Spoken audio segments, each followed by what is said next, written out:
العالمين والصلاة والسلام على رسول رب العالمين وعلى آله وصحبه أجمعين أما بعد. ഏറ്റവും ബഹുമാനമുള്ള പണ്ഡിതന്മാർ,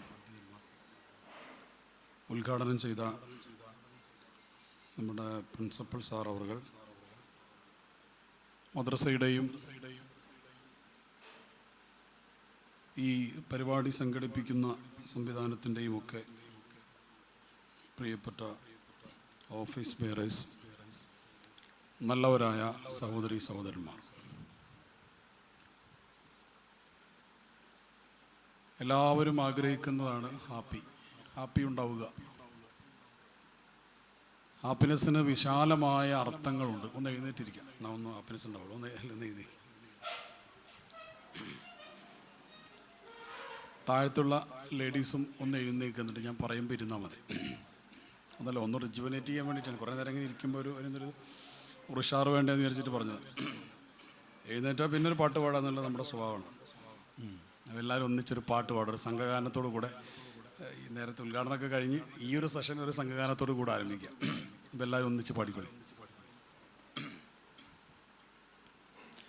അന്ത തത്ലൂ ബൈനനാ ഫിൽ കവാകിബി കൽബുദൂർ ബൽ വഅശ്റഫു മിൻഹു യാ സയ്യിദി ഖൈറൻ നബി അൻത ഉമ്മുൻ അം അബൂൻ മാ റഅയ്നാ ഫീഹിമാ മിസ്ല ഹുസ്നിക ഖത്തു യാ സയ്യിദി ഖൈറൻ നബി أنت منجينا غدا من شفاعتك الصفا من لنا مثلك يا سيدي خير النبي حسبي ربي جل الله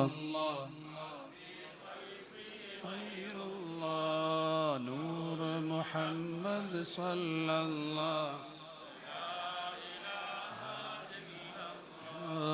ارتكبت على الخطا غير حسر وعدد لك أشكو فيه يا سيدي خير النبي إننا نرجو إلى كأس حوضك للعطش يوم نشر كتابي يا سيدي خير النبي الشفاعة قبلنا في القيامة مشفقا وأهلنا إن ضاع يا سيدي خير النبي الصلاة على النبي كل وقت دائما لاح نجم في السماء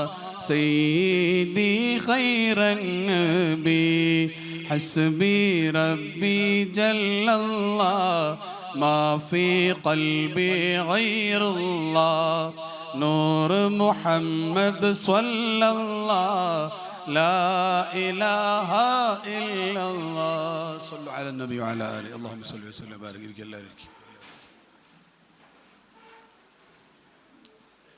അപ്പോൾ ഹാപ്പി ഹോം അല്ലേ? സംസാരിക്കുമ്പോൾ എക്കോ പരമാവധി കുറച്ചുകൂടിയിട്ട് സംസാരിക്കുമ്പോൾ പറ്റ ഫുള്ള് കുറക്കണ്ട, ഒരു ചെറിയൊരു എന്തോ ഒരു അല്ലെങ്കിൽ ഒരു ഡ്രൈ ആയി പോകും.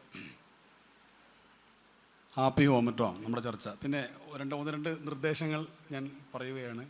ഒന്നാമത്തെ നിർദ്ദേശം, ആരെങ്കിലും ഫോൺ സൈലൻ്റ് ആക്കൽ മറന്നവരുണ്ടെങ്കിൽ വളരെ പെട്ടെന്ന് സൈലൻ്റ് ആക്കേണ്ടതാണ്. ഇനി ഇതിൻ്റെ ഇടയിൽ നിന്ന് ആരുടെയെങ്കിലും ഫോൺ ബെല്ലടിച്ചാൽ അവർ പരിപാടിയിലേക്ക് 500 രൂപ സംഭാവന കൊടുക്കേണ്ടതാണ്. രണ്ടാമത്തെ കാര്യം, ഞാനിങ്ങനെ ഇടയ്ക്കിടയ്ക്ക് എന്തെങ്കിലും ഇങ്ങനെ പറയും, അല്ല ശരിയല്ലേ അങ്ങനെയൊക്കെ ചോദിക്കും. ആ ചോദിക്കുമ്പോൾ അതേ എന്നാണ് നിങ്ങൾ ഉത്തരെങ്കിൽ നിങ്ങളൊക്കെ ഇങ്ങനെ ആക്കണം, അല്ലെങ്കിൽ ഇങ്ങനെ ആക്കണം. അത് ഇൻട്രാക്ഷന് വേണ്ടിയിട്ട് കേട്ടോ, കാരണം കസ്റ്റമൈസ് ചെയ്ത് സംസാരിക്കാൻ വേണ്ടിയിട്ടാണ്. അപ്പോൾ നിങ്ങളുടെ മറുപടിക്ക് അനുസരിച്ചാണ് ഞാൻ ഇവിടുന്ന് സംസാരിക്കുക. ഞാൻ പറഞ്ഞ മനസ്സിലായോ? എനിക്കിങ്ങനെ ആക്കി തുടങ്ങിന്.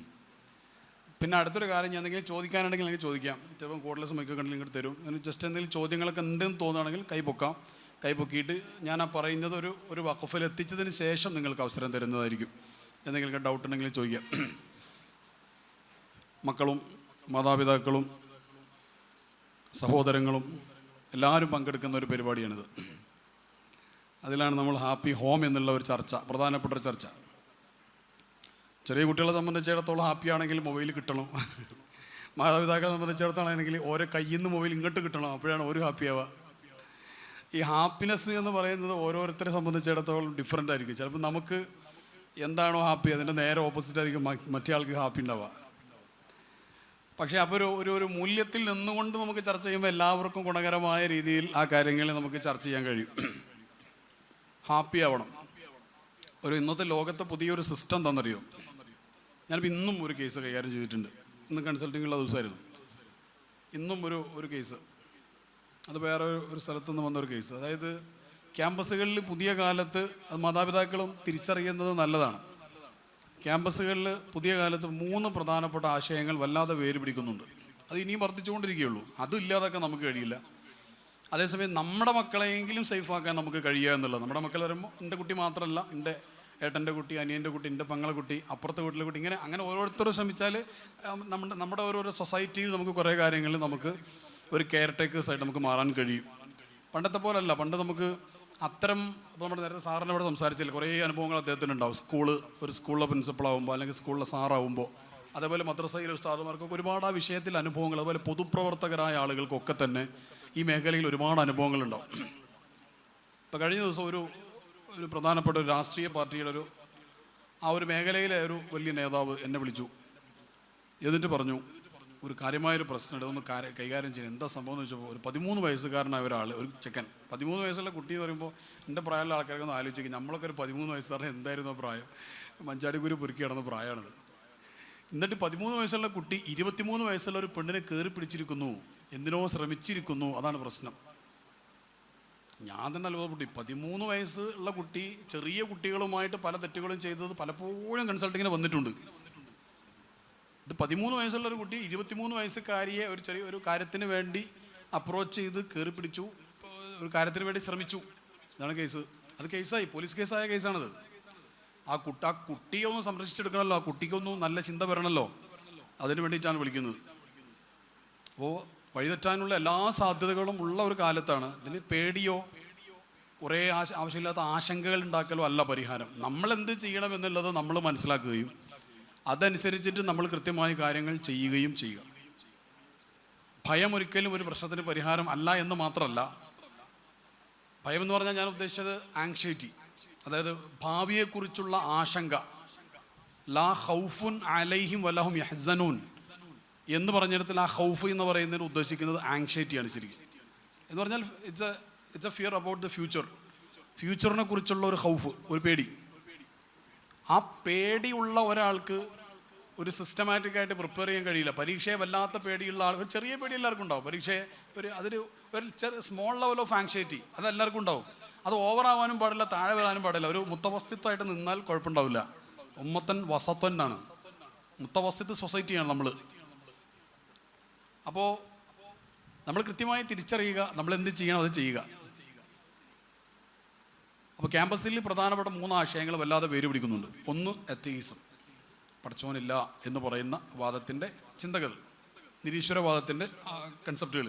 അത് ഹയർ സെക്കൻഡറി ലെവൽ വരെ ഉണ്ട്, 8ാം ക്ലാസ് 9ാം ക്ലാസ് അടക്കമുണ്ടത്. ഒരുപാട് കേസുകൾ, ഞാനീ പറയുന്ന ഒക്കെ കേസ് വന്നിട്ടാണ് ഞാൻ പറയുന്നത്. രണ്ടാമത്തെ ഒരു ആശയം എന്ന് പറയുന്നത് ലിബറലിസം, ഒരു സ്വതന്ത്രവാദം. അതായത് ഓരോരുത്തർക്കും ഇഷ്ടമുള്ളത് ചെയ്യാം, അവനവൻ എന്താണ് ശരി അതാണ് ശരി, അവനവന് തോന്നുന്നത് ശരി എന്താണെന്ന് തോന്നുന്നു അതാണ് ശരി എന്ന് പറയുന്ന ആശയം. മറ്റൊന്ന് ഫെമിനിസം. ഫെമിനിസം എന്ന് പറഞ്ഞാൽ സ്ത്രീപക്ഷവാദങ്ങൾ. അത് ആൺകുട്ടികൾക്കും ഇടയിലുണ്ട്. ആൺകുട്ടികളടക്കം ഫെമിനിസ്റ്റ് ക്ലബ്ബിൽ മെമ്പർമാരാണ് ഇപ്പോൾ പല ക്യാമ്പസുകളിലും. ഇതിനൊക്കെ പുറമെ ഫ്രണ്ട്ഷിപ്പ് വിത്ത് ബെനിഫിറ്റ്, FWB എന്ന് പറയുന്നൊരു പുതിയ സാധനം തൊട്ടടുത്ത് വളരെ വെരി ലേറ്റസ്റ്റ് ആയിട്ട് അത് ക്യാമ്പസിൽ വന്നിട്ടുള്ള കാര്യമാണ്. അത് സ്കൂൾ തലത്തിലേക്ക് എത്തിയിട്ടുണ്ടോ എനിക്കറിയില്ല, കോളേജ് ലെവലിൽ ഇപ്പോൾ ഉള്ള ഒരു കാര്യമാണ്. എന്ന് പറഞ്ഞാൽ ഫ്രണ്ട്ഷിപ്പ് വിത്ത് ബെനിഫിറ്റ് എന്ന് പറഞ്ഞാൽ, FWB എന്ന് പറഞ്ഞാൽ എല്ലാം ചെയ്യുന്ന ബന്ധം എന്നതിൻ്റെ അർത്ഥം. ഒരാണും പെണ്ണായിരിക്കും ഉണ്ടാവുക. അപ്പോൾ അവർ എല്ലാം ചെയ്യുന്ന എന്തൊക്കെയാണ് ഒരാണും പെണ്ണും ചെയ്യുക അതെല്ലാം ചെയ്യുന്ന ഫ്രണ്ട്ഷിപ്പാണ് അവർ എന്നതിന് ഉദ്ദേശിക്കുന്നത്. അപ്പോൾ ഞങ്ങൾ തമ്മിൽ FWB ആണെന്നാണ് പറയാം. അപ്പോൾ അതിന് മനസ്സിലായി കാര്യങ്ങൾ എല്ലാം എക്സ്പീരിയൻസ്ഡ് ആണ്. അപ്പോൾ കല്യാണം കഴിക്കുന്ന സമയത്തൊക്കെ ശരിക്കും പറഞ്ഞാൽ വെൽ എക്സ്പീരിയൻസ്ഡ് ആയിട്ടുള്ള ആളുകളെ കിട്ടാനുള്ള സാധ്യത ഉള്ള ഒരു കാലമാണ്, ശ്രദ്ധിച്ചിട്ടില്ലെങ്കിൽ. അപ്പോൾ അതുകൊണ്ട് നമ്മളൊരു ചില ജാഗ്രതകൾ നമുക്ക് ആവശ്യമുണ്ട്. ഇതിൻ്റെ പ്രോബ്ലം എന്താണെന്ന് വെച്ച് കഴിഞ്ഞാൽ ചില ലിമിറ്റേഷൻസ് ബ്രേക്ക് ചെയ്യാൻ വേണ്ടി നമ്മൾ വല്ലാതെ ശ്രമിച്ചു. അത് നമുക്ക് സമ്പത്ത് പണ്ടുണ്ടായിരുന്നില്ല, വിദ്യാഭ്യാസം നമുക്ക് കുറവായിരുന്നു. അപ്പോൾ ഈ സമ്പത്തും വിദ്യാഭ്യാസവും ഉണ്ടായപ്പോൾ ആദ്യം നമ്മൾ ലിമിറ്റേഷൻസ് നമ്മൾ ബ്രേക്ക് ചെയ്യാൻ വേണ്ടി നോക്കിയത് ചില ധാർമ്മികമായ മൂല്യങ്ങളുടേതാണ്. അതായത് എനിക്കിപ്പോൾ അത്യാവശ്യം പൈസ ഒക്കെ ആയല്ലോ, കുറച്ച് വിദ്യാഭ്യാസം PG ഒക്കെ കഴിഞ്ഞ ആണല്ലോ, അപ്പോൾ ഞാനിപ്പോൾ അത്ര കർശനമായിട്ടൊന്നും ഇപ്പം മതത്തിൻ്റെ കാര്യങ്ങൾ നോക്കണ്ട. അതിപ്പോൾ എന്തായാലും വലിയവർ അങ്ങനെ തന്നെയല്ലേ പറയാം, കർശനമായിട്ട് തന്നെയല്ലേ പറയാം. അപ്പോൾ ഇന്നെപ്പോലുള്ള കുറച്ച് വിദ്യാഭ്യാസമുള്ള ആളോ അല്ലെങ്കിൽ പൈസ ഉള്ള ആളൊന്നും അങ്ങനെ ഇടങ്ങാറായിട്ട് നോക്കേണ്ട ആവശ്യമില്ല എന്നുള്ള ഒരു ജനറലൈസ്ഡ് ചിന്തയിലേക്ക് നമ്മൾ മാറി. എന്ന് പറഞ്ഞാൽ വേറൊരു ഭാഷയിൽ പറഞ്ഞാൽ റസൂലുള്ളാഹി സ്വല്ലല്ലാഹു അലൈഹി വസല്ലമ തങ്ങൾ പറഞ്ഞ ചില വാദങ്ങൾ മാറ്റിവെച്ച്, അവിടുത്തെ ചില ചിന്തകൾ അല്ലെങ്കിൽ ചില നിർദ്ദേശങ്ങൾ മാറ്റിവെച്ച് ആധുനികതയുടെ ആളാവാൻ വേണ്ടി ആധുനികതയുടെ വക്താക്കളുടെ നിർദ്ദേശങ്ങൾ ഞാൻ സ്വീകരിച്ചു. അങ്ങനെ കുറച്ച് മുന്നോട്ട് പോയപ്പോൾ കുറേ അപകടങ്ങൾ ഉണ്ടായിട്ടുണ്ട്. ഞാൻ പറയുമ്പോൾ നിങ്ങൾക്ക് മനസ്സിലാവും. അതാണ് നമുക്ക് പറ്റിയത്. ശരിക്കും അവിടെ നിലനിന്നിരുന്നുവെങ്കിൽ കുറേ നമുക്ക് ഇങ്ങനെ ആവുമായിരുന്നില്ല. കാരണം നബി സല്ലല്ലാഹു അലൈഹി വസല്ലം തങ്ങൾ ഒരു ഹദീസിൽ പറഞ്ഞു, നിങ്ങൾ നരകത്തിലേക്ക് വീഴാതിരിക്കാൻ വേണ്ടി നിങ്ങളുടെ അരയിൽ പിടിച്ച് ഞാൻ ശക്തമായി, നിങ്ങൾ നരകത്തിലേക്ക് വീഴാതിരിക്കാൻ വേണ്ടി, ചാടിപ്പോവാതിരിക്കാൻ വേണ്ടി നിങ്ങളുടെ അരക്കെട്ടിൽ പിടിച്ചിട്ട് ഞാൻ നിങ്ങളെ പ്രൊട്ടക്ട് ചെയ്യാൻ ശ്രമിക്കുകയാണ്. പക്ഷെ നിങ്ങൾ കുതറി മാറി നരകത്തിലേക്ക് വീഴുകയാണ്. അതിൽ ആ ഹദീസിൻ്റെ ഒരു പ്രയോഗം നോക്കണം. ആരെയാണ് അരക്കെട്ടിൽ പിടിക്കുക? അത്രമാത്രം ക്ലോസ് ആകുമ്പോഴല്ലേ. അള്ളാഹുവിൻ്റെ ഹബീബായ സ്വല്ലല്ലാഹു അലൈഹി വസല്ലമ തങ്ങൾ ഉമ്മത്തിനെ അത്രമാത്രം സ്നേഹിച്ചിട്ടുണ്ട്. അതുകൊണ്ട് തന്നെ ഓരോ കാര്യങ്ങളും അവിടെ നിന്ന് മെൻഷൻ ചെയ്യാത്ത ഒരു കാര്യവും കടന്നു പോയിട്ടില്ല. Everything was mention in this ഹദീസ്. എല്ലാം ഉണ്ട് അതിനകത്ത്. അദ്ദേഹം പറഞ്ഞു. അപ്പോൾ ആ ടീച്ചിങ്സ് മാറ്റി വെക്കുകയും, ഞാൻ ഇന്നത്തെ കാലത്ത് ഞാൻ കുറച്ചൊരു ജനറലായി ആളുകൾക്കിടയിൽ ഒരു സ്ഥാനമൊക്കെ കിട്ടണേ, നീ ഇപ്പോഴാ പയഞ്ചനാണോടാ എന്നുള്ള ചോദ്യത്തിൽ നിന്ന് രക്ഷപ്പെടാൻ വേണ്ടി നമ്മൾ സമൂഹത്തിൻ്റെ ഭാഗമായി മാറാൻ വേണ്ടി അത് ആണുങ്ങളും വിട്ടുവീഴ്ച ചെയ്തിട്ടുണ്ട്, പെണ്ണുങ്ങളും കുറേ വിട്ടുവീഴ്ച ചെയ്തിട്ടുണ്ട്. അതുകൊണ്ട് കുറേ അപകടങ്ങൾ ഉണ്ടായിട്ടുമുണ്ട്. ഇപ്പോൾ ഇന്നത്തെ കാലത്തൊരു അവസ്ഥ എന്ന് വെച്ചാൽ ഒരു പണ്ഡിതൻ, ഒരു മുസ്ലിം പണ്ഡിതൻ, ആ മുസ്ലിം ഉമ്മത്തിൽപ്പെട്ട ആളുകളോട്, അതായത് ലാ ഇലാഹ ഇല്ലല്ലാഹ് മുഹമ്മദ് റസൂലുള്ളാഹി സ്വല്ലല്ലാഹു അലൈഹി വസല്ലം വിശ്വസിക്കുന്ന ഉമ്മത്തിൽപ്പെട്ട ആളുകളോട് ഒരു മുസ്ലിം പണ്ഡിതൻ നടത്തുന്ന പ്രഭാഷണത്തെ മുസ്ലിം നാമധാരികൾ തന്നെ പരസ്യമായി യൂട്യൂബിൽ വിചാരണ ചെയ്യുന്ന കാലമാണെന്ന്. ആശയവ്യതിയാനങ്ങളല്ല പറയുന്നത്, അത് വേറെ. രണ്ട് ആശയമുള്ള ആളുകളുണ്ടെങ്കിൽ അത് ക്രോസ് ചെയ്യും, അതല്ല. ആ ഒരു എന്തിനാണ് ഇങ്ങനെ പറയുന്നത് തുടങ്ങിയിട്ട് എല്ലാ കാര്യങ്ങളും അതേ മതത്തിൻ്റെ ആളുകൾ തന്നെ, അത് പാണ്ഡിത്യത്തിൻ്റെ ഒരു അംശം പോലും ഇല്ലാത്ത സാധാരണക്കാരായ ആളുകൾ പണ്ഡിതന്മാരുടെ ഓരോ ക്ലിപ്പിംഗ് വെച്ചിട്ട് കട്ട് ചെയ്ത് അത് ചോദ്യം ചെയ്യുന്ന തരത്തിലേക്ക് നമ്മുടെ ലോജിക്കൽ സൈഡ് വല്ലാതെ മാറിയിട്ടുണ്ട്. ഇവിടെ നമ്മുടെ അടുത്തും കുറേ പ്രശ്നങ്ങൾ പറ്റിയിട്ടുണ്ട്. എന്ന് പറഞ്ഞാൽ പുതിയ കാലത്ത് മാതാപിതാക്കൾ അള്ളാഹുവിനെ കുറിച്ചും അല്ലെങ്കിൽ റസൂലുള്ളാഹി സ്വല്ലല്ലാഹു അലൈഹി വസല്ലമ തങ്ങളെക്കുറിച്ചും പരിചയപ്പെടുന്ന വിഷയത്തിൽ നമ്മൾ കുറച്ച് കുട്ടികളുടെ കുറച്ച് ലോജിക്കൽ സൈഡ് ആക്ടിവേറ്റ് ചെയ്ത് കൊടുക്കൽ നിർബന്ധമാണ്. എന്ന് പറഞ്ഞാൽ ഈ ധാരാളം ചോദ്യങ്ങൾ 9ാം ക്ലാസ്സിലും 10ാം ക്ലാസ്സിലും പോകുന്ന കുട്ടി, +2നും ഡിഗ്രിക്കും പോകുന്ന കുട്ടി ധാരാളം ചോദ്യങ്ങൾ സഹപാഠികളിൽ നിന്ന് കേൾക്കുന്നുണ്ട് പടച്ചവനെ കുറിച്ച് അല്ലെങ്കിൽ ഇങ്ങനെയുള്ള കാര്യങ്ങളെക്കുറിച്ച്. അവിടെ നമ്മൾ മിണ്ടാതിരിക്കണം, അങ്ങനെ ചോദിക്കാൻ പാടില്ല എന്ന് പറഞ്ഞതുകൊണ്ട് മാത്രം അതിന് മറുപടി ആവില്ല. ആ മറുപടി അവിടെ പോയിട്ട് അവന് പറയാൻ പറ്റില്ല. യഥാർത്ഥത്തിൽ പറഞ്ഞാൽ പ്രോപ്പറായിട്ടുള്ള എഡ്യൂക്കേറ്റ് ചെയ്യാൻ നോളജബിൾ ആയിട്ടുള്ള ഒരാളുടെ കീഴിൽ കൃത്യമായിട്ട് Q&A സെഷൻ കൃത്യമായിട്ട് കുട്ടികൾക്ക് നടക്കുകയാണെങ്കിൽ അവർക്ക് ഒരുപാട് വിഷയത്തിലുള്ള സൊല്യൂഷൻ ഉണ്ടാവും. കുട്ടികൾക്ക് ധാരാളം ക്വസ്റ്റ്യൻസ് ഉണ്ട്. ആരോടാണ് ചോദ്യം ചോദിക്കേണ്ടത്, എപ്പോഴാണ് ചോദിക്കേണ്ടത് എന്നതിന് കൃത്യമായ സോഴ്സ് അവർക്ക് ഇല്ലാത്തതുകൊണ്ട് അവർ ആ ചോദ്യങ്ങളെ സപ്രസ് ചെയ്യും. അവരുടെ ചോദ്യങ്ങൾക്ക് ലോജിക്കൽ സൈഡിൽ നിന്ന് ആൻസർ കൊടുക്കുന്നത് അത്തീസ്റ്റുകളാണ്, നിരീശ്വരവാദത്തിൻ്റെ ആൾക്കാരാണ്. അപ്പോൾ അവർ പതുക്കെ കാരണം അതാ സൗകര്യമാണ്. കാരണം ഒന്നും പണിയെടുക്കണ്ട, ഇത് ഒരുപാട് 5 വട്ടം നിസ്കരിക്കണം, ഇത് പണിയുള്ള കാര്യമാണിത്. അതിലൊരു പണിയില്ല, ഒന്നും ചെയ്യേണ്ടത് മാത്രമല്ല, എനിക്ക് ഇഷ്ടപ്പെട്ട സമൂഹത്തിൻ്റെ ധാർമ്മികതയുടെ കണ്ണിൽ നിന്ന് നോക്കുന്ന സമയത്ത് തെറ്റായിട്ടുള്ള കാര്യങ്ങളൊക്കെ ചെയ്യാനുള്ള സ്വാതന്ത്ര്യമുണ്ട്. അപ്പോൾ ഒരാൾക്ക് എളുപ്പം എന്ന് പറയുന്നത് അത്തീസ്റ്റ് ആവുന്നതാണ്. കാരണം മൂല്യങ്ങൾക്ക് യാതൊരു വിലയും കൊടുക്കേണ്ട ആവശ്യമില്ല. ഞാൻ പറയുന്നത് നിങ്ങളുടെ എൻ്റെയും കുടുംബത്തിൽ നിന്ന് അത്തീസ്റ്റുകളായി മാറുന്ന കുട്ടികളുടെ എണ്ണം വളരെ കൂടിക്കൊണ്ടിരിക്കുന്നതാണ്. അത് നമുക്ക് തോന്നുന്നു കുഴപ്പമൊന്നുമില്ല, പള്ളിക്ക് വരുന്നുണ്ടാവും, എല്ലാം വരുന്നുണ്ടാവും, പള്ളിക്ക് വരുന്നുണ്ടാവും, എല്ലാം ഉണ്ടാവും. ഈ അടുത്ത് ഒരു പണ്ഡിതൻ്റെ ഒരു കുട്ടിയെ കൊണ്ടുവന്നു. അദ്ദേഹം ഒരു പണ്ഡിതനാണ്. അദ്ദേഹത്തിൻ്റെ കുട്ടി 100% നിരീശ്വരവാദിയായിരിക്കുന്നു. ഇത് ഗൗരവമുള്ള വിഷയമാണ്. മതമായിട്ട് ടച്ചില്ലാത്തത് കൊണ്ടാണോ? അല്ല. ഞാൻ പറഞ്ഞു വന്നത് മാതാപിതാക്കളും മക്കളും തമ്മിലുള്ള ഒരു ഹാപ്പിനെസ് ഉള്ള അതിലധിഷ്ഠിതമായിട്ടുള്ള കമ്മ്യൂണിക്കേഷൻസ് നമ്മുടെ വീടുകളിൽ കുറഞ്ഞു വരുന്നുണ്ട്. അത് വലിയ വലിയ പങ്കുവെക്കുന്നുണ്ട് അതിൽ, ഈ വിഷയത്തിൽ. അതൊരു പങ്കുവെക്കലുകൾ നടന്നിരുന്നു പഴയ കാലത്ത്, എല്ലാ വിഷയത്തിലും. ആ ഒരു അവസ്ഥ ഇന്ന് നമ്മുടെ പുതിയ കാലത്ത് കുടുംബത്തിൽ വല്ലാതെ കുറഞ്ഞു വരികയാണ്. എന്ന് പറഞ്ഞാൽ മാതാപിതാക്കൾ മക്കൾ ഒന്നിച്ചിരിക്കുന്ന ഒരു സന്തോഷകരമായ ഒരു സമയം കൃത്യമായിട്ട് നമ്മുടെ വീടകങ്ങളിൽ നമ്മൾ ഉണ്ടാകുന്നില്ല. ഏതുവരെ എന്ന് വെച്ച് കഴിഞ്ഞാൽ ഇപ്പം എല്ലാ പെണ്ണുങ്ങൾ പൊതുവേ ആണുങ്ങളെക്കുറിച്ച് എന്ന് പറഞ്ഞാൽ ഭർത്താക്കന്മാരെ കുറിച്ച് ഭാര്യമാർ പൊതുവെ കൺസൾട്ടിങ്ങിന് വരുമ്പം എപ്പോഴും പറയുന്നൊരു പരാതി, പുള്ളിക്കാരൻ മുഖത്ത് നോക്കി സംസാരിക്കില്ല എന്നാണ്. അത് മുഖത്ത് നോക്കാനുള്ള പിന്നെ എന്താ പറയുക, പേടി കൊണ്ടോ ബഹുമാനം കൊണ്ടൊന്നുമല്ല. അത് വേറൊരാൾ പറഞ്ഞ് ഞാൻ കേട്ടു. ഒരു ഉസ്താദ് അദ്ദേഹത്തിന് ഒരു ശിഷ്യനെ കുറിച്ച് പറഞ്ഞു കേട്ടു, 7 കൊല്ലമായിട്ട് എനിക്ക് അവനെ അറിയാം, ഇന്ന് വരെ എൻ്റെ മുഖത്തേക്ക് നോക്കിയിട്ടില്ല എന്ന് പറഞ്ഞു. അത് ബഹുമാനം കൊണ്ടാണ്. അതല്ല ഇത് മുഖത്തേക്ക് നോക്കാത്തത് ഒരാൾ മൊബൈലിലും മറ്റേ മൊബൈലിലും, ഒരാൾ ടാബിലും ഒരാൾ മൊബൈലിലും ഒക്കെ ആയിട്ട് ഇരിക്കുന്നത് കൊണ്ടാണ്. ഭാര്യയും ഭർത്താവും തമ്മിൽ തന്നെ പരസ്പരമുള്ള ആ ഒരു മാനസികമായ അടുപ്പത്തിൽ അധിഷ്ഠിതമായ ബന്ധങ്ങൾ വല്ലാതെ കുറഞ്ഞു വരുന്നുണ്ട്. അത് ഹാപ്പിനെസ്സിൻ്റെ ഒരു പ്രധാനപ്പെട്ട അഭാവമാണത്, അതിൻ്റെ കാരണമാണത്. കുറച്ച് മുമ്പ് ഒരു സ്കൂളിൽ ഒരു മാഷ് ജോലി ചെയ്യുമ്പോൾ ഓഫീസ് റൂമിൽ നിന്ന് തമാശയിൽ അധിഷ്ഠിതമായ പല സംഭവങ്ങളുണ്ടാവും. അപ്പോൾ ഒരു ദിവസം തമാശയിൽ ഒരു മേരി ടീച്ചർ എന്നൊരു ടീച്ചറുണ്ട് സ്കൂളിൽ. അപ്പോൾ ഒരു തമാശക്ക് ഇവരിങ്ങനെ ചർച്ച ചെയ്ത്, മേരി ടീച്ചർക്ക് കുറച്ചൊരു മീശ ഉണ്ട്. അപ്പോൾ അതായിരുന്നു അന്നത്തെ ചർച്ച. അത് ചെറിയൊരു ടെസ്റ്റോസ്റ്റിറോണിൻ്റെ ചെറിയൊരു അളവിൽ ഒരു ഇൻക്രീസ് ഉണ്ടായി കഴിഞ്ഞാൽ അങ്ങനെ ഉണ്ടാകാം. അപ്പോൾ മേരി ടീച്ചറുടെ മീശയാണ് ചർച്ച, ചെറിയ മീശയാണ് ഇപ്പോൾ ഇത്. അപ്പോൾ ഈ മീശയെ കുറിച്ച് ചർച്ചയൊക്കെ ഉണ്ടായിട്ട് ഭർത്താവിന് രസമായിട്ട് തോന്നി. അങ്ങനെ അപ്പോൾ വീട്ടിലെത്തി ഭാര്യനോട് ഇത് പറഞ്ഞു, ഇത് ആർക്കും ഇഷ്ടാവില്ല, മേരി ടീച്ചർ മീശ ആർക്കും ഇഷ്ടാവില്ല, പറ ഭാര്യയ്ക്ക് ഇഷ്ടാവോ? ഭാര്യ നിങ്ങൾ പറയാം, ഒന്ന് അല്ലെങ്കിൽ ഇങ്ങനാക്ക്, മേരി ടീച്ചറുടെ മീശ ഭാര്യയ്ക്ക് ഇഷ്ടാവോ? ഇഷ്ടാവില്ല. പുള്ളിക്കാരി ഒന്നും പറഞ്ഞില്ല. ഇയാളിങ്ങനെ ഭയങ്കര ചിരിയൊക്കെ വെച്ചിട്ട് മേരിട്ട് ഇതൊക്കെ പറഞ്ഞ് അവതരിപ്പിച്ചിട്ട് നോക്കുമ്പോൾ ചിരിയൊന്നും വല്ലാതില്ല, എന്തോ ഒരു പന്തികേട് തോന്നുന്നു. മിണ്ടിയില്ല, കൂടുതലൊന്നും മിണ്ടിയില്ല. ഒരു 2 ആഴ്ച കഴിഞ്ഞിട്ട് ഇയാളങ്ങനെ നടന്നു വരുമ്പോൾ ഇഷ്ടികൻ്റെ ഒരു കഷ്ണം ഉണ്ടായിരുന്നു മുറ്റത്ത്. അത് തടഞ്ഞിട്ട് ഇയാൾ വീഴാൻ പോയി.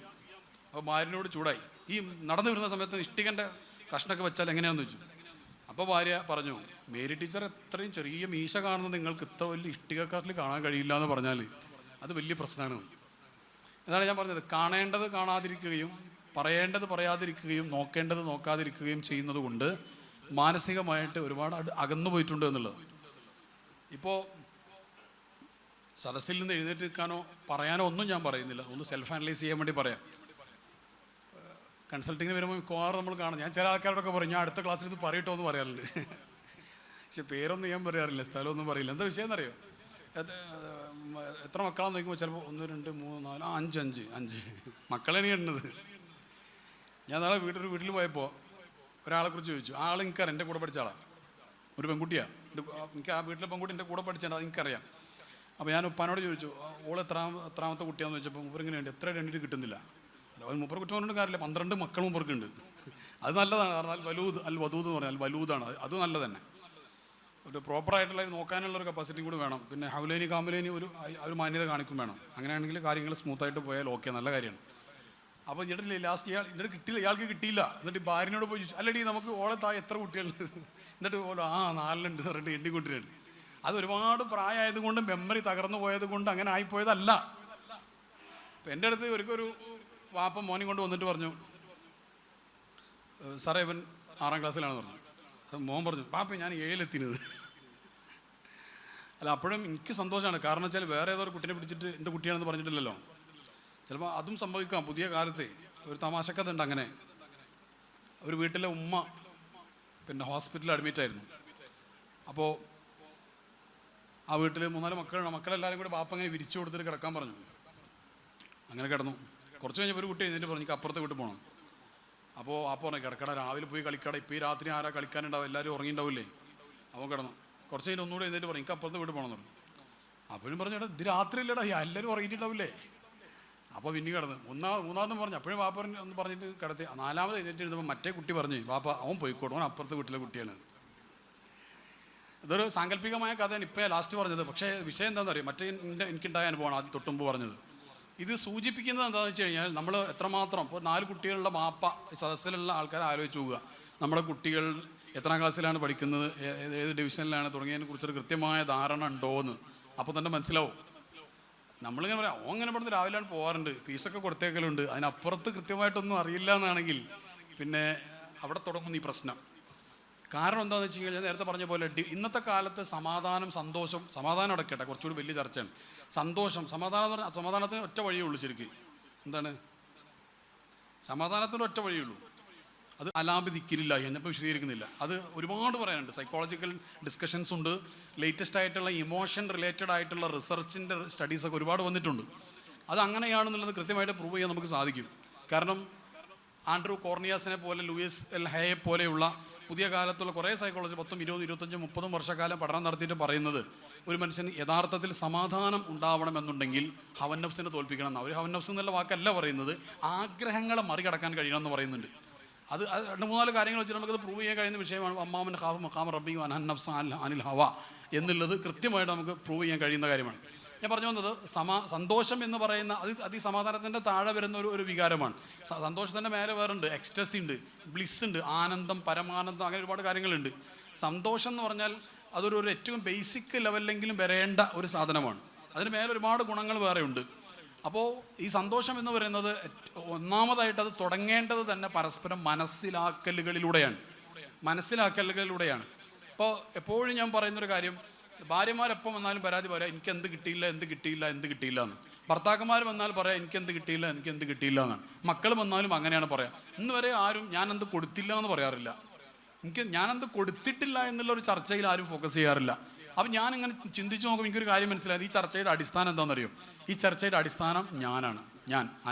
അന ഈ അന പോവാതെ സംഗതികളൊന്നും ഫത്തഹായി കിട്ടൂല എന്നുള്ളത് പ്രശ്നവുമാണ്. അപ്പോൾ ശരിക്കും പറഞ്ഞു കഴിഞ്ഞാൽ ഭാര്യ എപ്പോഴും നോക്കുന്നത് ഭർത്താവിൻ്റെ കുറ്റാണ്, ഭർത്താവ് എപ്പോഴും നോക്കുന്നത് ഭാര്യൻ്റെ കുറ്റമാണ്, മാതാപിതാക്കൾ മക്കൾ മാതാപിതാക്കളുടെയും കുറ്റമാണ് മൊത്തത്തിൽ പറഞ്ഞാൽ നോക്കുന്നത്.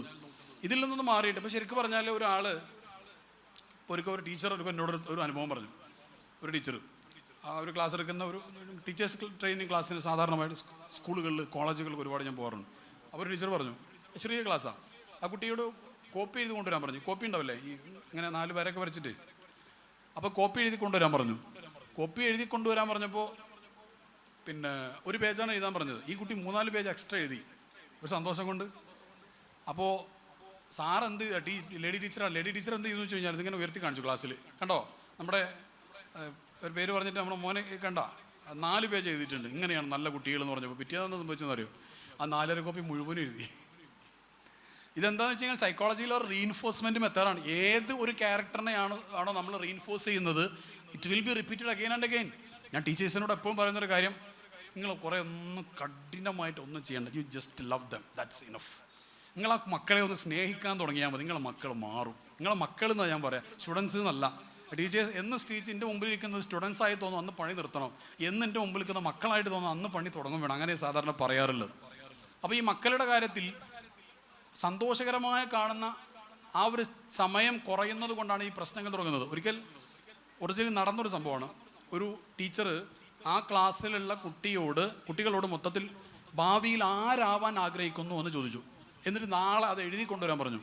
കൂട്ടത്തിൽ പറഞ്ഞു വൈ, എന്തുകൊണ്ടാണ്, എന്തോ ഒരു സംഭവം ആഗ്രഹിക്കുന്നു പറയുമല്ലോ, അത് എന്തുകൊണ്ടാണ് അങ്ങനെ ആവാൻ ആഗ്രഹിക്കുന്നത് എന്നത് കൃത്യമായിട്ട് എഴുതി കൊണ്ടുവരാൻ പറഞ്ഞു. ഒരു നിർദ്ദേശം കൂടി ഞാൻ ഇടയ്ക്ക് പറയട്ടെ കേട്ടോ, അത് പറയേണ്ടി വന്നതാണ്. ഇനി ആര് വരുമ്പോഴും ആരും അങ്ങോട്ട് വരുന്നവരെ നോക്കരുത്, ഇങ്ങോട്ട് തന്നെ നോക്കിയാൽ മതി. അതൊരു എന്താ പറയുക, എനിക്കൊരു ഡിസ്റ്റർബൻസ് ഉണ്ടാക്കും. വരുന്നവർ വന്നോളൂ, ഇല്ല അതല്ല നല്ല. അല്ലെങ്കിൽ പിന്നെ നിങ്ങൾ പറയുകയാണെങ്കിൽ ഒരാൾ വരുമ്പോൾ നമുക്ക് എല്ലാവരും കൂടി നോക്കാം. ജബ്ബാറാക്ക വരെയുണ്ട്, ജബ്ബാറാക്ക വരെ ഇവിടെ ഇരിക്കുന്നു. അല്ലെങ്കിൽ എല്ലാവരും ഇങ്ങോട്ട് നോക്കാം, ജബ്ബാറാക്ക വന്നിട്ട് അവിടെ ഇരുന്നോളൂ. അതെന്താണെന്ന് പറയാൻ കാരണം വെച്ച് കഴിഞ്ഞാൽ അത് നമ്മുടെ ഒരു അജലത്ത് പാറ്റേൺ എന്നതിന് പറയില്ല. ഞാനതിന് പേരിട്ടത് അജലത്തിന് അതീത്തിൽ വന്ന പദമാണ് അന്നി മീനല്ല അജലത്തും മിന ഷെയ്ത്വാൻ. അജലത്ത് എന്ന് പറഞ്ഞു കഴിഞ്ഞാൽ ഒരു ഹേസ്റ്റ്നെസ് എന്നതിനോ, ഇംഗ്ലീഷിലാണ് നമ്മൾ ഹേസ്റ്റ്നെസ്. അതായത് നമ്മൾ ഇടപെടേണ്ടതാണെങ്കിലും ഇടപെടേണ്ടതല്ലെങ്കിലും ഒരു നോക്കാനുള്ളൊരു ത്വര. വേറെ എന്തോ ഒരു കാര്യം നടക്കുന്നതിനിടയിലാണ് ഉണ്ടാവുക എന്ന് പറഞ്ഞാൽ, ഭാര്യൻ്റെ അടുത്ത് ഇരിക്കുമ്പോൾ ബിസിനസ് കച്ചവടം ഓർമ്മ, കച്ചവടത്തിൽ ഇരിക്കുമ്പോൾ ഭാര്യനെ ഓർമ്മ, ഇതൊക്കെ ഒഴിവാക്കിയിട്ട് ബീച്ച് കാണാൻ പോയി കഴിഞ്ഞാൽ ബാക്കിയുള്ളൊക്കെ ഓർമ്മ.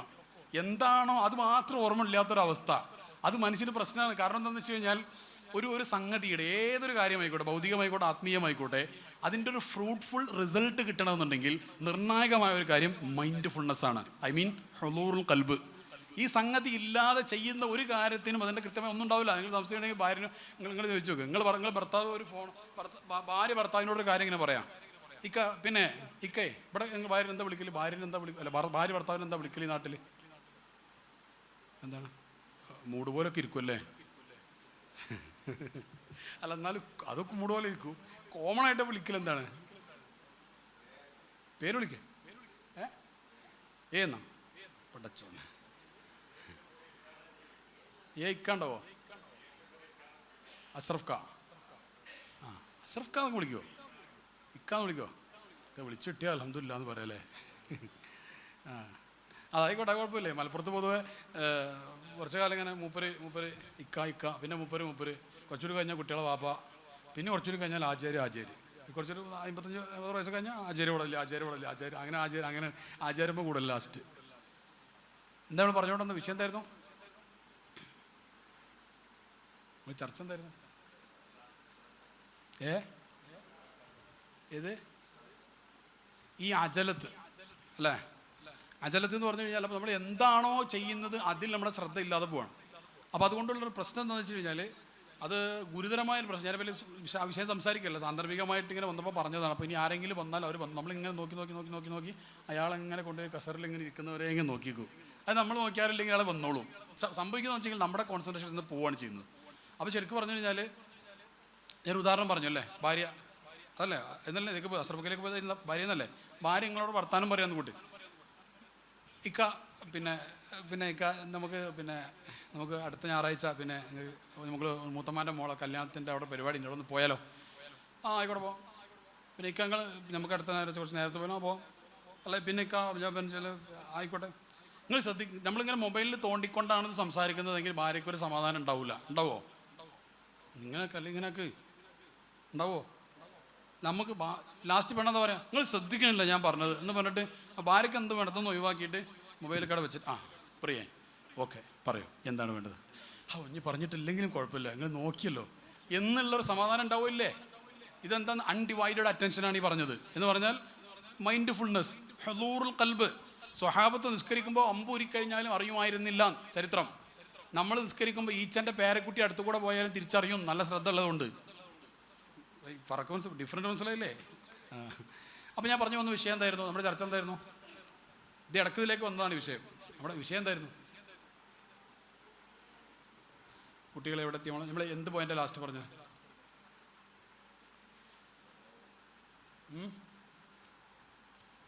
ഒന്നിച്ച് ടുഗെദർനെസ്, ഒന്നിച്ചിരിക്കുന്ന സമയം കുറഞ്ഞു എന്നുള്ള വിഷയം നമ്മൾ ചർച്ച ചെയ്തുകൊണ്ടിരിക്കുന്നു കേട്ടോ. വിഷയത്തിന് വിട്ടുവരും.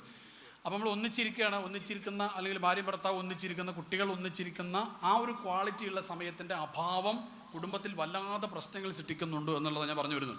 അപ്പോൾ ശരിക്കും നമ്മൾ സ്വപ്നം കാണേണ്ട ഒരു ബെഡ്റൂം അല്ലെങ്കിൽ ഒരു വീട് എന്നൊക്കെ പറയുന്നത് ഡിവൈസുകൾ കൂടുതൽ വർക്ക് ചെയ്യാത്ത ഒരു കുടുംബം.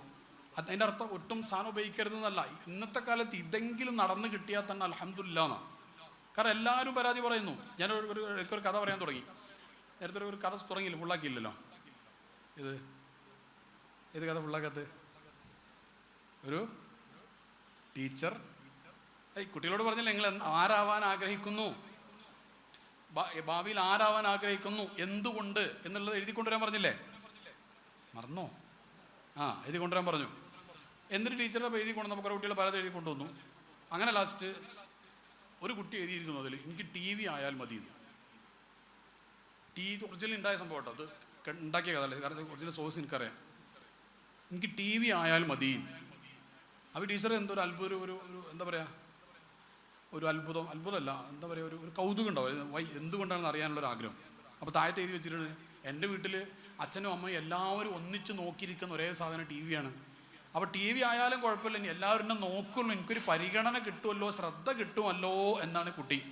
അപ്പോൾ ഈ ടീച്ചർ ഭർത്താവിനോട് പറഞ്ഞു, പിന്നെ എൻ്റെ ക്ലാസ്സിൽ ഇങ്ങനത്തെ ഒരു കുട്ടിയുണ്ട്, വല്ലാത്തൊരു സങ്കടം തന്നെ എന്ന് പറഞ്ഞപ്പോൾ ആ ടീച്ചറുടെ ഭർത്താവ് സൗണ്ട് കുറച്ച് കൂട്ടി എന്ന് പറഞ്ഞാൽ കുറച്ചല്ലേ, അത്ര വേണ്ട, ഇനി എല്ലാവരും കൂടി അങ്ങോട്ട് നോക്കണ്ട, ഒരു കുറച്ചോളൂ. നമ്മളങ്ങനെയാണ്, ഒരു ഫാൻ വർക്ക് ചെയ്യില്ലെങ്കിൽ നമ്മളിങ്ങനെ നോക്കും. ഇങ്ങനെ നമ്മൾ വിചാരിക്കും ഓൻ്റെ നോട്ടം കൊണ്ട് ഫാനാണ് വർക്ക് ചെയ്യുന്നത്, അങ്ങനെയൊക്കെയാണ് നമ്മൾ നോക്കുക. അതേപോലെ പരിപാടിൻ്റെ ഇടയ്ക്ക് മൈക്ക് എന്തെങ്കിലും കംപ്ലൈൻറ്റ് ഉണ്ടായി കഴിഞ്ഞാൽ എല്ലാവരും കൂടി ഇങ്ങനെ നോക്കും മൈക്കിൻ്റെ ആളെ അല്ലേ. അങ്ങനെയൊക്കെ ഒരു ഇതാണ് നമുക്കൊരു സ്റ്റുഡിയോ എൻ്റെ കാര്യം എന്താ പറയുക, ഹുളൂറുൽ ഖൽബില്ലാതെ ലദ്ദത്തുൽ ഇബാദത്ത് കിട്ടില്ല. എൻ്റെ അഭിപ്രായമല്ല, ഇമാമുൽ ഗസ്സാലി റഹ്മത്തുള്ളാഹി അലൈഹി പറഞ്ഞതാണത്. അത് ഗൗരവമുള്ള വിഷയമാണ്. അത് മാത്രമല്ല ബോർഡിംഗ് പാസ് കിട്ടൂല സ്വർഗത്തുകളിൽ. അത് കിട്ടണമെങ്കിൽ യാ അയ്യത്തുവൻ നഫ്സുൽ മുത്മഇന്ന കിട്ടണം. അതില്ലെങ്കിൽ സ്വർഗത്തുക്കുള്ള ബോർഡിംഗ് പാസ് കിട്ടൂല. അപ്പോൾ ആ മുത്മയിന്നത്തിൻ്റെ വഴിയിലേക്കുള്ള പ്രധാനപ്പെട്ട ഒരു തടസ്സം അജലത്താണ് എന്ന് പണ്ഡിതന്മാർ എണ്ണിയിട്ടും ഉണ്ട്. ഒക്കെ ഒരുള്ള വിഷയമാണ്. ഇപ്പം എന്താ നമ്മൾ പറഞ്ഞിട്ട് എവിടെ എത്തിപ്പോ?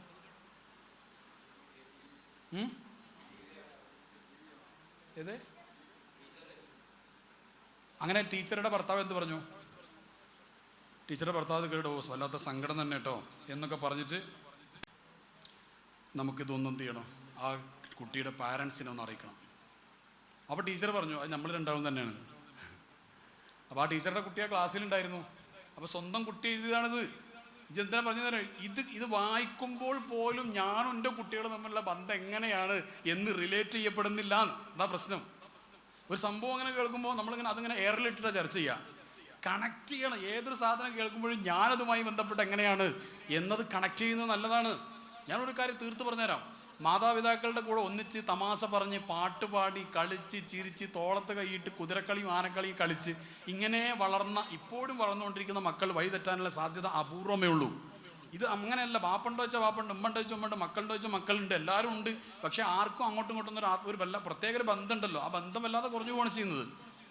അതിൻ്റെ പ്രധാനപ്പെട്ട കാരണം ഇതാണ്, യാതൊരു സംശയമില്ല. ഇതിൻ്റെ അപകടങ്ങൾ ഒരുപാട് എണ്ണി പറയാനുണ്ട്. നേരത്തെ നമ്മളെ പ്രിൻസിപ്പൽ സാറ് കുറച്ച് കാര്യങ്ങൾ സൂചിപ്പിച്ചുകൂടെ, ഒരുപാട് കാര്യങ്ങൾ എണ്ണി പറയാനുണ്ട്. ഒന്നുമാണ് ഞാൻ ഇപ്പോൾ പറയാം. അത് പ്രധാനപ്പെട്ട വിഷയം തന്നെ. ഇൻസ്റ്റാഗ്രാമിനെ കുറിച്ച് സൂചിപ്പിച്ചില്ലേ, അത് പറയാൻ കാരണമുണ്ട്. ഇന്നും വന്നിട്ടുണ്ട് 2 കേസ് ഇൻസ്റ്റാഗ്രാം പ്രണയം. ഇത് 2 കേസ്. അത് അങ്ങനെയാണ്. കൺസൾട്ടിങ്ങിന് ഇരുന്നാലും മാഷാ അല്ലാഹ് പ്രണയത്തിൻ്റെ കേസ് ഉണ്ടാവും. എനിക്ക് പ്രണയം എന്ന് കേൾക്കുമ്പോൾ തന്നെ വല്ലാത്തൊരു ഇഷ്ടമാണ്. അപ്പോൾ ഞാൻ ആദ്യം ചോദിക്കും റസൂലുള്ളാഹിനോടാണോ എന്ന് ചോദിക്കും, മദീനത്തേക്കാണോ പ്രണയം എന്ന് ചോദിക്കും. ആണെങ്കിൽ ദ്വാരപ്പിക്കാൻ വേണ്ടിയിട്ടാണ്. നല്ല കാര്യമല്ലേ, റസൂലുള്ളാഹിനെ പ്രണയിക്കുന്ന ഒരാളുണ്ടെങ്കിൽ അയാളോട് ദ്വാരപ്പിച്ച് ഉത്തരം ഉണ്ടാവും. അതിനുവേണ്ടി ഞാൻ ദ്വാരപ്പിക്കാൻ വേണ്ടി ചോദിക്കുന്നത്. അപ്പോൾ അതല്ല, പിന്നെ എന്താണ്, ഏതോ ഒരു ചങ്ങായിനോടൊരു പ്രണയമാണ്. പ്രണയത്തിന് കണ്ണും കാതുമില്ലല്ലോ. ഹബ്ബുക ശൈഅ യുഅമി വയുസ്ലിം എന്നല്ലേ റസൂലുള്ളാഹി പറഞ്ഞത് സ്വല്ലല്ലാഹു അലൈഹി വസല്ലം. നഅം സറാ ത്വയ്ഫു മിൻ ഹുവ ഫറഖനി വൽ ഹബ്ബു യഅതറദു ലദ്ദാത ബിൽ അലമി. അതിന് ആ ഹദീസാണ് ഈ പറഞ്ഞിരിക്കുന്നത്. ബുർദയിലെ ആദ്യത്തെ ബസ്സിലെ വരിയത്. അപ്പോൾ ശരിക്കും എന്താ സംഭവിക്കുന്നത് വെച്ച് കഴിഞ്ഞാൽ ശരിക്കും ശ്രദ്ധിക്കണം. ഞാൻ നേരത്തെ തുടക്കത്തിൽ പറഞ്ഞൊരു വാക്ക് ഒന്നുകൂടെ ഇങ്ങോട്ട് കൊണ്ടുവരാം, അത് കണക്ട് ചെയ്യണം ഇങ്ങോട്ട്. അതെന്താണെന്ന് വെച്ച് കഴിഞ്ഞാൽ ഒരു വിഷയം പറഞ്ഞ് ഓർമ്മ, തുടക്കത്തിൽ ഒരു പോയിന്റ് പറഞ്ഞ് ഓർമ്മയുണ്ടോ? എന്താ പറഞ്ഞ്? നബി സല്ലല്ലാഹു അലൈഹി വസല്ലമ തങ്ങൾ പറഞ്ഞ ടീച്ചിങ്സിൽ നിന്ന് മാറി കുറച്ച് പൈസയും വിദ്യാഭ്യാസമൊക്കെ വന്നപ്പോൾ ഞാൻ ഒരു ജനറൽ ആവാൻ വേണ്ടിയുള്ള കുറേ ശ്രമങ്ങൾ നടത്തി. അപ്പോൾ പണി പാളിപ്പോയി പറഞ്ഞു. മനസ്സിലായോ? നമ്മൾ ഒരാളെ തൃപ്തിപ്പെടുത്തേണ്ടത് അള്ളാഹിനെ മാത്രമാണ്. നമ്മൾ വേറെ ജനങ്ങളെ പബ്ലിക്കായിട്ടുള്ള ഓനെന്താ വിചാരിക്കുക, മറ്റോനെന്താ വിചാരിക്കുക എന്നുള്ളത് നമ്മുടെ കൺസേൺ ആവേണ്ടതില്ല. ഞാൻ ഉദാഹരണം പറയാം, ശരിക്കും നിങ്ങൾക്ക് മനസ്സിലാവും. ഈ ഡൗട്ട് ഉണ്ടെങ്കിൽ ചോദിക്കും ചെയ്യാം. ആൺകുട്ടികളും പെൺകുട്ടികളും തമ്മിലുള്ള സൗഹൃദത്തെ നമ്മൾ വല്ലാതെ പ്രോത്സാഹിപ്പിച്ചുകൊണ്ടിരിക്കുന്നു. ഇപ്പോൾ അല്ലാതെ പ്രോത്സാഹിപ്പിക്കാതെ പോയി ബന്ധം ഉണ്ടാക്കിക്കോ എന്ന് പറഞ്ഞ് വിടുക എന്നല്ല, ആ ബന്ധങ്ങളെ നമ്മൾ എന്ത് ചെയ്യുന്ന നിരുത്സാഹപ്പെടുത്തുന്നില്ല, അവിടെ പ്രശ്നം. അപ്പോൾ നേരത്തെ പറഞ്ഞ പോലെ ഫെമിനിസ്റ്റിൻ്റെ ആളുകളോ അല്ലെങ്കിൽ ഈ പറയപ്പെട്ട ലിബറലിസത്തിൻ്റെ ആളുകളോ, അതിലിപ്പോൾ എന്താ പ്രശ്നം? ആണോ പെണ്ണും കൂടെ ഒന്നിച്ചിരുന്ന് കഴിഞ്ഞാൽ ആകാശം ഇടിഞ്ഞു വീഴുമോ? ആകാശം ഇടിഞ്ഞു വീഴില്ല, വേറെ എന്തൊക്കെ ഇടിഞ്ഞു വീഴുക എനിക്കറിയില്ല. ഇത് ഗുരുതരമായ പ്രശ്നം. ഞാൻ പറഞ്ഞുതരാം എന്താ സംഭവം എന്നുള്ളത്. ഇവിടെ ആണും പെണ്ണും തമ്മിൽ സൗഹൃദത്തെ, ഇപ്പോൾ ഉദാഹരണം പറഞ്ഞാൽ പിന്നെ അത്യാവശ്യം ദീനീബോധം ഉണ്ട് എന്ന് നമ്മൾ വിശ്വസിക്കുന്ന ആളുകൾക്കിടയിൽ തന്നെ ഇത്തരം കമൻസാണ് വരുന്നത്. ഒരു ആൺകുട്ടി, ഇപ്പം എൻ്റെ ഒരു പെങ്ങള് അപ്പുറത്തെ വീട്ടിൽ 4 വീട്ടിൽ അപ്പുറത്തെ പയ്യനോ അവൻ്റെ കൂടെ ഒന്ന് ബൈക്കുമ്പോൾ പോയി എന്താ പ്രശ്നം? എന്ത് പ്രശ്നമുണ്ടോ? പറ പ്രശ്നമുണ്ടോ? അത് നമ്മൾ പ്രശ്നമാക്കേണ്ടതുണ്ടോ? നമുക്കറിയില്ല. അപ്പുറത്തുള്ള ജബറാക്കൻ്റെ മോൻ എൻ്റെ പെങ്ങൾ അതേ ക്ലാസ് പിന്നെ കോളേജിലെ പഠിക്കുന്നത്. ഓൻ ഏതായാലും ബൈക്കുമ്പോൾ അങ്ങോട്ട് പോകണം. അവൻ്റെ ബൈക്ക് ഒന്ന് പോയാൽ എന്തോ പ്രശ്നങ്ങൾ പ്രശ്നമുണ്ടോ? അല്ല, അതൊരു പ്രശ്നമാക്കേണ്ടതുണ്ടോ? ഈ പുതിയ കാലത്ത് 2023 കഴിയാൻ പോകണം. നിങ്ങൾ കാലമൊക്കെ ഒന്ന് മനസ്സിലാക്കിയിട്ട് വേണം സംസാരിക്കാൻ. പ്രശ്നമുണ്ടോ? അത് ഓരോരുത്തരിങ്ങനെ നോക്കുന്നുണ്ട്. ഇപ്പം എങ്ങോട്ടാ പോകാന്ന് പറയാൻ പറ്റില്ല. ഉണ്ട് പറഞ്ഞാലാണോ കുടുങ്ങുക, ഇല്ലാതെ പറഞ്ഞാലാണോ കുടുങ്ങുക, അതൊക്കെ അറിയില്ല. എന്താ പ്രശ്നം? അല്ലെങ്കിൽ എൻ്റെ പങ്ങൾ 2 ബസ് കയറി പോകണോ? എത്ര ഇടങ്ങാറാണോ? ഇത് ഓൻ്റെ ബെക്കിൽ കയറിയിടുന്ന വള്ളക്കൊന്ന് പിടിക്കേണ്ട പണി മാത്രമേ ഉള്ളൂ. സ്കൂളായിട്ട് എന്താ ഈ ബൈക്ക് അവിടെ എത്തും. അപ്പോൾ ഞാൻ പറയാം, ഇത് തുടങ്ങുന്ന ഒരു അസുഖത്തിൻ്റെ ഒരു സിംറ്റം പറയാം ഞാൻ. ഇപ്പം എന്താ പ്രശ്നമില്ലല്ലോ, പോയാൽ എന്താ പ്രശ്നം എന്നാണ് പറയുന്നത്. ഇത് ഒരു ഉദാഹരണമാണ്, ഇങ്ങനെയുള്ള പലതും. അപ്പോൾ എന്താ സംഭവിക്കുക? അപ്പോൾ ഞാൻ പറഞ്ഞു കുഴപ്പമില്ല, എന്താ പ്രശ്നം എന്നോട് ചോദിച്ചു. ഞാൻ പറഞ്ഞു ഒരു പ്രശ്നമില്ല. ഒരു ജനറലായ ഒരാൾ അഭിപ്രായം പറയാണ്. അപ്പോൾ ഞാൻ പറഞ്ഞു ഒരു കുഴപ്പമില്ല, ഫാന്റാസ്റ്റിക് ഔട്ട്സ്റ്റാൻഡിങ് അല്ലേ, പോയിക്കോട്ടെ, നല്ല കാര്യമല്ലേ. അതൊക്കെ നമ്മൾ പ്രോത്സാഹിപ്പിക്കല് വേണ്ടത്. കാരണം വെച്ചാൽ നമ്മൾക്ക് സേഫായിട്ട് പോകാം. അത് നമ്മളൊന്നും പിന്നെ അയാൾ അഭിപ്രായം പറഞ്ഞിട്ട് ലാസ്റ്റിനോട് അല്ലേന്ന് ചോദിച്ചാണ്. അപ്പോൾ അതിൻ്റെ അവരോട് ഞാനീ പറഞ്ഞത്. എന്നിട്ട് ഞാൻ കൂട്ടത്തിൽ പറഞ്ഞു ഒരു കുഴപ്പമില്ല, പോയി കിടക്കും, നല്ല കാര്യങ്ങൾ പറയുന്നത്. ഇനി അഥവാ അവരിങ്ങനെ ബൈക്കിൽ ഇങ്ങനെ പോകുന്ന സമയത്ത് അവർക്കൊരു ജ്യൂസ് കുടിക്കാൻ പോയാൽ തോന്നിക്കഴിഞ്ഞാൽ അതിനുള്ള സ്വാതന്ത്ര്യം കൊടുക്കണം. അത് പറ്റില്ല എന്ന് പറയാൻ പാടില്ല. ഇപ്പം അങ്ങനെ ജ്യൂസ് കുടിക്കുന്നത് പെട്ടെന്ന് മഴ പെയ്യുന്ന സമയത്ത് അവർ കയറി ബസ് സ്റ്റോപ്പിൽ കയറി നിന്ന് അപ്പോൾ അവർ അവിടെ കയറി നിൽക്കാനുള്ള സ്വാതന്ത്ര്യം കൊടുക്കണം. ഇനി ഒരു ദിവസം ഏതായാലും ഡെയിലി ഇങ്ങനെ പോകുന്നതല്ല, ഒരു ദിവസം ബീച്ചിലേക്കൊന്ന് പോകാൻ തോന്നിയാൽ അതിന് നമ്മളെന്ത് ഒരു ഇടങ്ങാറാക്കാൻ പാടില്ല. 2024 ആയി തുടങ്ങിയില്ലേ. ഇനി അതല്ല അവർക്ക് ഇങ്ങനെ യാത്ര പോയിട്ട് ഒരു വയനാട്ടിലേക്ക് പോകാൻ തുടങ്ങിയ റൂം എടുക്കുകയാണെങ്കിൽ അവിടെ നിന്ന് എന്തെങ്കിലും ആക്കാനൊക്കെ തോന്നിയാൽ അത് നമ്മളെന്ത് ചെയ്യാൻ മുടക്കാൻ പാടില്ല. അവസാനം ഇപ്പം എന്തെങ്കിലും വല്ല സമ്മാനം കിട്ടിയാൽ അത് ഏറ്റുവാങ്ങാനുള്ളൊരു മാനസികാവസ്ഥയും കൂടെ ഉണ്ടായാൽ കുഴപ്പമില്ല. ഞാൻ പറഞ്ഞ മനസ്സിലായോ? ഇസ്ലാമിനൊരു പ്രത്യേകത ഉണ്ട്. ഇസ്ലാമിൻ്റെ പ്രത്യേകത എന്താ വെച്ചെങ്കിൽ ഇസ്ലാം തെറ്റിനല്ല ഇസ്ലാം ഇല്ലാതാക്കുക അല്ലെങ്കിൽ വിരോധിക്കുക, അതിലേക്കുള്ള വാതിലായിരിക്കും. അത് ഇസ്ലാമിൻ്റെ പ്രത്യേകത. ഞാൻ നേരത്തെ പറഞ്ഞു, അള്ളാഹിൻ്റെ ഹബീബായ സ്വല്ലല്ലാഹു അലൈഹി വസല്ലം തങ്ങൾ പറഞ്ഞത് എന്താണ്? നിങ്ങൾ നരകത്തിലേക്ക് ചാടാതിരിക്കാൻ വേണ്ടി നിങ്ങൾ അരക്കെട്ട് പിടിച്ചിട്ട്, ആ ക്ലോസ്നെസ് ആണ് പറഞ്ഞത്. അത് ഉമ്മത്തിന് അഹല്ല ഉമ്മത്തഹു ഫി ഹിർസി മില്ലത്തിഹി കല്ലൈതി ഹല്ല മഅൽ അശ്ബാലി ഫി അജ്മി. അത്രമാത്രം ഉമ്മത്തിന് ലഖജാവുക്കിൻ്റെ അർത്ഥോസ്താമാർ അവിടെ ചോദിച്ചിട്ട് എന്നെ വിവരമില്ലാത്ത ആൾക്കാർ, എന്നെ പോലെ വിവരമില്ലാത്ത ആൾക്കാർ പഠിച്ചാൽ മതി, മനസ്സിലാവും എത്രമാത്രമാണ് ഉമ്മത്ത് റസൂലുള്ളാഹി സ്വല്ലല്ലാഹു അലൈഹി വസല്ലം ഉമ്മത്തിനെ സ്നേഹിച്ചതെന്നില്ല. അവിടുന്ന് എല്ലാ സമയത്തും സംസാരിച്ച ഉമ്മത്ത് 24/7 സംസാരിച്ച ഉമ്മത്തിനെ കുറിച്ചാണ്. 24/7 ചിന്തിച്ചതും പ്രാർത്ഥിച്ചതും ഉമ്മത്തിന് വേണ്ടിയിട്ടാണ്. ഉമ്മത്തിൽപ്പെട്ട ഒരാൾക്ക് ഒരു ദിവസം ഒരു അൺഡിവൈഡഡ് ഒരു 1 hour പോലും തിരിച്ചു റസൂലുള്ളാഹിനെ കുറിച്ച് ചിന്തിച്ച് സ്വലാത്തില്ലാൻ സമയമില്ലാത്ത ഒരു ദുർഗന്ധം വമിച്ച ഒരു അവസ്ഥയാണ് നമ്മൾ പലപ്പോഴും കാണുന്നത്. അള്ളാഹു നമുക്കൊരു മാറ്റത്തിനുള്ള ഒരു തൗഫീഖ് നൽകട്ടെ. എന്നിട്ട് ആ മാറ്റത്തിന് ഇസ്തിഖാമത്തും നൽകട്ടെ. മാറ്റം പലപ്പോഴും ഉണ്ടാവേണ്ട 2 ആഴ്ച. നമ്മൾക്ക് എത്ര റമദാനിൽ നന്നായതാ നമ്മളൊക്കെ ഇല്ലേ? നമ്മൾ കുറേ റമദാനിൽ നന്നായവരല്ലേ? ദൈവത്തിന് ഇനി പറയൂല പ്രതിജ്ഞ വരെ എടുത്തിട്ടുണ്ടാവും ചില പള്ളിത്തെ ക്ലാസ്സിലൊക്കെ ഇല്ലേ? പക്ഷെ എന്നിട്ട് കുറേ നടന്നിട്ടുണ്ടാവും. ഇസ്തിഖാമത്താണ് ഏറ്റവും പ്രധാനം. ഈ കൺസിസ്റ്റൻസി എന്ന് പറയില്ലേ, അത് ഒരു സംഗതി തീരുമാനം എടുത്തു കഴിഞ്ഞാൽ ഏറ്റവും വലിയ കറാമത്തന്നെ ഇസ്തിഖാമത്താന്നാ പറയല്ലേ പണ്ഡിതന്മാർ. അത് ഉറച്ചു നിൽക്കാനുള്ള ഒരു കൺസിസ്റ്റൻസിക്കുള്ള ഒരു പ്രത്യേകത നമുക്കതിൽ വേണം. അപ്പോൾ ഈ രീതിയിൽ കുട്ടികളുടെ ഈ വിഷയത്തിൽ മാറ്റങ്ങൾ വരുന്നുണ്ട്. അപ്പോൾ ഇവരെന്ത് ചെയ്യാണ്? ഇസ്ലാം അതിൻ്റെ വാതിലടക്കം ഇസ്ലാം അതിലേക്കുള്ള വാതിലും കൂടെ ക്ലോസ് ചെയ്യുകയാണ് ചെയ്യുന്നത്. അപ്പോൾ നമ്മളെന്ത് ചെയ്തു? അന്ന് കുഴപ്പമില്ല എന്ന് പറഞ്ഞു. അപ്പോൾ കുഴപ്പമില്ല, ഒരു ചാറ്റിങ് തുടങ്ങി. ഈ ഇൻസ്റ്റഗ്രാമിൻ്റെ കാര്യം പറയാം. ഇൻസ്റ്റഗ്രാമിൽ ഇവർ ബന്ധം തുടങ്ങുന്നത് എങ്ങനെയെന്ന് അറിയോ? ഈ 8ാം ക്ലാസ് മുതൽ നിങ്ങൾ ശ്രദ്ധിച്ചോ, ഇതിൽ പഠിക്കുന്ന മക്കളുണ്ടല്ലോ, അവരും കൂടെ മനസ്സിലാക്കാനാണ് ഞാൻ പറയുന്നത്. സോഷ്യൽ മീഡിയ നല്ല കാര്യങ്ങൾക്ക് ഉപയോഗിക്കാം, തീർച്ചയായിട്ടും ഉപയോഗിക്കാം, ഒരു സംശയമില്ല. സോഷ്യൽ മീഡിയ ഹൈറിന് വേണ്ടി ഉപയോഗിക്കാൻ പറ്റും. ഒരുപാട് കാര്യങ്ങൾ ബിസിനസ് ചെയ്യുന്നവർക്ക് അവരുടെ മാർക്കറ്റിങ്ങിന് വേണ്ടി ഉപയോഗിക്കാൻ പറ്റും. എത്രയും നല്ല ടൂളാണെന്ന് അറിയുന്നത് മാർക്കറ്റിങ്ങിന് വേണ്ടി സോഷ്യൽ മീഡിയ ഉപയോഗിക്കുന്നത്. 1 ലക്ഷം രൂപ എടുത്ത് പത്രത്തിൽ പരസ്യം കൊടുക്കണ്ട. ഒരു സോഷ്യൽ മീഡിയ ഇൻഫ്ലുവൻസറുടെ ഇതിലൊരു വീഡിയോ വന്നാൽ മതി, അത് കുറേ ആൾക്കാർ കാണുന്നത്. ഹോട്ടലൊക്കെ ആണെങ്കിൽ കച്ചവടം ഇങ്ങനെ പൊടി പിടിക്കും അവിടെ. എത്ര കാലം അതിന് കൺസിസ്റ്റൻസി ഉണ്ടോയെന്ന് അറിയില്ല. 3 മാസം കഴിഞ്ഞിട്ട് വേറെ ആളെ കൊണ്ടുവന്നാൽ മതി. അപ്പോൾ പ്രശ്നം അല്ല, കസ്റ്റമേഴ്സൊക്കെ ഡിഫറെൻ്റ് ആയിരിക്കുമല്ലോ ആ നിലക്ക്. അപ്പോൾ എന്താ സംഭവിക്കുകയെന്ന് വെച്ച് കഴിഞ്ഞാൽ കുട്ടികളെ സംബന്ധിച്ചിടത്തോളം കുട്ടികൾക്ക് ഒരു 13 വയസ്സ് മുതലുള്ള ആൺകുട്ടികളും പെൺകുട്ടികളും തന്നെ ഇന്ന് ഈ ഇൻസ്റ്റഗ്രാം ഉപയോഗിക്കുന്നുണ്ട്. വ്യക്തമായി മനസ്സിലാക്കണം പറയുന്നത് കേട്ടോ. അത്രമാത്രം കേസുകൾ നമ്മൾ കാണുന്നുണ്ട്. ഓരോ ആഴ്ചയിലും 2, 3, 4 കേസ് വരുന്നുണ്ട്. ഇൻസ്റ്റഗ്രാം അവർ ഉപയോഗിക്കുന്നത് ഏതോ ഒരു ആണിൻ്റെ കൂടെ ചാടിപ്പോകണം എന്ന നീയത്തോടു കൂടെ അല്ല ഇവർ ഇൻസ്റ്റഗ്രാം ഉപയോഗിക്കാൻ തുടങ്ങുന്നത്, ഒരിക്കലല്ല. പിന്നെ എന്താ അവിടെ സംഭവിക്കുന്നതെന്ന് വെച്ച് കഴിഞ്ഞാൽ ഇവർ ഇൻസ്റ്റഗ്രാം ഉപയോഗിക്കാൻ തുടങ്ങുമ്പോൾ ഒരു കൗതുകം, അത്രയേ ഉള്ളൂ. ഒരു കൂട്ടുകാർ പറഞ്ഞെടുത്തിട്ട് ഇങ്ങനെ ഇൻസ്റ്റഗ്രാം ഇടുക, നമുക്കിങ്ങനെ ഇങ്ങനെ ആക്കി എന്നൊക്കെ ഒരു പ്രൊഫൈലൊക്കെ ഉണ്ടാവും, ഒരു രസമാണെങ്കിൽ ചാറ്റൊക്കെ ചെയ്യാം, പലതും കാണാം എന്ന് പറഞ്ഞപ്പോൾ കൗതുകത്തിന് വേണ്ടി ഇൻസ്റ്റഗ്രാം തുടങ്ങിയതാണ്. അങ്ങനെ കൗതുകത്തിന് വേണ്ടി തുടങ്ങിയപ്പോൾ ഒരു പേരിട്ട്, ഫോട്ടോ ഒക്കെ ഉണ്ട, പേരിട്ടാൽ തന്നെ മതി. അപ്പോഴത്തേക്ക് പെൺകുട്ടികളുടെ പേരിട്ടാൽ തന്നെ മതി, ഫോട്ടോ ഒന്നും വേണമെന്നില്ല. അപ്പോഴത്തേക്കും നെർവ് കംപ്ലൈൻ്റ് ഉള്ള ആൾക്കാർ ചാറ്റും കൊണ്ട് വരും. ഈ നെർവ് കംപ്ലൈൻറ്റ് മനസ്സിലായില്ലേ? മനസ്സിലായി? ഞരമ്പ് രോഗമുള്ള ആൾക്കാർ വരും. അപ്പോൾ ഹായ് മോളോസ്. അപ്പം മോളോസിന് ഒരു പ്രത്യേക, മോളോസ് മറ്റൊരാൾ പറഞ്ഞു, എടി എനിക്കൊരാൾ ഹായ് അയച്ചോടി എന്നൊക്കെ പറയും. മോളസിന് ആദ്യമായിട്ട് ഹായ് കിട്ടാൻ ഇൻസ്റ്റഗ്രാമിൽ അവർ സന്തോഷം. മറ്റുള്ളവർ എടി തിരിച്ച് ഹായ് വിട്ടേക്ക്, ഞാൻ അങ്ങനെ ചെയ്യാറില്ല, എനിക്ക് പലരും ഹായ് വിടാറുണ്ട്. സത്യം പറയുകയാണ്, ഈ പെൺകുട്ടികൾ ഒരു തെറ്റു ഉദ്ദേശിച്ചിട്ടല്ല ഈ തിരിച്ച് ഹായ് വിടുന്നത്. അവർ കൗതുകം എന്ന രീതിയിൽ ജസ്റ്റ് വിടുകയാണ്. പക്ഷെ അപ്പുറത്തുള്ളവൻ അങ്ങനെ ആയിക്കൊള്ളുന്നില്ല. അത് നിങ്ങൾ ആലോചിച്ചാൽ മതി. ഒരു പെണ്ണിൻ്റെ പ്രൊഫൈൽ കാണുമ്പോഴത്തേക്കും അതിൽ ചാറ്റ് ചെയ്യാൻ പോകുന്നവൻ്റെ മാനസികാവസ്ഥ എന്തായിരിക്കും? അവൻ നെർവ് കംപ്ലൈൻ്റ് അല്ലേ? അവൻ എന്ത് ഡോക്ടറെ കാണിക്കണ്ടേ? ന്യൂറോളജി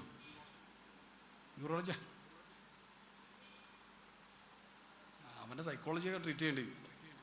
അത് അമ്രാദുൽ ഖുലൂബിൽപ്പെട്ടതാ. അത് ഷഹ്വത്ത്, ലസ്റ്റിൻ്റെ ഒരു എക്സ്റ്റേണൽ എക്സ്പ്രഷൻ മാത്രമാണ് റേപ്പ്.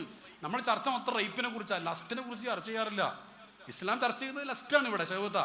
അക്കലും ഷഹ്വത്തും തമ്മിലുള്ള പോരാട്ടമാണ് ഇസ്ലാമിന് മൊത്തം. എന്തെടുത്ത് നോക്കിയോ അക്കലും ഷഹ്വത്തും തമ്മിലുള്ള പോരാട്ടമായിരിക്കും. അതിൽ അക്കൽ ജയിക്കുക, അതാണ് എല്ലായിടത്തും. എന്ത് കാര്യം ചെയ്യുമ്പോൾ ഇസ്ലാം പറയാം അക്കൽ ജയിക്കണം, ഷഹ്വത്ത് തോൽക്കണം എന്നാ പറയാം. അപ്പോൾ ഈ പെൺകുട്ടി അവസാനം ചാറ്റിങ്ങായി ചാറ്റിംഗ് ആയപ്പോൾ ഒരു സന്തോഷമായി. പേര് ചോദിച്ചു, പേര് പറഞ്ഞു. വാട്സപ്പ് നമ്പർ ഉണ്ടോ എന്ന് ചോദിച്ചു. ഉമ്മാൻ്റെ വാട്സപ്പ് നമ്പർ കൊടുത്തു. അങ്ങനെ അത് പിന്നെ ചാറ്റിംഗ് ആയി. പിന്നെ രസം. പിന്നെ അവൻ്റെ മെസ്സേജ് വരാതെ ഫ്രണ്ട് നമുക്ക് എന്താ തുടങ്ങാം, ഞാൻ നിന്നെ പ്രണയിക്കുന്നു എന്ന് പറഞ്ഞിട്ടല്ല തുടങ്ങാം. അങ്ങനെ തുടങ്ങിയിരുന്നെങ്കിൽ ഈ പെൺകുട്ടി ഒന്നാമത്തെ ഘട്ടത്തിൽ നോ പറയുമായിരുന്നു. കാരണം കുറച്ചൊക്കെ ഒരു ഇമാൻ ഉണ്ടാവും നമ്മുടെ കുട്ടിക്ക്. പക്ഷേ ജസ്റ്റ് ഫ്രണ്ട്ഷിപ്പായിരിക്കാം എന്നാ പറയുന്നത്. അപ്പോൾ ഇവിടെ ഫ്രണ്ട്ഷിപ്പ് കാസർഗോഡ് നിന്ന് ഒരുത്തന്നെ ഫ്രണ്ടായിട്ട് കിട്ടില്ലേ, അല്ലെങ്കിൽ ആലപ്പുഴയിൽ നിന്ന് കിട്ടില്ലേ, വല്ലാത്തൊരു രസം. എന്നിട്ട് ഇപ്പോൾ ക്ലാസ് എനിക്ക് ആലപ്പുഴ മര്യാദയ്ക്ക് എന്തുകൊണ്ട് എനിക്ക് ചോദിക്കാനും പറയാനും ആലപ്പുഴയിൽ വരെ ആൾക്കാരുണ്ട്, അല്ലെ കാസർഗോഡ് നിന്ന് ആൾക്കാർ വണ്ടിയിൽ വരും മര്യാദയ്ക്ക് നോണ്ടി എന്നൊക്കെ പറയുന്നൊരവസ്ഥയിലേക്ക് പെൺകുട്ടി മാറാണ്. പിന്നെ എന്താ സംഭവിക്കുന്നത് വെച്ചാൽ പെൺകുട്ടി ഇങ്ങനെ ചാറ്റ് ചെയ്ത് ഇതിങ്ങനെ മുന്നോട്ട് പോകുന്നതോറും മാനസികമായിട്ട് വല്ലാത്തൊരു അടുപ്പം വരും. ഈ അടുപ്പം അങ്ങനെ വന്ന് വേറെ ഒന്നും പറഞ്ഞിട്ടുണ്ടാവില്ല കേട്ടോ. പിന്നെ ഏതോ ഒരു ഘട്ടത്തിലെത്തുമ്പോൾ ഇത് നമുക്ക് കല്യാണം കഴിച്ചാലോ എന്ന് രണ്ടാൾ അങ്ങോട്ടും കൂടെ ചോദിക്കുന്നൊരവസ്ഥ വരും. അങ്ങനെ എല്ലാം ഉറപ്പിച്ച് ചിലപ്പോൾ അവർക്ക് കാണാൻ തോന്നും. ആ കാണുമ്പോൾ ചിലപ്പോൾ പല അബദ്ധങ്ങളും അവിടെ സംഭവിക്കും. അങ്ങനെ സംഭവിച്ച് എത്രയോ കേസ് വന്നിട്ടുണ്ട്. ഒരിക്കൽ എൻ്റെ അടുത്തൊരു പെൺകുട്ടിനെ കൊണ്ടുവന്ന് ഒരു പർദ്ദയൊക്കെ ഇട്ട് നല്ല സെറ്റപ്പിൽ, അതൊരു ഇസ്ലാമിൻ്റെ സിയാറൊക്കെ ഉള്ള ഒരു 17 വയസ്സുള്ളൊരു പെൺകുട്ടിയാണ്. പർദ്ദയൊക്കെ ഇട്ടിട്ട് ഒരു പെൺകുട്ടിയെ കൊണ്ടുവന്നു. 2 തവണയാണ് ആ പെൺകുട്ടിനെ കാമുകൻ വണ്ടിയിൽ കൊണ്ടുപോയിട്ട് ഒരു സ്ഥലത്ത് കൊണ്ടുപോയിട്ട് ചെയ്യാൻ പാടില്ലാതൊക്കെ ചെയ്തത്. എന്നിട്ട് ഈ പെൺകുട്ടി പറയുന്നത് എന്താണെന്നറിയോ? സാറേ ഓ നല്ലവനാണ്. ഈ പെൺകുട്ടി എന്ന് പറയുന്നത് നല്ലവനാണ്. എന്താ ചെയ്യുക, ഹബ്ബൊക്കെ അതിനെ ഹബ്ബൊക്കെ യുമി വയസ്സ് തന്നെ എൻ്റെ പോയിന്റ്. ഒരു സാധനത്തോടാണ് മഹബത്ത് കൂടി. കാരണം എന്താ, ഈ ആൺകുട്ടികൾ പെൺകുട്ടിക്കൊരു ബോധം വേണ്ടേ? ഞാൻ പറഞ്ഞു പെൺകുട്ടികളുടെ പ്രൊഫൈലിൻ്റെ പിന്നാലെ ചാറ്റിങ് പോയിട്ട് നടക്കുന്നവൻ്റെ മാനസികാവസ്ഥ എന്താണ്? അപ്പോൾ എന്നിട്ട് ഈ പെൺകുട്ടി ഇവനോട് പറയാണ്, ഒരു സുപ്രഭാതത്തിൽ പറയാണ് കല്യാണം കഴിക്കണമെന്ന് ഓൻ അക്സെപ്റ്റ് ചെയ്തിട്ടുണ്ടാവും. എന്നിട്ട് ഇങ്ങനെയുള്ള പ്രവർത്തനത്തിന് വിളിക്കുമ്പോൾ ഈ പെൺകുട്ടി വിസമ്മതിക്കും ആദ്യം. എന്നിട്ട് പറയും ആ പ്രശ്നമില്ല, നമ്മളേതായാലും കല്യാണം കഴിഞ്ഞാൽ ഇങ്ങനെയൊക്കെ ഉണ്ടാവില്ല, ഇപ്പോൾ ചെയ്ത പ്രശ്നമൊന്നുമില്ല. പറ്റൂല എന്ന് പറയുകയാണെങ്കിൽ എന്നാ വേണ്ട, നമുക്ക് പിരിയാം, let's break, because you don't trust me. എനിക്ക് ട്രസ്റ്റ് ഇല്ലാത്തതുകൊണ്ടാണ് നീ വേണ്ടാന്ന് പറയുന്നത്. അല്ല ട്രസ്റ്റ് ഉണ്ട്, എന്നാൽ ഞാൻ വരാം. ഇങ്ങനെ ഏതുവരെ മലപ്പുറം ജില്ലത്തെ കേസ് മാത്രം ഞാൻ ഇട്ട് മൈക്കലുകളുടെ പരിപാടി ആയതുകൊണ്ടാണ് ഒറ്റയ്ക്ക് വന്നാൽ ഞാൻ ഒറ്റയ്ക്ക് വേറെ പറഞ്ഞത് വിശ്വസിക്കൂലെന്ന്. ഞാൻ കേട്ടുകളിൽ പറയുന്നതല്ലല്ലോ. എല്ലാ ആഴ്ചയിലും കൺസൾട്ട് ചെയ്യുന്നൊരു പാവപ്പെട്ട കൗൺസിലറല്ല ഞാൻ. ഇന്ന് കൺസൾട്ട് രാവിലെ വൈകുന്നേരം വരെ മഴ വരെ കൺസൾട്ട് കഴിഞ്ഞിട്ടാണ് വരുന്നത്. ഇത് എൻ്റെ അടുത്ത് റിയലായിട്ട് വരുന്ന കേസുകളാണ്. വിശ്വസിക്കാൻ പ്രയാസം എന്ന് പറഞ്ഞാൽ അത്രയും വിശ്വസിക്കാൻ പ്രയാസം. അത് നിങ്ങൾ ഉണ്ടാക്കി പറഞ്ഞാൽ പറയുന്നത് അത്ര മാത്രമുള്ള കേസുകളാണ്. ഒരിക്കലും സംഭവിക്കില്ല എന്ന് പറഞ്ഞാൽ ചീഞ്ഞുനാറുന്ന കേസുകൾ. നമ്മുടെ ലോകം മൊത്തം അതാണ്. അത് എല്ലാ മേഖലയിൽ നിന്നും സംഭവിക്കുന്നുണ്ട്. എത്ര വീട്ടിലാണെന്നറിയോ? ഈ അടുത്ത കാലത്ത് ഈ മലപ്പുറം ജില്ല, ഈ കോട്ടക്കൽ, ഈ തിരൂർ, ഈ പറയപ്പെട്ട വളാഞ്ചേരി, ഇതിൻ്റെയൊക്കെ സൈഡിൽ നിന്ന് അർദ്ധരാത്രി കാമുകന്മാർ പെൺകുട്ടിൻ്റെ വീട്ടിൽ കയറി 12 മണിക്കൊക്കെ ബാപ്പിയും എല്ലാവരും ഉറങ്ങിയതിന് ശേഷം കയറി പുലർച്ചെ 4 മണിക്ക് ഇറങ്ങിപ്പോയി എത്ര കേസാണ് ഞാൻ കൈകാര്യം ചെയ്തത്. ഇന്നിപ്പോൾ ഞാൻ മാത്രമല്ല ലോകത്തൊരു കൗൺസിലറിൽ എത്ര കൗൺസിലേഴ്സ് ഉണ്ട്. ഈ കൗൺസിലിങ്ങിന് എത്തിപ്പെടാത്ത കേസ് ഉസ്താദന്മാർക്കോ അല്ലെങ്കിൽ ടീച്ചേഴ്സിനോ സാറന്മാർക്കോ അറിയുന്ന, പോലീസ് ഡിപ്പാർട്ട്മെൻറ്റിൽ അറിയുന്ന എത്ര കേസ് ഉണ്ടാവും? എത്ര ആയിരം കേസുകളാണിത്. ഞാൻ പറയുന്നത് വെച്ചാൽ നമ്മുടെ ഒരു ബേസ് ഇതൊക്കെ എവിടുന്ന സംഭവിച്ചത്? അന്യാണും പെണ്ണും തമ്മിലുള്ള ആവശ്യമില്ലാത്തൊരു ബന്ധത്തിലേക്ക് പോകാൻ പാടില്ല. ആ സൗഹൃദത്തെ നമ്മൾ എന്ത് ചെയ്തു? ആ കുഴപ്പമില്ല, ഇന്നത്തെ കാലത്തിൽ എന്ന് പറഞ്ഞാൽ നിങ്ങൾ ആലോചിച്ച് നോക്കൂ. നിങ്ങളൊരു മോൾക്ക് പെൺകുട്ടി വലിയ കുട്ടിയാകാൻ പ്രായമുള്ള ആൾക്കാരുണ്ടെങ്കിൽ, അല്ലെങ്കിൽ ആങ്ങളമാർ പെങ്ങന്മാരെ കുറിച്ച് ചിന്തിക്കുക. എൻ്റെ പെങ്ങൾക്കൊരു കോള് വരികയാണ്. ആരാണ് അത്? പിന്നെ കൂടെ പഠിക്കുന്ന ഒരു ഷബീറാണ്. ഷബീർ അടി നിനക്കാണ് ഫോണ് എന്ന് പറഞ്ഞിട്ട് ഞാൻ എൻ്റെ പെങ്ങൾക്ക് ഫോൺ കൊടുക്കുകയാണ്. ഞാൻ അപ്പോഴും ആലോചിക്കുന്നില്ല എന്ത് ക്ലാസ് കഴിഞ്ഞിട്ട് ക്ലാസ്സിന് പുറത്തേക്ക് വീട്ടിലേക്കും നീണ്ടുവരും മാത്രം എന്ത് ബന്ധമാണ് ഈ ചങ്ങാതിയും എൻ്റെ പങ്ങളും തമ്മിലുള്ളത് എന്ന് ഈ പൊട്ടനായി ഞാൻ ചിന്തിക്കുന്നില്ല. അപ്പോൾ വീണ്ടും മറ്റേ ആൾ ചോദിക്കണം, മറ്റേ ലിബറലിസത്തിൻ്റെ മറ്റേ ആളുടെ സൈഡിൽ നിൽക്കുന്നുണ്ട്. അയാൾ ചോദിക്കണം എന്ത് ഒരു ഫോൺ വിളിച്ചാൽ എല്ലാം കൂടി തകരുമെന്ന്. ഫോൺ വിളിച്ചാൽ എല്ലാം കൂടി തകരില്ല. തകർച്ചയിലേക്ക് തുടക്കം ഈ ഫോണാവാൻ സാധ്യതയുണ്ട്. കാരണം എന്താണെന്ന് അറിയും? ഞാൻ പറഞ്ഞാൽ ഇന്ന് ഞാൻ കൈകാര്യം ചെയ്ത കേസിൻ്റെ സ്ഥലം ഒന്നും ഞാൻ പറയുന്നില്ല. ഇതേ കേസ് ഇന്ന് കൈകാര്യം ചെയ്താണ്. ഒരു പെൺകുട്ടിക്ക് നഷ്ടപ്പെടാനുള്ള ഒക്കെ നഷ്ടപ്പെട്ടതാണ്. ഇന്നലല്ല ഇന്ന്. അത് കഴിഞ്ഞിട്ടാണ് ഞാൻ വന്നത്. അപ്പം ഞാൻ പറയുന്നതെന്ന് വെച്ച് കഴിഞ്ഞാൽ, ഇത് മാതാപിതാക്കളോട് ഇത് പറയുമ്പോഴും മാതാപിതാക്കൾ എൻ്റെ കുട്ടിക്ക് എന്തായാലും അങ്ങനെ ഉണ്ടാവില്ല എന്ന് ഒരു കണ്ണടച്ചൊരു വിശ്വാസമാണ്. ആര് പറഞ്ഞു നിങ്ങളെ കുട്ടിക്ക് ഉണ്ടാവരുത് എന്നുള്ളത് നിങ്ങളെ ആഗ്രഹമാണ്, എൻ്റെ ആഗ്രഹമാണ്. അല്ലാതെ നമ്മളൊക്കെ മക്കളെ പ്രൊട്ടക്റ്റ് ചെയ്യുമാറാവട്ടെ. നമ്മൾ ആഗ്രഹമാണ് പറഞ്ഞത്. ആഗ്രഹം ഉണ്ടായിട്ട് പ്രവർത്തനം അതിനനുസരിച്ചിട്ടില്ലെങ്കിൽ സംഗതി നടന്നുകൊള്ളണമെന്നില്ല. ഈ അടുത്ത് സ്ഥലം ഞാൻ പറയുന്നില്ല, ഒരു വലിയൊരു ആചാര്യ പടാ മുതലാളിയാണ്. അയാളുടെ മോൾ ഒരുത്തരായിട്ട് ഇതേപോലെ മുടിഞ്ഞ പ്രണയം. കോടീശ്വരം എന്ന് പറഞ്ഞാൽ പറ്റൂല, അതിനൊക്കെ എത്രയോ മേനാൾ. എന്നിട്ട് ലാസ്റ്റ് അയാൾ എന്നോട് പറഞ്ഞു, സാറേ ഇത് ഈ പെൺകുട്ടി പ്രണയം, എൻ്റെ മോൾ പ്രണയം നിർത്തിയിട്ടില്ലെങ്കിൽ ഞാൻ കേരളത്തിൽ നിന്ന് നാട് വിട്ട് പോകും. എനിക്ക് ആഫ്രിക്കയിൽ ബിസിനസ് ഉണ്ട്, എനിക്ക് അവിടെ വിസ ഉണ്ട്, ഞാൻ അവിടെ പെർമിറ്റ് എന്താണ് അതിൻ്റെ പേര്, റെസിഡൻസ് RE RP അത് റെസിഡൻസ് പെർമിറ്റ് ഞാൻ വാങ്ങും, ഞാൻ അവിടെ താമസിക്കും, ഈ നാട്ടിൽ ഞാൻ വരൂല. കാരണം എൻ്റെ ഇജ്ജത്തിന് അത്രയും പ്രശ്നമാണെന്ന് ഒരാൾ പറഞ്ഞാണ്. ആ കേസ് ഇപ്പോൾ കൈകാര്യം ചെയ്തുകൊണ്ടിരിക്കുകയാണ്, അത് ഫുള്ളായിട്ടില്ല. അല്ലാഹു തആല സലാമത്താക്കട്ടെ. ഇത്ര മാത്രം കേസുകൾ. ഞാൻ ഇതിൻ്റെ ഇടയ്ക്കൊരു കാര്യം പറഞ്ഞു, രക്ഷിതാക്കളെ മക്കളെ അവിശ്വസിക്കണം എന്നല്ല ഞാൻ പറഞ്ഞതിൻ്റെ ഉദ്ദേശം. പക്ഷേ റീസൺലെസ് ആയിട്ട് വിത്തൗട്ട് ഒരു ലോജിക്ക് ഒന്നുമില്ലാതെ എൻ്റെ കുട്ടികൾ തെറ്റും ചെയ്യൂല എന്ന് വിശ്വസിക്കണ്ട. കാരണം നിങ്ങളെ കുട്ടികൾ തെറ്റ് ചെയ്യാൻ കാത്തിരിക്കുകയാണ് എന്നൊന്നല്ല ഞാൻ ഈ പറഞ്ഞതിൻ്റെ അർത്ഥം. പക്ഷെ വഴികൾ അങ്ങനെയാണ്. എൻ്റെ അടുത്ത് എത്ര കേസുകൾ ഈ പ്രണയം അല്ലെങ്കിൽ ചാടിപ്പോയത് അല്ലെങ്കിൽ ഇങ്ങനെയുള്ള ഇഷ്യൂസൊക്കെ വരും. ഇന്ന് വരെ വന്ന ഒരു മാതാപിതാവും പറഞ്ഞിട്ടില്ല സാറേ സന്തോഷമായി സാറേ, ആ ഒരു സന്തോഷകരമായ നിമിഷത്തിന് വേണ്ടി കാത്തിരിക്കായിരുന്നു എന്നാരും പറഞ്ഞിട്ടില്ല. പറഞ്ഞവരൊക്കെ എന്താ പറഞ്ഞത്, എന്നാലും ഞങ്ങളെ കുട്ടി ഇങ്ങനെ ചെയ്യുമെന്ന് വിചാരിച്ചിട്ടില്ല എന്ന് പറഞ്ഞു. അത് മാത്രമേ പറഞ്ഞിട്ടുള്ളൂ. അത് എല്ലാ ജാതിൻ്റെ മതത്തിൻ്റെ ഒന്നും പ്രശ്നമല്ല ഇത്. അതിൽ അമ്മമാരുണ്ടായിട്ടുണ്ട്, അച്ഛന്മാരുണ്ടായിട്ടുണ്ട്, ക്രിസ്ത്യൻസ്, ഹിന്ദുസ് എല്ലാവരും വന്നിട്ടുണ്ട്. അതിൽ എല്ലാ വിഭാഗം വന്നിട്ടുണ്ട്.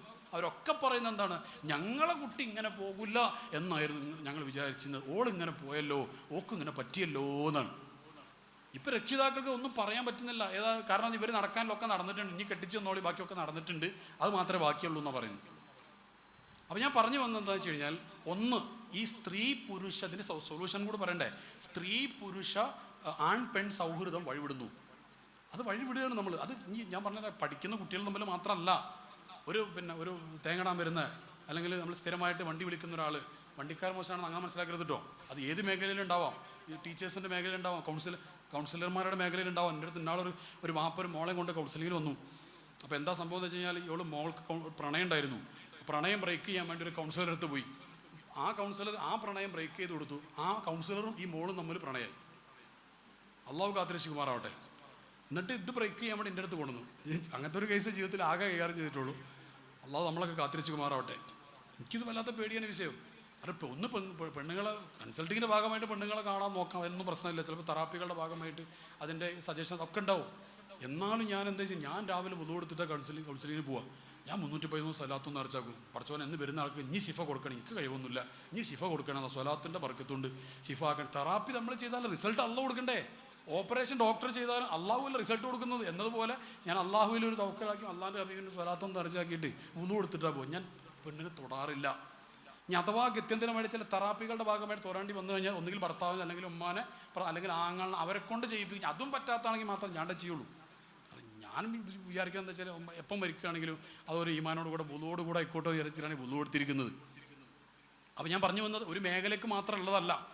അപ്പോൾ ഞാൻ ഉദാഹരണം പറഞ്ഞു വന്നത്, ഒരു പെണ്ണ്, ആ പെണ്ണിന് സ്ഥിരമായിട്ട് ഓട്ടോറിക്ഷ ഓടിക്കാൻ വരുന്ന ഒരാൾ, അല്ലെങ്കിൽ തേങ്ങ ഇടാൻ വരുന്ന ഒരാൾ, അല്ലെങ്കിൽ അങ്ങനെ എപ്പോഴും ഒരു എന്താ ഇതിൻ്റെ പേരെന്താ പ്ലംബിങ്ങും ഇലക്ട്രിക്കൽ സംഗതിയൊക്കെ അത് കൊടുക്കാൻ വേണ്ടി വരുന്ന ആൾ.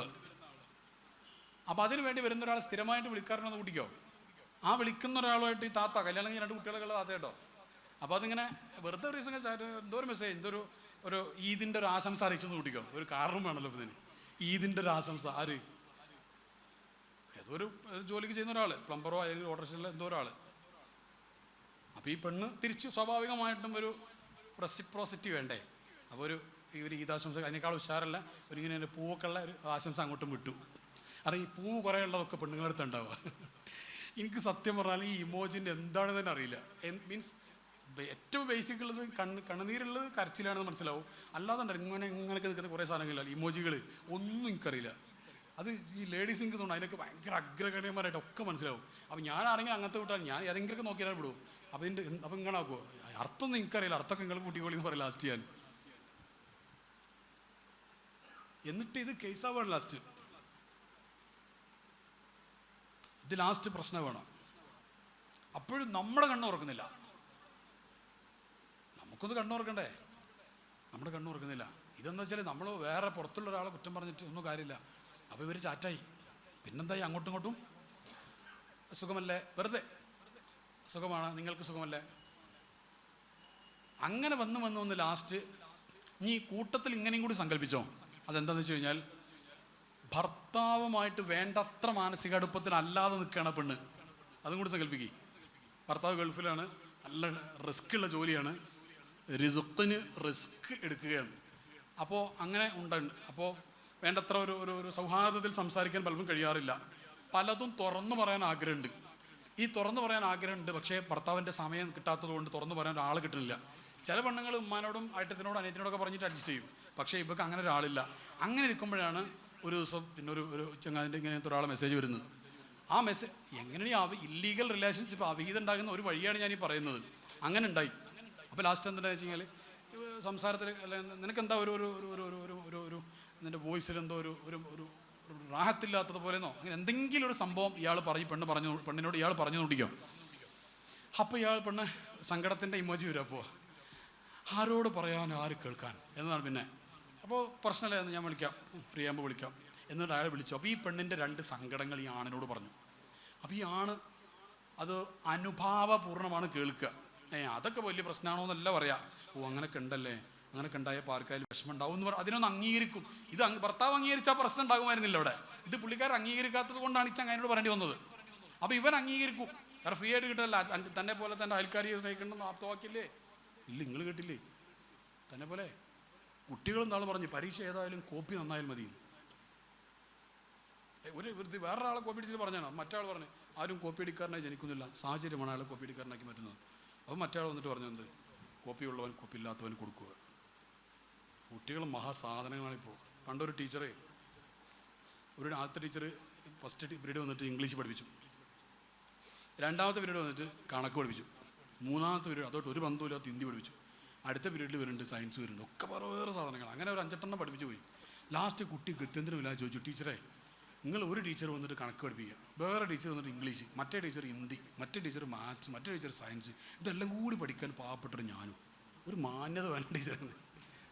ഇത് കുട്ടികളുടെ ബുദ്ധി. അത് ആ ചോദിച്ചതിൽ വലിയൊരു ചോദ്യം ഉണ്ട്. ഒന്ന് ആപ്റ്റിറ്റ്യൂഡ് ടെസ്റ്റ് നടത്തിയിട്ട് ഇവൻ്റെ ആപ്റ്റിറ്റ്യൂഡ് മനസ്സിലാക്കിയിട്ട് അതിന് ഇക്വലൻ്റ് ആയിട്ടുള്ള സിലബസ് കസ്റ്റമൈസ് ചെയ്ത് കൊടുത്തിട്ട് മാത്രം അവനെ ഒന്ന് പറഞ്ഞേച്ചാൽ മതിയായിരുന്നു.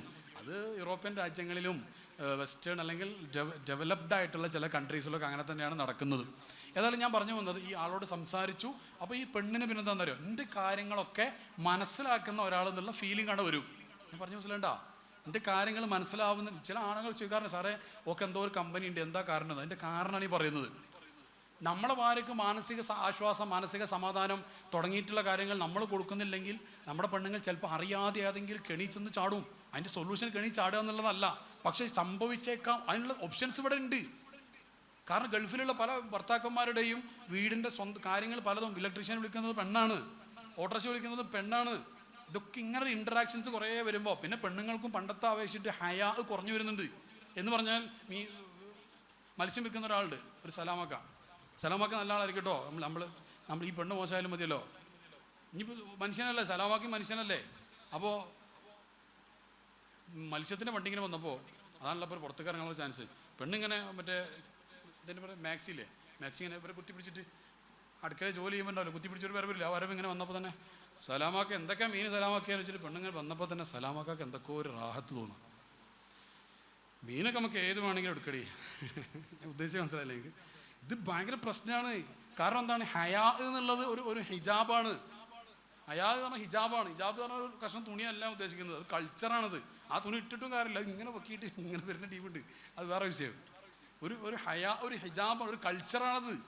അതെ. അപ്പോൾ ശരിക്കും പറഞ്ഞാൽ ഒരു അപ്പുറത്തുനിന്ന് മാറി നിന്ന് ആണുങ്ങൾ ആരുണ്ടെങ്കിൽ സലാമൊക്കെ അവിടെ വെച്ചാൽ ഞാൻ എടുത്തോളാം എന്ന് പറഞ്ഞിട്ട് ആ ഒരു സെറ്റപ്പുള്ള ശ്രദ്ധ വല്ലാതെ നമ്മുടെ അടുത്ത് മാറിപ്പോകുന്നു. ചുരുക്കി പറയട്ടെ, ഈ പെണ്ണ് ആണുമായിട്ട് സംസാരിക്കുന്നു. അപ്പോൾ ഈ പെണ്ണ് ലാസ്റ്റ് തോന്നുകയാണ് എൻ്റെ കാര്യങ്ങൾ മനസ്സിലാകുന്ന ഒരേ ഒരാൾ ഇയാൾ മാത്രമാണെന്ന്. അത് ജബ്ബാറാക്കയാണ് ജബ്ബാറാക്ക, പിന്നെ വേറെ ഒരാളാണെങ്കിൽ അയാൾ. അപ്പോൾ ലാസ്റ്റ് എന്ത് പ്രശ്നമെങ്കിലും ഇയാൾ പറയും, എനിക്ക് എന്ത് പ്രശ്നമെങ്കിൽ എന്നോട് പറഞ്ഞാൽ പ്രശ്നമൊന്നുമില്ല കേട്ടോ എന്നിങ്ങനെ പറയും. പറഞ്ഞ് ലാസ്റ്റ് വല്ലാത്തൊരു ബന്ധമായി. പിന്നെ ഭർത്താവ് വരുമ്പോഴും ഭർത്താവിനോട് താല്പര്യമൊന്നുമില്ല, ഭർത്താവിൻ്റെ കൂടെ ഇരിക്കാൻ താല്പര്യമില്ല, ഒന്നിച്ച് കിടക്കാൻ താല്പര്യമില്ല, ഒന്നിനും താല്പര്യമില്ല. എല്ലാത്തിനും ഒരാളുണ്ടല്ലോ. ഈ ഗൾഫിൽ പോയി ഭർത്താവ് ഗൾഫിലും കൂടെയൊക്കെയാണെങ്കിൽ പറയും വേണ്ട, ഇതെല്ലാം ചെയ്തു കൊടുക്കാൻ ഒരാൾ അവിടെ ഉണ്ട്. ഇതിങ്ങനെയാണ് ഇല്ലീഗൽ റിലേഷൻഷിപ്പ് പലപ്പോഴും ഉണ്ടാകുന്നതെന്ന് ഞാനീ പറയുന്നത്. ഇതിൻ്റെ സൊല്യൂഷൻ എന്താ? ഭാര്യയ്ക്ക് പറയാനുള്ളത് ഭർത്താവ് കേൾക്കുക എന്നുള്ളതിൻ്റെ സൊല്യൂഷൻ. ആ ഭാര്യ പറയുന്നത് എല്ലാം സാധിച്ചു കൊടുക്കാൻ ചിലപ്പോൾ ഭർത്താവിന് കഴിഞ്ഞോളണമെന്നില്ല, എല്ലാം സാധിച്ചു കൊടുക്കേണ്ടതായിക്കൊള്ളണമെന്നുമില്ല. പക്ഷെ അത് കേൾക്കാനുള്ളൊരു മനസ്സില്ലേ, ആ മനസ്സില്ലാത്തതാണ് ഇന്ന് പെണ്ണുങ്ങൾ പറയുന്ന പ്രധാനപ്പെട്ട പരാതി. കാരണം എന്താണെന്ന് അറിയാം, പെണ്ണുങ്ങൾക്ക് ഒരുപാട് കാര്യങ്ങൾ പറയാനുണ്ട്. ഇല്ലേ? നിങ്ങൾ പറ, നിങ്ങൾക്ക് കല്യാണം കഴിച്ചല്ലോ കുറേ ആൾക്കാർ, പെണ്ണുങ്ങൾക്ക് ഒരുപാട് പറയാനുണ്ടാവില്ലേ? ഇല്ലേ? ഇല്ല. നിങ്ങൾ വീട്ടിൽ പോയിട്ട് മര്യാദയ്ക്ക് ഉണ്ടായിരുന്നുകൊണ്ട് പറഞ്ഞ് ഭീഷണിപ്പെടുത്തിയോ? പെണ്ണാണെങ്കിൽ പെണ്ണുങ്ങൾ ഒരുപാട് കാര്യങ്ങൾ പറയാനുണ്ടാവും, ഒരുപാട് കാര്യങ്ങൾ പറയാനുണ്ടാവും. ചെറുതും വലുതും അങ്ങനെ കണക്കൊന്നുമില്ല. അവർക്ക് സമാധാനം കിട്ടണമെന്നുണ്ടെങ്കിൽ ഭർത്താവ് ഒന്നും വേണ്ട. ചില ഭർത്താക്കന്മാരുണ്ട്, എൻ്റെ പെണ്ണുങ്ങളെ അല്ല എൻ്റെ സഹോദരങ്ങളെ, ചില ഭർത്താക്കന്മാരെ പെണ്ണുങ്ങൾ അടങ്ങാറാക്കുന്നത് എങ്ങനെയാണെന്ന് അറിയാം. പെണ്ണ് കാര്യമായ എന്തോ ഒരു ജോലിയിലായിരിക്കും അവിടെ. അപ്പോൾ ഭർത്താവ് എന്തോ ഒരു സാധനം എടുക്കാൻ വേണ്ടി വന്നതാണ്. അതൊന്നും അകത്ത് കയറി ജസ്റ്റ് ഒന്ന് എടുത്ത് പോകാം. ഇയാളുടെ വീടിനെ മുറ്റത്തൊന്നും പി പി പി പി പി പി പീ തന്നെ ഓണടിക്കും. ഈ പെണ്ണ് 3/4 മണിക്കൂർ എടുത്തിട്ട് നമ്മളെ കുട്ടീനെ ഉറക്കിയിട്ടുണ്ട് അവിടെ. അങ്ങനെ ആട്ടി ആട്ടിനെ താത്താക്ക് ഉറക്കം വന്നിട്ടുണ്ടാവും. അതിന് കുട്ടി ഉറങ്ങിയിട്ടുണ്ടാവില്ല, കാരണം നമ്മളെ കുട്ടിയല്ലേ, അതിൻ്റെ ഒരു ക്വാളിറ്റി ഉണ്ടാവില്ലേ. എന്നിട്ട് ഇങ്ങനെ ആട്ടി അവസാനം 3/4 മണിക്കൂർ കഴിഞ്ഞിട്ട് എല്ലാം ആട്ടി ഉറക്കിയിട്ട് വെച്ചിട്ടുണ്ട് ഇറങ്ങിയതാണ്. അപ്പോഴാണ് നമ്മളെ കീന്ന് വരുന്നത്. ആണുങ്ങൾ മഹത്തായ സേവനം അത്. അല്ലെങ്കിൽ പെണ്ണപ്പുറത്തോ കാര്യമായ എന്തോ ജോലിയിലായിരിക്കും. ആ സമയത്താണ് ആണിങ്ങനെ വിളിക്കുന്നത്, എടീ ഒന്നിങ്ങോട്ട് വാന്ന് വിളിക്കുക, ഉറക്കെ വിളിക്കുക. എന്തേ ആ ഫാനൊന്ന് സ്പീഡ് കുറക്കേ. ഞാൻ തമാശ പറയുന്നതല്ല, നിങ്ങളുടെ കൂട്ടത്തിലുണ്ടാവും ഇങ്ങനെയുള്ള ആൾക്കാർ. എല്ലാ ലോകത്തുള്ള എല്ലാം നേടണമെന്ന് ആഗ്രഹമുണ്ട്. ഈ കസേരയിൽ നിന്ന് എഴുന്നേക്കാൻ പ്രയാസമാണ്. അല്ല അങ്ങനല്ലേ നമ്മളെ പറയുന്ന അവസ്ഥ. ഒരു കംഫർട്ട് സോൺ എന്നൊക്കെ അതിന് പറയില്ലേ. ഞാൻ വേറെ ഉദാഹരണം പറഞ്ഞുതരാം. നിങ്ങളുടെ വീട്ടിൽ നിങ്ങൾ എപ്പോഴും ചോറുന്നായി ഇരിക്കുന്ന ഒരു സ്ഥലമില്ലേ, കസേര ആ ടേബിളിൻ്റെ ഒരു സൈഡ്, അവിടെ തന്നെ ഇരിക്കുള്ളൂ. അല്ലെങ്കിൽ മോനവിടെ ഇരുന്നാൽ കച്ചറ ഉണ്ടാക്കും. ഇല്ലേ, നിങ്ങൾ പറ, നിങ്ങൾക്ക് അങ്ങനത്തെ ഒരു സ്ഥലമില്ലേ? അതെന്താ അവിടെ ഇരുന്നാൽ മോക്കത്തായ സുന്നത്താണ്. അവിടെ ഇരുന്നാൽ ആ മൂലയിലിരുന്നാൽ ഇടത്തെ മൂലയിലിരുന്നാൽ അങ്ങനൊന്നും ഇല്ലല്ലോ. അതെന്താ അവിടെ ഒരു പിടുത്താണത്, അങ്ങനത്തെ ഒരു സ്റ്റിക്കോണാണ് നമ്മൾ പലതിലും. അതിൽ നിന്ന് മാറാത്തത് കൊണ്ടാണ് ഞാൻ പറഞ്ഞു വന്നതെന്ന് വെച്ച് കഴിഞ്ഞാൽ, നമ്മുടെ പെണ്ണുങ്ങൾക്ക് കുറച്ച് മസാല അവിടെ എല്ലാവരും ഇവിടെ നോക്കിക്കോളെ. നമ്മുടെ പെണ്ണുങ്ങൾക്ക് കുറച്ച് സംസാരിക്കാനുള്ള സമയം വേണം. മക്കൾക്കും കുട്ടികൾക്കും കുറച്ച് തമാശ പറയാനും കളിക്കാനും ഇതാണ് ഇന്നത്തെ മർമ്മപ്രധാനം. ഇതുണ്ടായാൽ തന്നെ കുട്ടിക്ക് എൻ്റെ വാപ്പ എന്നുള്ള ഫീലിംഗ് ഉണ്ടാവും. ഇത് വാപ്പാനെ കാണുന്നത്, വാപ്പ നേരെ വരും, വാപ്പ ഇതിലിങ്ങനെ എടുക്കുക. ശരിക്കും പറഞ്ഞാൽ സോഷ്യൽ മീഡിയ വന്നപ്പോൾ അല്ലെങ്കിൽ ഇൻ്റർനെറ്റ് വന്നപ്പോൾ ജനങ്ങൾ തമ്മിലുള്ള അകലം വല്ലാതെ കുറഞ്ഞിട്ടുണ്ട്. ശരിയാണ്. കാരണം അബുദാബിയിൽപ്പെടെ എൻ്റെ വീട്ടിൽ കല്യാണം നടക്കുകയാണെങ്കിൽ എൻ്റെ അബുദാബിയിലെ കുടുംബക്കാർക്ക് ഇങ്ങനെ അപ്പോൾ കാണാം. അവിടെ ഈ പരിപാടി ലൈവ് ഉണ്ടെങ്കിൽ അവിടെ അപ്പോൾ കാണാൻ പറ്റും. ലോകത്ത് ഏത് ഭാഗത്തൊന്നും കാണാൻ പറ്റും. പക്ഷെ മാനസികമായിട്ട് അടുപ്പം കുറയാണ് ചെയ്തത്, അത് അകലം കൂടുകയാണ് ചെയ്തത്. മാനസികമായിട്ട് അകലം കൂടിയതാണ്. എന്താ കാരണം? ഞാൻ വീട്ടിലേക്ക് വരും, ആണുങ്ങൾ ശ്രദ്ധിക്കാൻ വേണ്ടി പറയുന്നുട്ടോ. ഞാൻ വീട്ടിലേക്ക് വരുന്ന സമയത്ത് എന്നെ പ്രതീക്ഷിച്ച് ഞാൻ കെട്ടിയോളായിട്ടുള്ളൊരു പെണ്ണവിടെ ഉണ്ട്. ഈ പെണ്ണുങ്ങൾ ഒരർത്ഥത്തിൽ പറഞ്ഞാൽ സാധുക്കളാണ്. അല്ലേ? സാധുക്കളല്ലേ? അല്ലേ? ഓള് സാധുവൊന്നുമില്ല. അങ്ങനെ ഉണ്ടോ ആർക്കെങ്കിലും? അല്ല, പെണ്ണുങ്ങൾ പാവങ്ങൾ. ഞാൻ എന്താ ഉദ്ദേശിച്ചെന്നറിയോ? അവർ നമ്മളിങ്ങനെ പെണ്ണ് കാണാൻ വേണ്ടി ചെന്നു അല്ലേ? പെണ്ണ് കാണാൻ പോയ രംഗമൊക്കെ ഒന്ന് ആലോചിച്ച് നോക്കി. വേണ്ട സാറേ, എന്തിനാ ആവശ്യമില്ലാത്ത കൂറിപ്പിക്കുന്നത്? ഒരാൾ പറഞ്ഞാൽ വേണ്ട. പെണ്ണ് കാണാൻ പോയി രംഗം ആലോചിക്കും. എന്നിട്ട് ഒരു റൂമിലുള്ള നിങ്ങൾ കണ്ടു ചെന്നപ്പോൾ നിങ്ങൾ ചിരിച്ചില്ലേനോ? ആ ചിരി കണ്ടിട്ട് ഈ ചിരി എന്നുണ്ടാവും എന്ന് വിചാരിച്ചിട്ടാണ് ഓള് ബാപ്പാനോട് ഓക്കെ പറഞ്ഞത്. ഇത് 2 ആഴ്ച കഴിഞ്ഞാൽ ചിരി പോകുന്നുള്ളത് പെണ്ണ് അറിയുമായിരുന്നില്ല. ഈ പെണ്ണുങ്ങളും ചിരിക്കണ്ട, നമ്മളും അതേപോലെ വിചാരിച്ചിരി. അപ്പോൾ ഇവർ പാവങ്ങളാണ് ശരിക്കും. അപ്പോൾ നമ്മളെ പ്രതീക്ഷിച്ച് നമ്മുടെ പെണ്ണുങ്ങളായിട്ട് അവിടെ നിൽക്കുന്ന നമ്മൾ വരുമ്പോൾ നമ്മളോട് മിണ്ടി പറഞ്ഞ് 2 വർത്താനൊക്കെ പറയാൻ വേണ്ടിയാണ്. എന്നിട്ട് ഈ ചങ്ങാതി ഈ മൊബൈൽ കൂടി നേരെ വന്നിട്ട് അവിടെ ഇരുന്നിട്ട് വാലൊക്കെ തൊണ്ട് ഒച്ചപ്പാടൊക്കെ ഉണ്ടാക്കി അവിടെ ഇരുന്നിട്ട് മൊബൈൽ കൊണ്ടിരിക്കുകയാണ്. എന്ത്? റീൽസ് കാണാൻ ഇവിടെ. കെട്ടിക്കൊണ്ടെന്നോ അവൻ്റെ പെണ്ണവിടെ ഉണ്ട്, അതിനോട് 2 വർത്താനം പറയണ്ടേ? അത് മാത്രമല്ല, ആണോ എൻ്റെ ഉമ്മ അവിടെ ഇല്ലേ, വാപ്പ അവിടെ ഇല്ലേ? എനിക്ക് ജന്മം നൽകി എൻ്റെ പ്രിയപ്പെട്ട ഉപ്പല്ല, ആ വാപ്പാൻ്റെ അടുത്ത് പോയിട്ട് എന്താ വാപ്പ വർത്താനം, അസ്സലാമു അലൈക്കും വറഹ്മത്തുള്ളാഹി വബറകാതുഹു, എന്താ വാപ്പച്ചേ വർത്താനം ചോദിക്കണ്ടേ? ഇനി ചില ആൾക്കാരുടെ സ്വഭാവം എന്താണെന്നറിയോ? വാപ്പ മരിച്ചു പോയിട്ടാണ് വാപ്പാൻ്റെ മഹത്വം പറയല്. എന്തൊരു പൊട്ടത്തരം അത്. ഞാൻ പലപ്പോഴും കണ്ടതാണ്. ഗൾഫിൽ പോകുമ്പോൾ അല്ലെങ്കിൽ നാട്ടിൽ പല സ്ഥലത്ത് പോകുമ്പോൾ, സാറേ വാപ്പ മരിച്ചു പോയി സാറേ, ഞങ്ങളുടെ വാപ്പയായിരുന്നു, ഞങ്ങൾ അങ്ങനെ സ്നേഹിച്ച ആളായിരുന്നു, ഇങ്ങനെ സ്നേഹിച്ച ആളായിരുന്നു, ഞങ്ങൾക്ക് ഒന്നും തിരിച്ചു കൊടുക്കാൻ പറ്റിയില്ല, വാപ്പ മരിച്ചു പോയി. ചില ആൾക്കാർ പറയും പാപ്പ വളരെ പെട്ടെന്ന് മരിച്ചു പോയി പറയും. എത്രാമത്തെ വയസ്സിൽ? 78ാമത്തെ വയസ്സിൽ പെട്ടെന്ന്. 78 വയസ്സുള്ള വാപ്പ മരിച്ചു പോയി കുറിച്ച് ഇയാൾ പെട്ടെന്ന് പറയുന്നത്. എന്നിട്ട് പറയും ഇതുവരെ ഒന്ന് ചിരിച്ചു കൊടുക്കും. ഞാൻ ചോദിച്ചു എന്തിനെത്ര കാലം കാത്തിരുന്നത്? ഞാൻ വിചാരിച്ചു വാപ്പ കുറച്ചും കൂടെ ഒക്കെ ഉണ്ടാവുമെന്ന്. ഈ 70 എന്ന് പറഞ്ഞാൽ തന്നെ ബോണസ് പ്ലസ് 8 ഇവിടെ അമാറും 9 സത്തീന സബി അവിടെ 8 ബോണസായി ഇവിടെ. എന്നിട്ട് അയാൾ പറയുന്നത് പെട്ടെന്ന് എന്ന് പറയുന്നത്. അപ്പോൾ ഞാൻ പറയുന്ന വിഷയം മോനെ ഇവിടെ കൊടുത്തു, എന്നിട്ട് ബാക്കിൽ നിന്ന് കൊടുത്തു എന്നിട്ടോ ഇവിടെ കൊടുത്തു വെള്ളം കേട്ടോ. എന്തിനാ വെള്ളം എന്ന് പറഞ്ഞ ഉദ്ദേശം മനസ്സിലായോ? അത് നമ്മൾ ഒരു ഗ്ലാസ് വെള്ളം എല്ലാവർക്കും മാഷാഅല്ലാഹ് വരുന്നുണ്ട്. സംഘാടകർ നല്ല സംവിധാനങ്ങളൊക്കെ ഒരുക്കിയിട്ടുണ്ട്. ഞാൻ പറഞ്ഞതെന്തിനാ വെച്ചാൽ ഇല്ലെങ്കിൽ ഇങ്ങനെ നോക്കും അറിയാതെ. അത് നിങ്ങളെ വീട്ടിൽ ഇതിനേക്കാൾ വലിയ ജ്യൂസ് ഉണ്ടാവും, അതുകൊണ്ടല്ലത്. അത് ഞാൻ നേരത്തെ പറഞ്ഞൊരു ടെൻഡൻസിയാണ്. അതുകൊണ്ടാണ് ഒരു ഗ്ലാസ് നാരങ്ങ വെള്ളം എന്ന് ഞാൻ പറഞ്ഞത്. ഇനിയിപ്പോൾ ആ നാരങ്ങളായിക്കോട്ടെ, എന്നാൽ അതിന് കിട്ടുമ്പോൾ കുടിക്കാം. അതുകൊണ്ടാണ് ബാക്കിൽ നിന്ന് കൊടുക്കാൻ പറഞ്ഞു. എന്താ പറഞ്ഞപ്പോൾ നമ്മൾ ലാസ്റ്റ് എന്താ പറഞ്ഞത്? അതുകൊണ്ട് എന്ത് വേണമെന്നാ പറഞ്ഞേ? വീട്ടിൽ കൊയങ്ങിയോ? നിങ്ങൾ ക്ഷീണിച്ചോ? വീട്ടിൽ ഒന്നിച്ച് ഭാര്യ ഭർത്താവും മക്കളുടെ തമാശ പറയുന്നൊരു അവസ്ഥ വേണമെന്ന്. ഉമ്മ നമ്മൾക്ക് നമ്മൾ പ്രിയപ്പെട്ട ഉമ്മല്ലേ വാപ്പല്ലേ പോയി മരിച്ചു പോയിട്ട് സങ്കടം പറയണ്ട. ഇതിനാ മരിച്ചു പോയിട്ട് സങ്കടം പറയുന്നത്? എത്ര ആൾക്കാർ ഉമ്മ മരിച്ചു പോയി എന്നിട്ട് ഇപ്പം സങ്കടം പറയുന്നത്. എന്നിട്ട് പറയാം ഒന്നും ചെയ്യൂർക്കല്ലോ, ഉമ്മാനോ സ്നേഹത്തോടെ നോക്കാൻ പോലും പറ്റില്ലല്ലോ എന്ന് പറയാം. ഒരാൾ പറഞ്ഞ എന്നോട്, അയാളുടെ ഉമ്മ മരിച്ചു, അയാളോട് പറയാം ചെറുപ്പക്കാരൻ്റെ ഉമ്മ മരിച്ചു. എന്നോട് അയാൾ പറഞ്ഞ വാക്ക്, എൻ്റെ ഉമ്മ എത്ര പെട്ടെന്ന്, അയാളമ്മ വലിയ പ്രായമായിട്ടില്ല, മരണത്തിന് പ്രായമൊന്നുമില്ല, എന്നാലും ഞാൻ പറയാം ഉമ്മ നേരത്തെ പറഞ്ഞ ഇവൻ്റെ മേലൊന്നും പോയിട്ടില്ല, കുറേ താഴെ പ്രായത്തിൽ ഉമ്മ മരിച്ചു.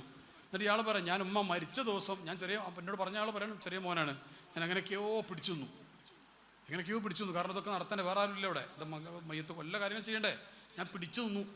എല്ലാം കഴിഞ്ഞിട്ട് മയ്യത്ത് കബറടക്കി തിരിച്ച് വീട്ടിലേക്ക് വന്നിട്ട് ഞാൻ അന്ന് രാത്രി ഉമ്മാൻ്റെ റൂമിലേക്കാണ് നോക്കിയപ്പോൾ ഉമ്മാൻ്റെ മുസല്ലാണ് കണ്ടപ്പോൾ എൻ്റെ നെഞ്ചാണ്ട് പൊട്ടിപ്പോയി. കാരണം അതുവരെ അന്ന് തലേന്ന്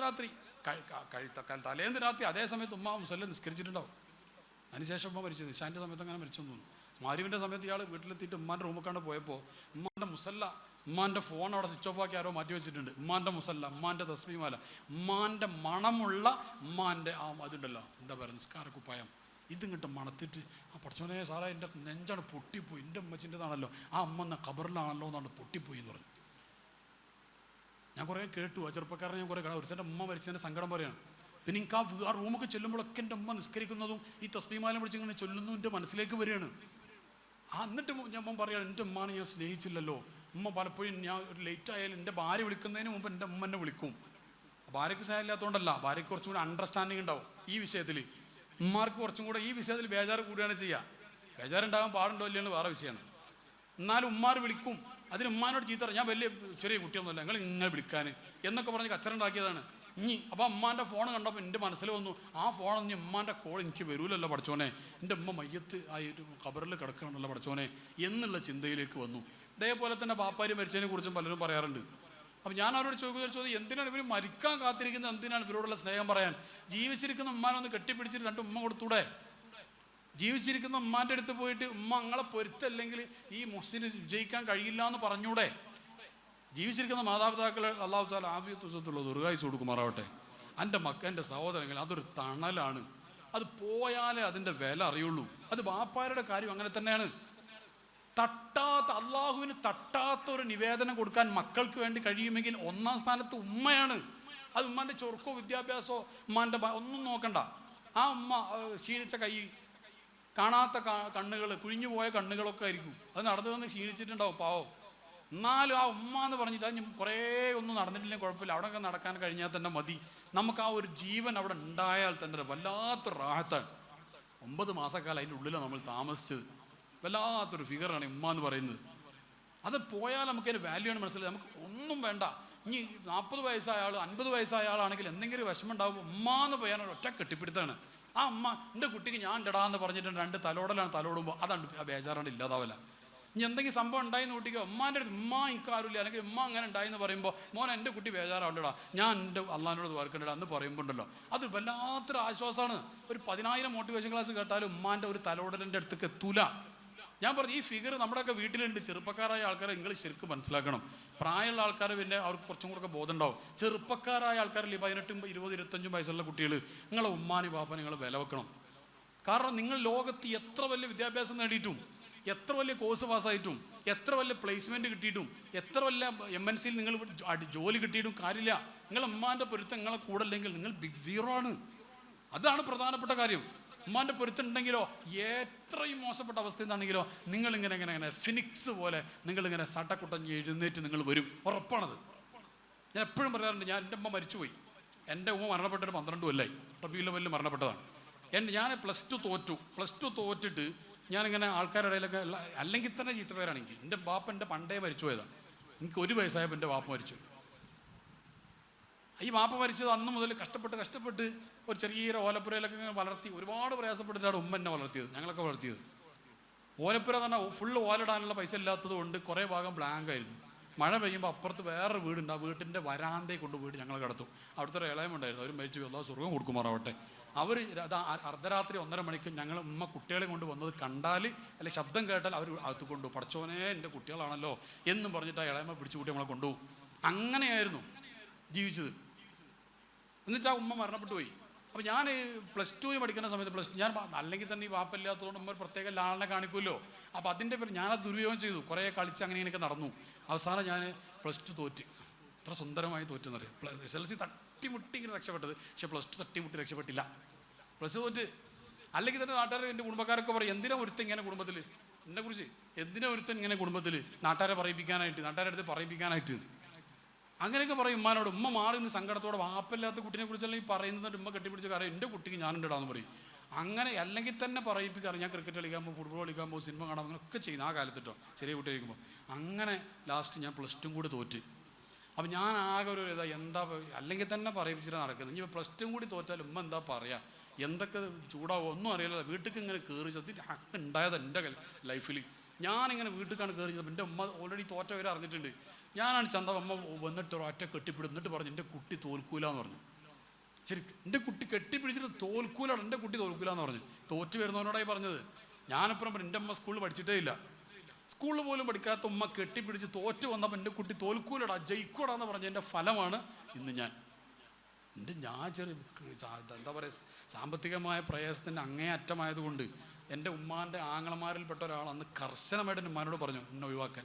ഗർഭമായപ്പോൾ ഒഴിവാക്കാൻ വേണ്ടി ഒഴിവാക്കി, വേണ്ട എന്ന് പറഞ്ഞിട്ട് ഈ ഗർഭം ഒന്ന് അലസിപ്പിച്ച് കളയാൻ വേണ്ടി പഠിച്ച പണി 18 നോക്കിയിരുന്നു ഒരാങ്ങള ഉമ്മാനോട്.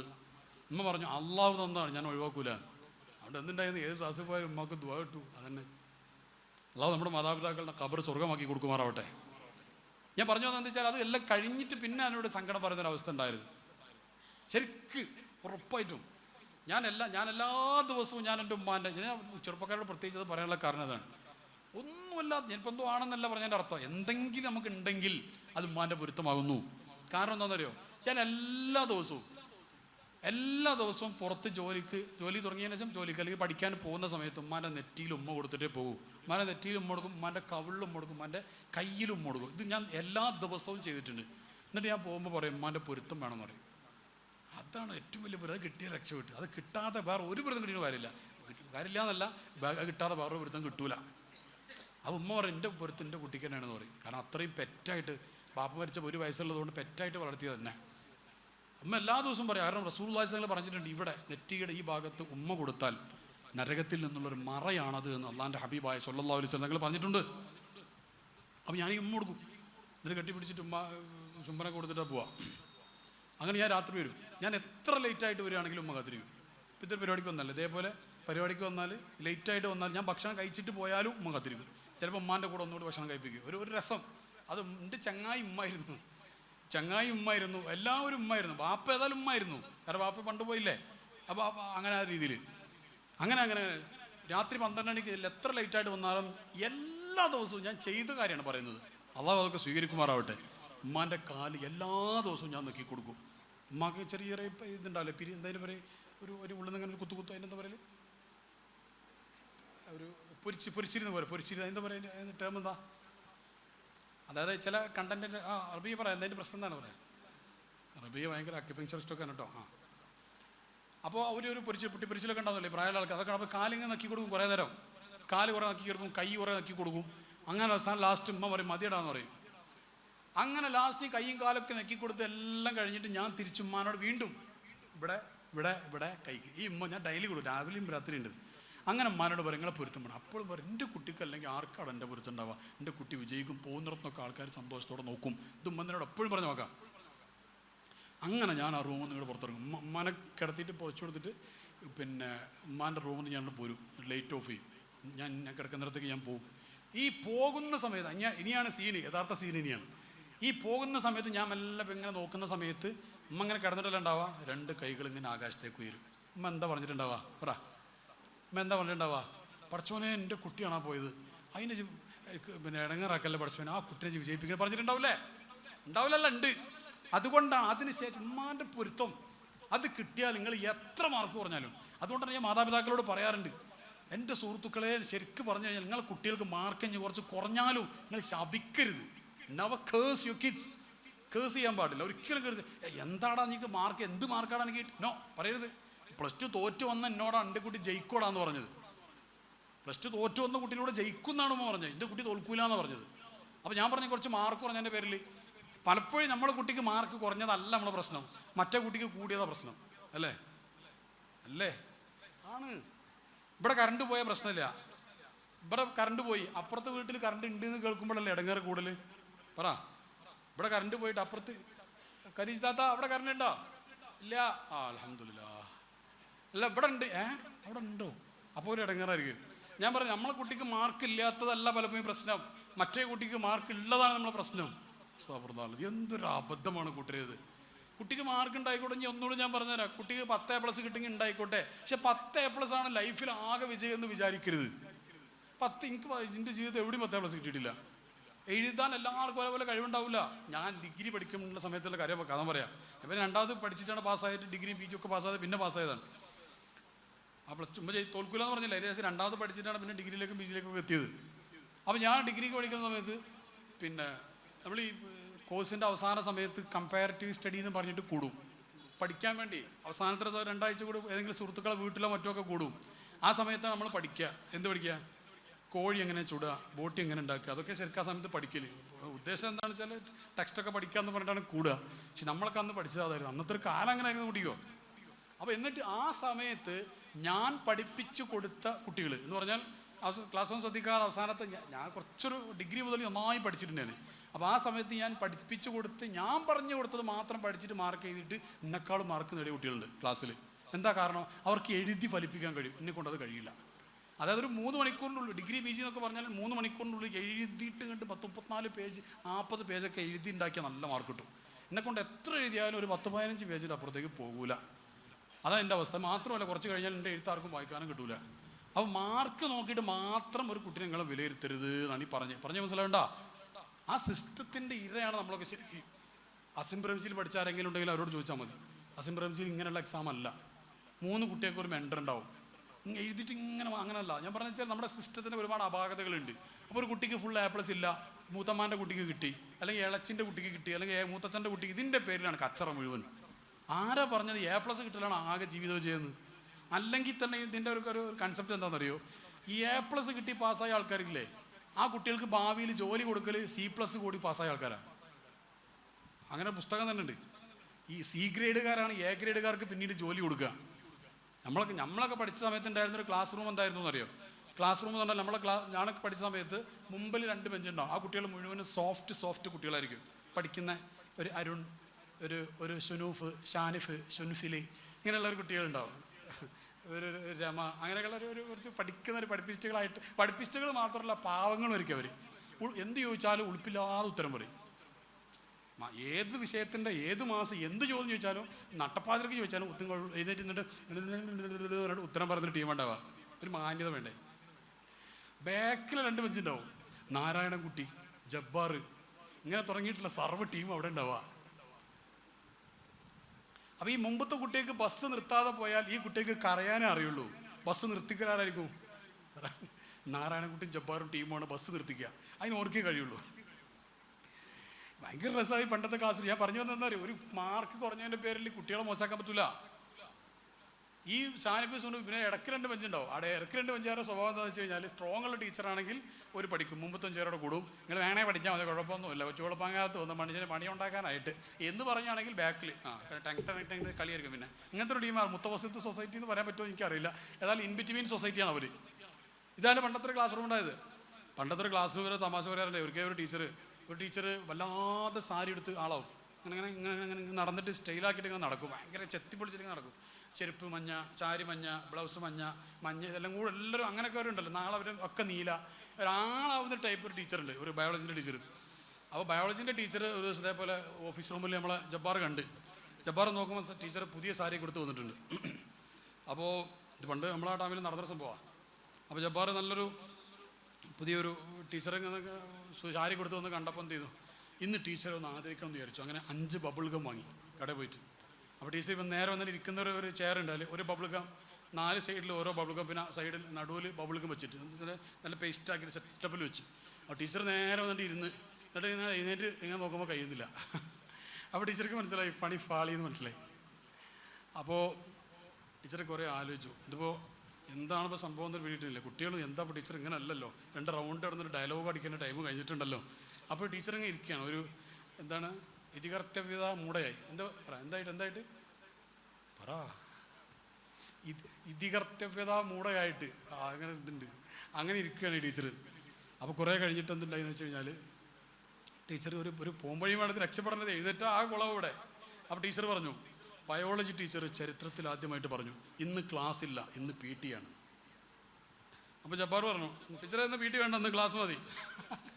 ജബ്ബാർ കാരണം ഈ PT കാരണം ജബ്ബാറിനും അള്ളാഹ്ക്കും ഈ ടീച്ചർക്കും മാത്രമേ അറിയുള്ളൂ. പിന്നെ അള്ളാഹ് അറിയിച്ചു കൊടുത്ത ആൾക്കാർ ആരൊക്കെയുണ്ടോ, മലക്കളൊക്കെ ഉണ്ടോ ഇതിൻ്റെ അവർക്ക് മാത്രമേ, അല്ലാതെ ഒരു കുട്ടിക്ക് ഇതിൻ്റെ കാരണം അറിയില്ല. ഇതിൻ്റെ രസം എന്താ വെച്ചാൽ ഈ ടീച്ചറല്ലേ 10-15 കൊല്ലം കഴിഞ്ഞിട്ട് ഒരിക്കലും പെട്ടെന്ന് ഇങ്ങനെ നടന്നു പോകുമ്പോൾ സ്കൂൾ വിട്ടിട്ട് ബസ് സ്റ്റാൻഡിലേക്ക് നടന്നു പോകണം. അപ്പോൾ ഒരു ബെൻസ് കാർ വന്നിട്ട് ടീച്ചറെ കയറി, ടീച്ചറെ ആരായിരിക്കും ബെൻസ് ഓടിച്ചിട്ടുണ്ടാവുക? ജബ്ബാർ. ഞാൻ പറഞ്ഞു മനസ്സിലായ? ഇത് റിയാലിറ്റിയാണ് പറഞ്ഞത്. ഈ മുമ്പിലിരിക്കുന്ന കുട്ടികൾ ഷാനിഫും അരുണും സുൻഫിലൊക്കെ ഉണ്ടല്ലോ, ഇവർ പഠിച്ചിട്ട് MBA പാസ്സായിട്ടുണ്ടാവും. ഈ MBA പാസ്സായ ഇവർക്ക് ജോലിക്ക് കമ്പനി വേണ്ടേ? ആരെ കമ്പനിയിലാണ് ജോലി ചെയ്യുക? ജനാർദ്ദനൻകുട്ടിൻ്റെ കമ്പനിയിലെ ജോലി ചെയ്യുക, അല്ലെങ്കിൽ ജബ്ബാറിൻ്റെ കമ്പനിയിലെ ജോലി ചെയ്യുക. ഞാൻ എന്തിനാ പറഞ്ഞതെന്നറിയോ? കുറച്ച് മാർക്ക് കുറയുമ്പോഴത്തേക്കും ഇവനെന്തല്ലോ പരാജയപ്പെട്ടെന്ന് പറയരുത്. അപ്പുറത്തെ വീട്ടിലെ കുട്ടിക്ക് കുറച്ച് മാർക്ക് കൂടുതൽ കിട്ടുമ്പോഴത്തേക്ക് ഇവനെന്തോ കുറഞ്ഞെന്ന് പറയരുത്. അത് പറയാൻ വേണ്ടി ഞാൻ പറഞ്ഞത്. ഇനി എത്ര മാർക്ക് കുറഞ്ഞാലും ശരി, അവൻ എന്തെങ്കിലും ഒരു നന്മ ഉണ്ടാവില്ല, ആ നന്മ വെച്ചിരുന്ന് മോട്ടിവേറ്റ് ചെയ്തോ ആ കുട്ടി റിക്കവറായിട്ട് വരും. എത്ര അനുഭവങ്ങൾ നമുക്ക് പറയാനുണ്ട്. ഒരു വലിയ സ്റ്റോറി തന്നെ, ഒരു നടന്ന സ്റ്റോറി ഇപ്പോൾ പറയുന്നില്ല. ഒരു മനുഷ്യൻ്റെ കഴിവ് എന്ന് പറഞ്ഞാൽ അങ്ങനെയാണ്. ശരിക്കും ഞാനൊരു കഥ പറഞ്ഞു, ഉണ്ടായൊരു സംഭവം പറയാം. ഒന്ന് എഴുന്നേറ്റിരിക്കല്ലേ, ഒന്നുകൂടെ എഴുന്നേറ്റിരിക്കല്ലേ? എല്ലാവരും എഴുന്നേക്ക്. ഒരു പാട്ടും കൂടെ പാടാം.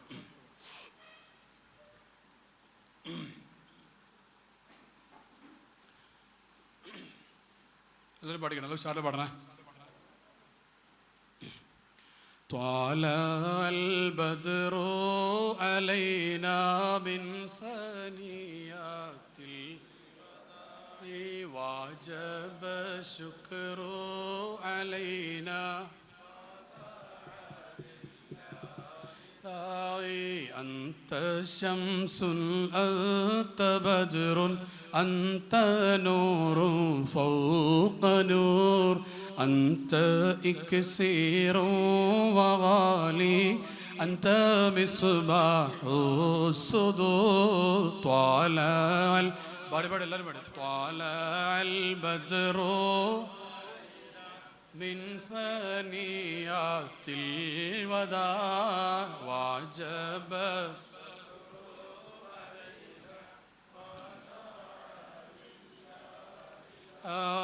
أيها المبعوث فينا جئت بالأمر المطاع جئت شرفت المدينة مرحبا يا خير ذا طلع البدر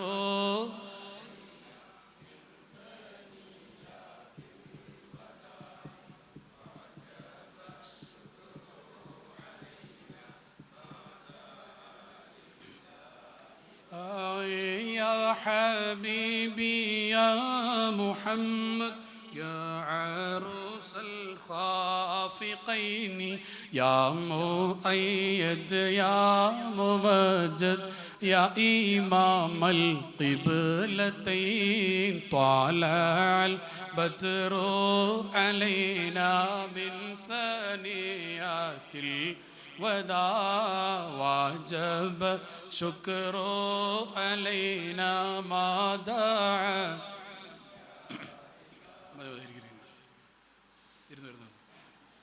ഒരു റിയലി നടന്ന ഒരു സംഭവം ഞാൻ പറയാം. ഞാൻ ഇപ്പോൾ പറഞ്ഞ മക്കളെ പരീക്ഷയിൽ കുറച്ച് മാർക്ക് കുറഞ്ഞാലും അടുത്ത പരീക്ഷയിൽ മാർക്ക് കുറഞ്ഞുകൊള്ളണമെന്നില്ല. നമ്മുടെ സമീപനത്തിനനുസരിച്ചാണ് മക്കൾക്ക് മാർക്ക് കൂടുന്നതും കുറയുന്നതും. നമ്മൾ മക്കളിൽ എന്നെക്കൊണ്ട് കഴിയുമെന്നൊരു വിശ്വാസം ക്രിയേറ്റ് ചെയ്താൽ മതി. എന്നെക്കൊണ്ട് പറ്റുന്നുള്ള വിശ്വാസം മറ്റൊക്കെ if you think that you can എന്നാ, if you think you can't എന്നാ. കഴിയുമെന്ന് ചിന്തിച്ചാൽ കഴിയും, കഴിയില്ല എന്ന് ചിന്തിച്ചാൽ കഴിയില്ല. ഒരു റിയൽ സ്റ്റോറി പറയാം. US അമേരിക്കയിൽ നടന്നത് കുറച്ച് മുമ്പ്, പഴയ കാലത്ത്. ഈ ഒരു incident New York times, Washington post പോലെയുള്ള പല പത്രങ്ങളിലും, അതേപോലെ തന്നെ പിന്നെ സൈക്കോളജി ലോകത്ത് വലിയ ചർച്ചയ്ക്ക് കാരണമായ ഒരു ഇൻസിഡൻറ്റ്. പഴയ കാലത്ത് ഒരു കാറിൽ ഒരു അമ്മയും ഒരു കുട്ടിയും യാത്ര ചെയ്യുകയാണ്. പഴയ കാലത്ത് US വെസ്റ്റേണിലെ കാർ എന്ന് പറഞ്ഞാൽ ഉരുക്കും ഒക്കെ ചേർത്തുണ്ടാക്കുന്ന നല്ല വെയിറ്റുള്ള കാറായിരിക്കും. ഇപ്പോഴത്തെ കാർ ഇടിച്ചാൽ ഇങ്ങനെ പൂത്തിരി പോലെ ഇങ്ങനെ നാലുഭാഗത്തേക്ക് തെറിച്ച്, കാറ് കാണണ്ടല്ലോ, 4 ടയർ കാണും, അതൊക്കെ തെറിച്ച് വരുന്നുണ്ടാവും. ഭയങ്കര സേഫ്റ്റി നമ്മുടെ കാറിനിപ്പോൾ. അപ്പോൾ പണ്ടത്തെ നല്ല വെയിറ്റുള്ള കാറാണ്. ഈ കാറിൽ ഒരു അമ്മയും കുട്ടി ഇങ്ങനെ യാത്ര ചെയ്ത് പോകുമ്പോൾ കാറ് മറിഞ്ഞ് അമ്മ എങ്ങനെയൊക്കെയോ രക്ഷപ്പെട്ട് ഇങ്ങനെ വന്ന് നോക്കുമ്പോൾ മകൻ്റെ ശരീരം കുറേ ഭാഗം കാറിൻ്റെ താഴെയാണ്. ഇവരിങ്ങനെ വേദന കൊണ്ട് ഇങ്ങനെ രക്തമൊക്കെ വന്നിട്ടുണ്ട്, ഇങ്ങനെ പൊളയുന്നിറങ്ങാൻ കാണുന്നത്. ഈ അമ്മ ഓടി വന്നിട്ട് ഒറ്റ കാർ അങ്ങോട്ട് പൊക്കിയിട്ട് മോനോട്ട് വലിച്ച് റിലീസ് ചെയ്തു. കാർ അങ്ങോട്ട് പൊക്കി മോനങ്ങോട്ട് പുറത്തേക്ക് വന്ന് റിലീസ് ചെയ്തു. പെട്ടെന്ന് സെക്കൻഡുകൾക്കുള്ളിൽ. എന്താണ് സംഭവം? ശരിക്കും പറഞ്ഞാൽ ഈ പെണ്ണിൻ്റെ അത്ര പ്രായം ആരോഗ്യമുള്ള 8 പെണ്ണുങ്ങൾ ചേർന്നാലേ ആ കാറ് പൊക്കാൻ കഴിയൂ. അത്രയും വെയിറ്റുള്ള കാറാണത്. അതാണ് ചർച്ച. അപ്പോൾ എങ്ങനെ ഈ പെണ്ണിന് ആ കാർ ഒറ്റയ്ക്ക് പൊക്കാൻ കഴിഞ്ഞു എന്നുള്ളതാണ് ചർച്ച. അതിന് ഉത്തരം നിങ്ങൾ പറ, ഉത്തരം പറ. വ്യക്തമാണ് അവിടെ. എന്താ? ദർ വാസ് ആൻ എർജൻസി അല്ലേ? അവിടെ ഒരു എൻ്റെ കുട്ടി, ഞാനിപ്പോൾ ഒരാളല്ലേ ഉള്ളൂ, ഞാനിപ്പോൾ ഒരാളെ വിളിച്ചുകൊണ്ടുവന്നാൽ എന്താ ഇപ്പോൾ ചെയ്യേണ്ടത്, ഇങ്ങനെ ആലോചിക്കാൻ ടൈമില്ല. Do now. ഇതാണ് പാഷൻ എന്ന് പറഞ്ഞാൽ. അതാണ് പാഷൻ. പാഷനേറ്റ് ആവാന്നൊക്കെ പറയാല്ലേ കുട്ടികളോട്. പാഷനേറ്റ് ആവുന്നതാണ്. അതാണ്. വേറൊരു ഓപ്ഷൻ ഇല്ല, സെക്കൻഡ് ഓപ്ഷൻ ഇല്ല എന്നുള്ള ചിന്തയാണ് പാഷനേറ്റ് എന്ന് പറഞ്ഞാൽ തന്നെ. നമ്മുടെ കുട്ടികൾ ഇപ്പോഴും ഉണ്ടെന്ന് തോന്നുന്നു കുറേ ആൾക്കാർ. ഇപ്പോൾ കുറേയൊക്കെ ബോധ്യം വന്നു കഴിഞ്ഞു. ഗൾഫിൻ്റെ ആ പഴയ ഗൾഫിൻ്റെ ആ സാധ്യതകൾ അവസാനിച്ചു എന്നുള്ളത് ജനങ്ങൾക്ക് മനസ്സിലായിട്ടുണ്ട്. ഗൾഫ് കാലാകാലം തുടരും. പക്ഷേ ഇനി ഇപ്പോൾ സൗദി അറേബ്യയിൽ വീണ്ടും പ്രൈവറ്റൈസേഷൻ വരാൻ പോകണം. ഏതൊക്കെ മേഖലയിൽ? സെയിൽസ് മേഖലയിൽ എത്ര ശതമാനം പ്രഖ്യാപിക്കും? ഇപ്പോൾ ലേറ്റസ്റ്റ് ഇനിയും വരാൻ പോകുന്നത് പുതിയ. അതേസമയം സൗദി അറേബ്യ 2030 വിഷൻ്റെ ഭാഗമായിട്ട് ഒരുപാട് പുതിയ സാധനങ്ങൾ വേറെ വരുന്നുണ്ട്. അത് ആർക്കായിരിക്കുമൊക്കെ? എഞ്ചിനീയേഴ്സ്, അങ്ങനെ കുറേ, അല്ലെങ്കിൽ സ്കിൽഡ് ലേബേഴ്സ്, ഏറ്റവും താഴെയുള്ള ആൾക്കാർ. ഭയങ്കര കഠിനമായ ചൂടും. ഇപ്പം ന്യൂയോം പ്രൊജക്റ്റ് വരുന്നുണ്ട്. ഈ എന്താണ് നമ്മുടെ ആ സൈഡിൽ, പിന്നെ ആ ന്യൂയോം വരുന്ന സ്ഥലത്തിൻ്റെ പേരെന്താ പറഞ്ഞാൽ? സൗദിക്കാരുണ്ടാവില്ല. ന്യൂയോം പ്രൊജക്റ്റ് വരുന്നുണ്ട് നമ്മുടെ തബൂക്കിൻ്റെ ഒക്കെ അപ്പുറത്ത്. ആ ഭാഗത്ത് ഒരു 200 കിലോമീറ്ററോളം ചുറ്റളവിൽ വലിയ സിറ്റി വരികയാണ്. ഒരു ചെറിയൊരു സാധനമൊന്നുമല്ല, ഒരു സിറ്റി മൊത്തം അവിടെ ഉണ്ടാക്കുകയാണ്. മരുഭൂമിയിൽ സിറ്റി ഉണ്ടാക്കുകയാണ് അവിടെ. അതേപോലെ ജിദ്ദയിൽ വലിയ പ്രൊജക്റ്റ് വരുന്നുണ്ട്. നമ്മുടെ പാം ജുമൈറൊക്കെ പോലെയുള്ള ഒരു വെറൈറ്റി പറയും, കടലിനെ ഇങ്ങോട്ട് വലിച്ചിട്ടുള്ള പരിപാടി. അല്ല, അതന്നെ പാം ജുമൈറ പോലെ. അതുപോലെ റിയാദിൽ കടലിലല്ല, അവിടെ വേറെ സെറ്റപ്പ് വരുന്നുണ്ട്. അതേപോലെ അവിടെ കുബൈൽ പ്രൊജക്റ്റ്, അവിടെ ഓൾറെഡി മസ്ജിദ് കുബ ഉണ്ടല്ലോ, ഖിബലത്തൈൻ, ഇവിടെയൊക്കെ പ്രൊജക്റ്റ് പ്രഖ്യാപിച്ചു. ഉഹദിൽ പ്രൊജക്റ്റ് പ്രഖ്യാപിച്ചിട്ടുണ്ട്, അവിടെ വരുന്നുണ്ട്. ഉഹദിലൊക്കെ മാഷാ അല്ലാഹ്. അപ്പോൾ നമ്മൾ ചെന്ന് ഉഹദിൽ നിന്ന് ഒരു 2.5 മാക്സിമം 4 കിലോമീറ്റർ എങ്ങാനുണ്ടാവും തോന്നുന്നു. ഉഹദിൽ നിന്ന് മദീന റസൂലുള്ളാഹിന്റെ പള്ളിയിലേക്ക് സ്വല്ലല്ലാഹു അലൈഹി വസല്ലം മസ്ജിദ് നബവിയിലേക്ക് നല്ല സുന്ദരമായ നടപ്പാത. സൈക്കിൾ വേണ്ടവർക്ക് സൈക്കിളുണ്ട്. അതിലൂടെ ഇങ്ങനെ യാത്ര, നമുക്കിങ്ങനെ ആ ഓർമ്മകൾ അയവിറക്കി നടക്കാം. അള്ളാഹിൻ്റെ ഹബീബ് നടന്നു പോയതാണ് സ്ഥലമാണ്. ആ വഴിയിലൂടെ ഇങ്ങനെ നടന്നു പോയി എന്തൊരു രസമാണെന്നറിയാം. എന്നിട്ടോ ഉഹദിനെ നോക്കിയാണ് ഈ പോകുന്നത്. ഇങ്ങോട്ട് പോകുമ്പോൾ ഉഹദിനെ നോക്കി, ഇങ്ങോട്ട് വരുമ്പോൾ പച്ചക്കൊപ്പ നോക്കി. വല്ലാത്തൊരു രസമുള്ള നടത്താത്. ഉഹദ് എന്ന് പറഞ്ഞാൽ ഉഹദ് നമ്മെ സ്നേഹിക്കുന്നുണ്ട്, നമ്മൾ ഉഹദിനെയും സ്നേഹിക്കുന്നുണ്ട്. സ്വർഗത്തിൻ്റെ കവാടത്തിൽ ഉഹദ് മല ഉണ്ടാകുമെന്ന് റസൂലുള്ളാഹി സ്വല്ലല്ലാഹു അലൈഹി വസല്ലം തങ്ങൾ പറഞ്ഞിട്ടുണ്ട്. അതുകൊണ്ട് തന്നെ സ്വഹാബത്ത് എന്ന രീതിയിൽ വരെ റസൂലുള്ളാഹിനെ കണ്ടാൽ സ്വാബി എന്ന ബഹുമാനം വരെ കൊടുക്കുന്ന പണ്ഡിതന്മാർ ഇപ്പോഴും മദീനത്ത് ജീവിച്ചിരിക്കുന്നവർ എന്നോട് തന്നെ പറഞ്ഞിട്ടുണ്ട്, സാദാത്തുക്കളിലും ആലിമീങ്ങളിലും പെട്ടവർ. അപ്പോൾ ഞാൻ പറഞ്ഞ വലിയ പ്രൊജക്റ്റുകൾ വരുന്നുണ്ട്. അപ്പോൾ ഒരുപാട് അവസരങ്ങൾ പക്ഷേ പഠിച്ചവർക്കാണത്. എഞ്ചിനീയേഴ്സ്, അങ്ങനെയുള്ള കുറേ മേഖലയിലുള്ള ആൾക്കാർക്കുണ്ട്. നമ്മൾ മക്കളോട്, ഞാനൊക്കെ ഓർക്കുന്നുണ്ട്, നമ്മളൊക്കെ പഠനം കഴിഞ്ഞ് വരുമ്പോൾ അന്നത്തെ ഭൂരിഭാഗം കുട്ടികളും ഞാൻ എന്താ അടുത്ത സ്റ്റെപ്പ് എന്താണെന്ന് ചോദിക്കുമ്പോൾ ഞാൻ കയറും എന്ന് പറയാം. എങ്ങോട്ട് കയറും? ഗൾഫിലേക്ക് കയറുന്നതാണ് ഈ പറയുന്നത്. പണ്ടത്തെ കാലത്ത് നമ്മുടെ വാപ്പന്മാർ, ഏട്ടന്മാർ, നമ്മുടെ പ്രിയപ്പെട്ടവർ, അമ്മാവന്മാർ, മൂത്താപ്പന്മാർ, എളാപ്പന്മാർ കഷ്ടപ്പെട്ട് അധ്വാനിച്ചത് കൊണ്ട് നമ്മളൊക്കെ ഈ അവസ്ഥയിൽ എത്തിയത്. അവർ കഷ്ടപ്പാട് ഇപ്പോഴും കഷ്ടപ്പെടുന്നുണ്ട് അവർ. അതായത് ഗൾഫിൽ താമസിക്കുന്ന 10-20 ലക്ഷത്തോളം ആളുകൾ സൗദി അറേബ്യയിൽ തന്നെ ഏകദേശം ഉണ്ടാവുന്നതാണ് കണക്ക്. ഒരു 8-10 ലക്ഷം ആൾക്കാർ യു എയിൽ ഉണ്ടാവണം. ബാക്കിയുള്ള അങ്ങനെ കുറഞ്ഞു വരും. അപ്പോൾ ഈ ഇവിടെയുള്ള ആളുകൾ, മലയാളികളുടെ അവസ്ഥ എന്ന് പറയുന്നത് 95% വളരെ തിങ്ങി മുട്ടി അങ്ങനെയൊക്കെയോ ജീവിക്കാൻ അവിടെ. ഒരു റൂമിൽ 4 ആൾ 5 ആൾ ഇങ്ങനെയൊക്കെ കഷ്ടപ്പെട്ട്, റൂമിൽ 4 ആളുടെ കഷ്ടപ്പാടുണ്ടാവുന്നല്ല, സൗകര്യങ്ങളൊക്കെ കുറഞ്ഞ് അങ്ങനെയൊക്കെയോ തട്ടിമുട്ടി ജീവിക്കുന്നവരവരെ. വില്ലയിൽ ഫാമിലി ഒത്ത് താമസിക്കുന്നവരും, അല്ലെങ്കിൽ ഫ്ലാറ്റിൽ ഫാമിലി ഒത്ത് എല്ലാം ജോറായിട്ട് താമസിക്കുന്നവർ ഒരു 5% ഉള്ളൂ. ബാക്കിയുള്ളവരൊക്കെ കഷ്ടപ്പെടുകയാണ്. ഞാൻ മക്കളോട് ഈ പോയിന്റ് പറഞ്ഞത് എന്തിനാണെന്നറിയോ? ഇനി നമുക്ക് തോറ്റാലും കുഴപ്പമില്ല, പഠിച്ചില്ലെങ്കിലും കുഴപ്പമില്ല, ഗൾഫ് കണ്ട് കയറിയാൽ മതി എന്നുള്ള ചിന്ത അടുത്തൊരു തലമുറയിൽ ഉണ്ടായിക്കോട്ടെ. പഠിച്ചിട്ട് പോവുകയാണെങ്കിൽ നല്ല സാലറി കിട്ടും. ഇപ്പോൾ നമ്മുടെ ദുബായ് എക്സ്പോ നടന്നല്ലോ 2020. ഇപ്പോൾ ലാസ്റ്റ് വേറെ സംഭവം നടന്നല്ലോ. എന്തായിരുന്നു ദുബായ്? എന്താ പറയുക റബിയെ, എന്താ അവിടെ നടന്നത്? വേറെ സാധനം നടന്നപ്പോൾ ഓരോ രാജ്യത്തിൻ്റെ പവലിയനൊക്കെ ഉണ്ടായിട്ട് അതിൻ്റെ പേരെന്തായിരുന്നു? എക്സ്പോ. ഈ ദുബായ് എക്സ്പോക്ക് നേതൃത്വം കൊടുത്ത് അതിൻ്റെ മെയിൻ ഈ വെസ്റ്റേണിലുള്ള UX-ലും UK-ലിനൊക്കെയുള്ള മെയിൻ അതിൻ്റെ പ്ലാനിങ് ബോർഡിലൊക്കെ മെയിൻ ആൾക്കാരുണ്ട്. അവരെ 4-5 ഇരട്ടി സാലറി കൊടുത്തിട്ട് ന്യൂയോർക്കിലേക്ക് അപ്പോയിൻറ്റ് ചെയ്തിരിക്കുകയാണ് ഇപ്പോൾ. അതിൽ വർക്ക് ചെയ്യുന്ന നമ്മൾ വളരെ വേണ്ടപ്പെട്ട ഒരാളിൽ വർക്ക് ചെയ്യുന്നുണ്ട്. ഒരു തങ്ങളാണ്, അള്ളാഹിൻ്റെ ഹബീബിൻ്റെ പേരക്കുട്ടിയാണ്. നല്ലതായി സ്വലാത്തും ചേരുന്നൊരു തങ്ങൾ എഞ്ചിനീയറാണ്. തങ്ങൾ നല്ല ഹൈ സാലറി, നല്ല ഹൈ പെയ്ഡാണ്. തങ്ങൾ നല്ല പെയ്ഡാണ്. നമ്മളെ പല വിഷയങ്ങളിലും സഹായിക്കുന്ന ഒരു തങ്ങളാണ്. പ്രത്യേകിച്ചും തങ്ങൾ ഒരു നല്ല മനുഷ്യനാണ്. തങ്ങൾ പറഞ്ഞാൽ തന്നെ നല്ല മനുഷ്യനാണ്. അതോടൊപ്പം മാഷാ അല്ലാ ആ ഒരു പ്രത്യേക ക്വാളിറ്റിയുള്ള മനുഷ്യൻ. അപ്പം അദ്ദേഹത്തിൻ്റെ കുറേ കാര്യങ്ങൾ പറയും നമ്മളോട്. ഇപ്പോൾ തങ്ങൾക്കുമ്പോൾ അതിന് ഭാഗമായിട്ട് വേറൊരു സ്ഥലത്തേക്ക് ഉരുത്ത് കിട്ടിയിട്ടുണ്ട്. അപ്പോൾ ഞാൻ പറയാം, അത്രമാത്രം ഓപ്പർച്യൂണിറ്റി. പക്ഷെ പഠിച്ചവർക്കാണത് മെയിനായിട്ട്. അപ്പോൾ നമ്മുടെ കുട്ടികൾ ഇനി പോയിട്ട് പണ്ടത്തെ പോലെ, ഇനി മാത്രമല്ല പുതിയ തലമുറയിലെ കുട്ടികൾക്ക് കഷ്ടപ്പെടാൻ അറിയില്ല. പണ്ടത്തെ തലമുറയിൽ ഇപ്പം ഇവിടെ ഇരിക്കുന്ന പ്രായമുള്ള ഗൾഫിൽ നിന്ന് റിട്ടയർഡായ, അല്ലെങ്കിൽ ഇപ്പോഴും അവസാന ഘട്ടത്തിലൊക്കെ ഗൾഫിൽ നിൽക്കുന്ന ആൾക്കാർ, അവരോട് ചോദിച്ചാൽ, എൻ്റെ ചെറുപ്പക്കാരായ ആൾക്കാർ ചോദിച്ചാൽ അവർ പറഞ്ഞു തരും. അവർക്ക് ഈ കഫീലിൻ്റെ ചൂടാവലും, കഫീലിൻ്റെ ചൂട്, മണലാരണ്യത്തിൻ്റെ ചൂട്, കച്ചവടത്തിൻ്റെ കടത്തിൻ്റെ സാമ്പത്തിക പ്രതിസന്ധിയുടെ ചൂട്, വീട്ടിൽ നിന്ന് വിളിക്കുമുണ്ടാകുന്ന ഇടങ്ങേറിൻ്റെ ചൂട് വേറെ, ഇതെല്ലാം സഹിച്ച് അവർക്ക് ഇത് ഇട്ടെറിഞ്ഞ് പോന്നാലോ എന്ന് ഒരുപാട് തവണ തോന്നിയിട്ടുണ്ട്. തോന്നാത്തോണ്ടല്ല, അവരിങ്ങനെ തോന്നുന്ന സമയത്ത് അവരിങ്ങനെ പോരാൻ നിൽക്കുമ്പോൾ 4-5 മുഖങ്ങൾ ഇങ്ങനെ മനസ്സിലേക്ക് വരും. സുഖമില്ലാതെ കിടക്കുന്ന വാപ്പ, ആരോഗ്യം വേണ്ടത്തില്ലാത്ത ഉമ്മ, താഴെ ഇങ്ങനെ വരിവരിയായിട്ട് നിൽക്കുന്ന പെങ്ങന്മാർ, ഒന്നുമല്ലാതെ നിൽക്കുന്ന അനുജന്മാർ, ഏട്ടൻ ഉണ്ടെങ്കിലും വേണ്ടത്ര കപ്പാസിറ്റി ഒന്നും ഇല്ലാത്ത ഒരു പാവപ്പെട്ട ഏട്ടൻ, ഇതെല്ലാം കൂടെയാണ് കാണുന്ന സമയത്ത് അവിടെയാണ് പിടിച്ചു നിന്നതാണ് 10-15 വർഷം. അവർ ചോര നീരാക്കിയത് കൊണ്ട് തന്നെയാണ് ഇന്നുള്ള എല്ലാം, മദ്രസ ആവട്ടെ, പള്ളിയാവട്ടെ, നാടാവട്ടെ, എവറിത്തിങ് അത് അവരുടെ കേരളത്തിൻ്റെ പല ബജറ്റിനേക്കാളും വലുതാണ് അവിടെ നിന്ന് ഉണ്ടാക്കുന്ന പൈസ. അത്രയും വലുതാണ് പൈസ. അപ്പം അവരത്ര കഷ്ടപ്പെട്ടത് കൊണ്ടാണ് അതുണ്ടായത്. ഞാനിത് ഗൾഫിൽ പോകുമ്പോൾ എത്രയോ സ്ഥലത്ത് പോയി. ഞാൻ അവർക്ക് പോയപ്പോൾ കുറച്ച് മുമ്പ്, ഒരു 4-5 വർഷങ്ങൾക്കൊക്കെ മുമ്പ്, ഞാൻ ഒരിക്കൽ ജിദ്ദയിൽ പോയപ്പോൾ അവിടെ ഒരു ചെറുപ്പക്കാരൻ, എനിക്കറിയുന്ന ചെറുപ്പക്കാരനാണ്. അപ്പോൾ നാട്ടിൽ നിന്ന് വന്നിട്ട് ജോലിക്ക് വന്നതാണ്. നാട്ടിൽ കുറച്ച് സെറ്റപ്പിൽ നിന്ന ഒരാളാണ് ഇയാൾ. ചെക്കന്മാരെ കൂടെ കൂളിംഗ് ഗ്ലാസ്സൊക്കെ വെച്ച് നടന്ന ചെങ്ങയ്യ. കൂളിംഗ് ഗ്ലാസ് ഒന്നിനും കുഴപ്പമൊന്നുമില്ല കേട്ടോ. ഞാനും വെക്കലുണ്ട്. നല്ല തണുപ്പത്ത് നല്ല സണ്ണുണ്ടാവില്ലേ, സണ്ണിൻ്റെ റേസ് ഉണ്ടാകുന്ന സമയത്ത് കണ്ണിനൊരു കംഫർട്ടബിളിന് വേണ്ടി കൂളിംഗ് ഗ്ലാസ് വെക്കുക. നാളെ പറഞ്ഞു അയാൾ കൂളിംഗ് ഗ്ലാസ്സൊക്കെ വെച്ച് ആളാവുകയാണ്. കൂളിംഗ് ഗ്ലാസ് വെച്ചൊക്കെ ആളാവില്ല എന്ന് പറയാൻ പറ്റൂല. അത് വെച്ചോ ചിന്തിക്കേണ്ടതാണ്. ഞാൻ ആളാവാനാണ്, മറ്റൊരാൾ വെച്ചത് കണ്ടിട്ട് ആളാവാനാണ് നമുക്ക് പറയാൻ പറ്റൂല.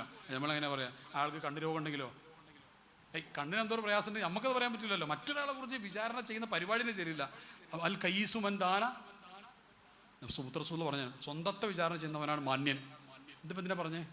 കൂളിംഗ് ഗ്ലാസ് എൻ്റെ നാട്ടിൽ എനിക്ക് പരിചയമുള്ള ഒരാൾ ഗൾഫിലേക്ക് വന്നു. അപ്പോൾ ഞാൻ ഇയാളവിടെ വന്നതുകൊണ്ട് ഒന്ന് കാണാം എന്ന് വിചാരിച്ചു. ഞാൻ ജിദ്ദയിലുണ്ടായിരുന്ന സമയത്ത് അപ്പോൾ ഞാൻ ചെന്നു.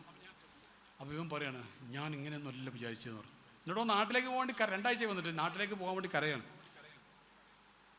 ഇവിടുന്ന് ഏതൊക്കെ സ്ഥലമൊക്കെ വിറ്റിട്ടാണോ, ചെറിയ സ്ഥലം എന്തോ വിറ്റിട്ട്, അത് മോളെ കല്യാണം 2-3 കുറച്ച് സ്ഥലമൊക്കെ ബാപ്പ വിറ്റിട്ട് എങ്ങനെയൊക്കെയോ സെറ്റപ്പാക്കിയിട്ട് അവനെ ഗൾഫിലേക്ക് പറഞ്ഞു. ഇനി ആകരത്ത് 2-3 സെൻറ്റും കൂടെ ബാക്കിയുള്ളൂ. മോൻ പറയണം അത് വിറ്റാലും കുഴപ്പമില്ല, എനിക്ക് അങ്ങോട്ട് തന്നെ പോകണമെന്ന് പറയും.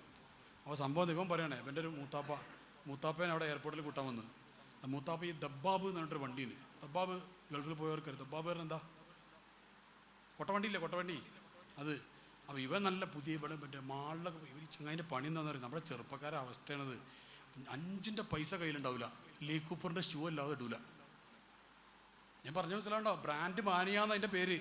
5 പൈസ വരെ കയ്യിലുണ്ടാവില്ല. ഇവർ ജങ്ക് ഫുഡ് അല്ലാതെ കഴിക്കൂല, പീറ്റർ അങ്കിളിൻ്റെ പാൻ്റ് അല്ലാതെ വാങ്ങൂല, വാനൂസൻ്റെ ഷർട്ട് അല്ലാതെ എടുക്കൂല, എൽപ്പിൻ്റെ ടീഷർട്ട് അല്ലാതെ വാങ്ങൂല. ഇവൻ്റെ ഒരു ഔട്ട്ഫിറ്റിൻ്റെ ഒരു വർത്തെടുക്കുകയാണെങ്കിൽ 25,000 റുപ്പീസ് ഉണ്ടാവും. കണ്ണടി എല്ലാം വെച്ചിട്ട് ഉടുപ്പില്ലാത്തവൻ. 5 പൈസൻ്റെ ബാപ്പാനെയോ നോക്കുന്നുണ്ടാവില്ല, ഉമ്മാനെയോ നോക്കുന്നുണ്ടാവില്ല, വീട്ടിൽ ഒരു സംഗതിയും ചെയ്യുന്നതാണ്. എന്നാലും അവൻ്റെ ഇതിന് ഒരു കുറവുണ്ടാവില്ല. അങ്ങനെ നടക്കുന്ന ചെറുപ്പക്കാരനുണ്ട്. അതിൽപ്പെട്ട ഒരു ഇത്രയും ചങ്ങാതി. ഇവരിങ്ങനെ കൂളിംഗ് ഗ്ലാസ് വെച്ചിങ്ങനെ ആളെങ്ങനെ നടക്കുക. എന്നിട്ട് ഇവൻ പറയും, മാളിൽ പോയിട്ട് നല്ല പുതുപുത്തൻ ഒരു ബാഗ്, ഇതേപോലെ ഒരു ബ്രാൻഡ് ബാഗൊക്കെ വാങ്ങിയിട്ട് ആ ബാഗ് കൊണ്ട് ട്രോളി ബാഗ് ഉണ്ടാവില്ല, അതൊക്കെ വാങ്ങിയിട്ടാണ് എന്ത് ചെയ്യുന്നത് ഇവൻ യാത്ര പോയത്. അവൻ്റെ ആ കഥ അവൻ തന്നെ മനോഹരമായിട്ട് അവതരിപ്പിച്ചതിനോട് എന്താ സംഭവിച്ചെന്ന് അറിയോ? മൂത്താപ്പ വന്നിട്ട് എടാ എൻ്റെ ബാഗാന്ന് വെച്ചു. ബാഗ് വാങ്ങിയിട്ട് ദബ്ബാബിലേക്ക് ഒറ്റ കയറി. ഇവൻ പോരും ആ എറിഞ്ഞപ്പോ ചിതറിപ്പോയത് എൻ്റെ ബാഗല്ല, എൻ്റെ സ്വപ്നങ്ങളായിരുന്നു. ഓൻ പ്രതീക്ഷിച്ചാവുന്നല്ല ഏതോ ഒരു ഹമ്മറിൻ്റെ കാറിൽ ഒക്കെ വന്നിട്ട് കൂളിംഗ് ഗ്ലാസ്സൊക്കെ വെച്ച് പോയെന്നൊക്കെ വിചാരിച്ചിട്ടുണ്ടാവും പാവപ്പെട്ടവൻ. ഇതിനൊരു കാരണമുണ്ട്. ഓന്നിട്ട് പറയണില്ല, ഞാൻ അങ്ങനെ ഒന്നുമല്ല വിചാരിച്ച്. പിന്നെ എന്താ വിചാരിച്ചെന്ന് വെച്ചു, എന്നും വൈകുന്നേരം 4 മണിയും ജോലി ഉണ്ടാവും. അതിനുശേഷം നമ്മൾ റെസ്റ്റ് എടുക്കും, പുൽത്തക്കിടിയിലൊക്കെ പോയി നമ്മൾ ബ്രോസ്റ്റൊക്കെ കഴിച്ച് ഫോട്ടോ ഒക്കെ എടുക്കുന്നത്. അപ്പോൾ ഇത് എന്തെങ്ങനെ ചിന്തിക്കാൻ കാരണം എന്ന് വെച്ചു, ഓൻ്റെ ഒരു കൂട്ടുകാരൻ ഹമ്മറിൻ്റെ അടുത്ത് നിന്ന് കൂളിംഗ് ഗ്ലാസ് വെച്ച് ഫോട്ടോ അയച്ചു കൊടുത്തു ജിദ്ദയിൽ ഇങ്ങോട്ട്. അപ്പോൾ ഇതെന്താ സംഭവം, വർഷത്തിൽ ഒരിക്കൽ ലീവ് കിട്ടിയപ്പെടുത്ത ഫോട്ടോ ആണ്. ഇവൻ വിചാരിച്ച് എന്നും അങ്ങനെ ആയിരിക്കുന്നത്. ഞാൻ അതെന്തിനാ പറഞ്ഞതെന്നറിയോ? ഈ പുതിയ തലമുറയിലെ കുട്ടികളെ നിങ്ങൾ പഠിച്ചിട്ട് പോയാൽ മാന്യമായ ജോലി, നല്ല പേയ്മെൻറ്റ്. ഞാൻ പറഞ്ഞില്ല ന്യൂയോം പ്രൊജക്റ്റ്, അതുപോലെ എത്ര പ്രൊജക്റ്റ് ദുബൈയിൽ വേറെ വരുന്നുണ്ട്. എൻ്റെ സണ്ണ് പോലെ ഒരു സാധനം ഉണ്ടാക്കാനുള്ള ഇവിടെ ഇങ്ങോട്ട് സണ്ണ് പോലെ ഒരു സാധനം ഉണ്ടാക്കാനുള്ള അവിടെ ഒരുപാട് എന്നും അങ്ങനെ തന്നെ എഞ്ചിനീയേഴ്സ്, ക്രിയേറ്റിവിറ്റി ഉള്ള ആൾക്കാർക്ക് എന്നും ഓപ്ഷനാണ്. അതെല്ലാ രാജ്യത്തും ഓപ്ഷൻ ഉണ്ടാവും. നമ്മൾ ഒന്നും കയ്യിലില്ലാതെ എന്തൊക്കെ ക്വാളിഫിക്കേഷൻ ഒന്നുമില്ല, എന്ത് പണി എടുക്കും. പണി എല്ലാ ജോലിക്കും അതിൻ്റെ അന്തസ്സുണ്ട്. പക്ഷെ കഴിവുണ്ടല്ലോ നമ്മളെ കുട്ടിക്ക്. കഴിവില്ലാത്തത് കൊണ്ടല്ലല്ലോ നമ്മളെ കുട്ടികൾ. അതുകൊണ്ട് ചെറുപ്പക്കാരോട് പഠിക്കുന്നവരോട് ഞാൻ പറയാം, നിങ്ങൾ പഠിച്ചിട്ട് എഞ്ചിനീയർ ആയിട്ടോ വല്ല MCOM പാസ്സായിട്ടോ CA പാസ്സായിട്ടോ CWA പാസ്സായിട്ടോ അല്ലെങ്കിൽ അങ്ങനെയുള്ള വല്ല CMA പാസ്സായിട്ടോ ഒക്കെ നിങ്ങൾ പോയിക്കോ. നല്ല സാലറി ഉള്ള നല്ല വൃത്തിയുള്ള ജോലി കിട്ടും. ഞാൻ പറയാൻ കാരണം പുതിയ തലമുറയിലെ കുട്ടിയെ കട പോയിട്ട് ഇടങ്ങാറാവാൻ കഴിയൂല. അതിന് ഉദാഹരണമാണ് ഈ പറഞ്ഞത്. ഈ ചങ്ങായി 2 ആഴ്ച കൊണ്ട് തിരിച്ച് നാട്ടിൽ പോയി. ഓരോ വാപ്പാക്ക് പിന്നെയും കടം വരുത്തിയിട്ട്. ഇതുകൊണ്ട് അവസ്ഥ. ഓൻ താമസിക്കുന്ന റൂം അത്യാവശ്യം നല്ല റൂമിലാണ് താമസിക്കുന്നത്. ബാക്കിയുള്ള റൂം കണ്ടിട്ട് ഓൻ പറയും ഈ സ്റ്റാൻഡേർഡൊന്നും നിങ്ങൾക്ക് പറ്റൂല. ചമ്മട്ടിട്ട് തലക്കൊരു അടി കൊടുക്കണം അവന്. ഓൻ വിചാരിച്ച് ഗൾഫിൽ. ഇത് വേറെ കാരണമുണ്ട്. പ്രവാസികളായ സുഹൃത്തുക്കളെ ഒരു സംഗതി ഞാൻ പറഞ്ഞുതരാം. ഈ പ്രവാസികളെ നമ്മൾ ശരിക്കും വല്ലാതെ പിഴിയാറുണ്ട്. ആവശ്യമുണ്ടെങ്കിൽ പൈസ ഉള്ളവർക്ക് നല്ല സംഭാവനയൊക്കെ ഒക്കെ കൊടുക്കണം കേട്ടോ, അത് വേണ്ടാന്നല്ല. പക്ഷേ പ്രവാസികളോടുള്ള നമ്മുടെ ഒരു സമീപനത്തിൽ ഗുരുതരമായ മിസ്റ്റേക്ക് ഉണ്ട്. അതിനൊരു കാരണമുണ്ട്.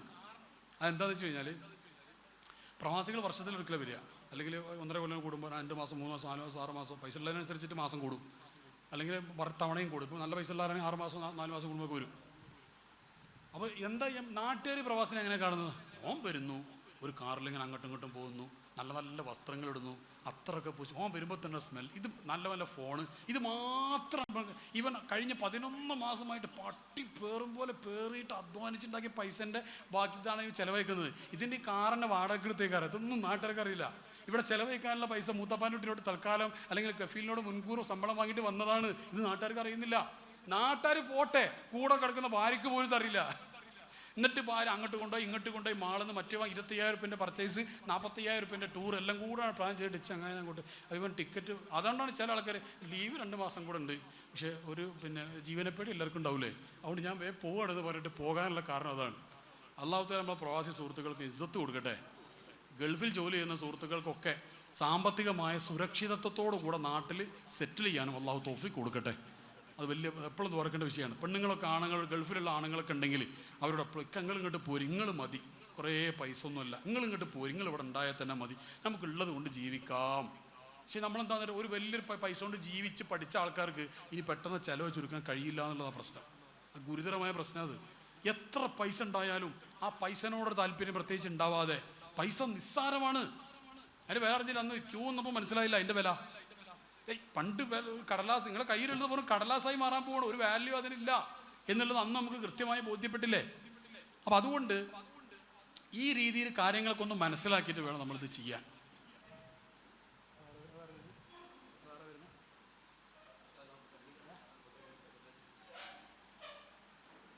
മാഷാ അല്ലാഹ്, നമ്മുടെ ഉസ്താദ് വരുന്നുണ്ട്, മുദരിസ് ഉസ്താദ്.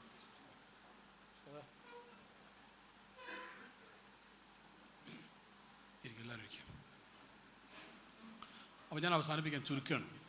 അപ്പോൾ ഈ പുതിയ തലമുറയിലെ കുട്ടികൾക്ക് ഈ ബ്രാൻഡ് മാനിയ നന്നായിട്ടുണ്ട്.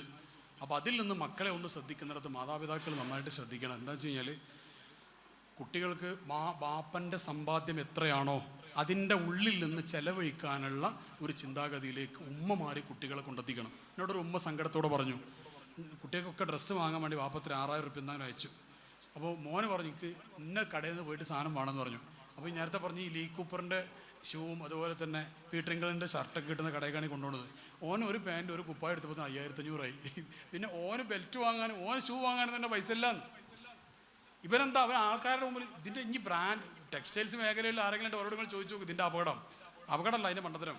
ഒരു ഗുജറാത്തിൽ നിന്നോ അല്ലെങ്കിൽ മില്ലിൽ പോയിട്ടേ ഇതിങ്ങനെ ഉണ്ടാക്കും, ഒരു എംബ്ലം വെക്കും, ഓക്കെ LP, അടുത്ത് അതേ സ്ഥലം വേറെ മോഡൽ അങ്ങോട്ടാണ് ഈ കുബ്രി എന്നും പറഞ്ഞിട്ട് വിടലായത്.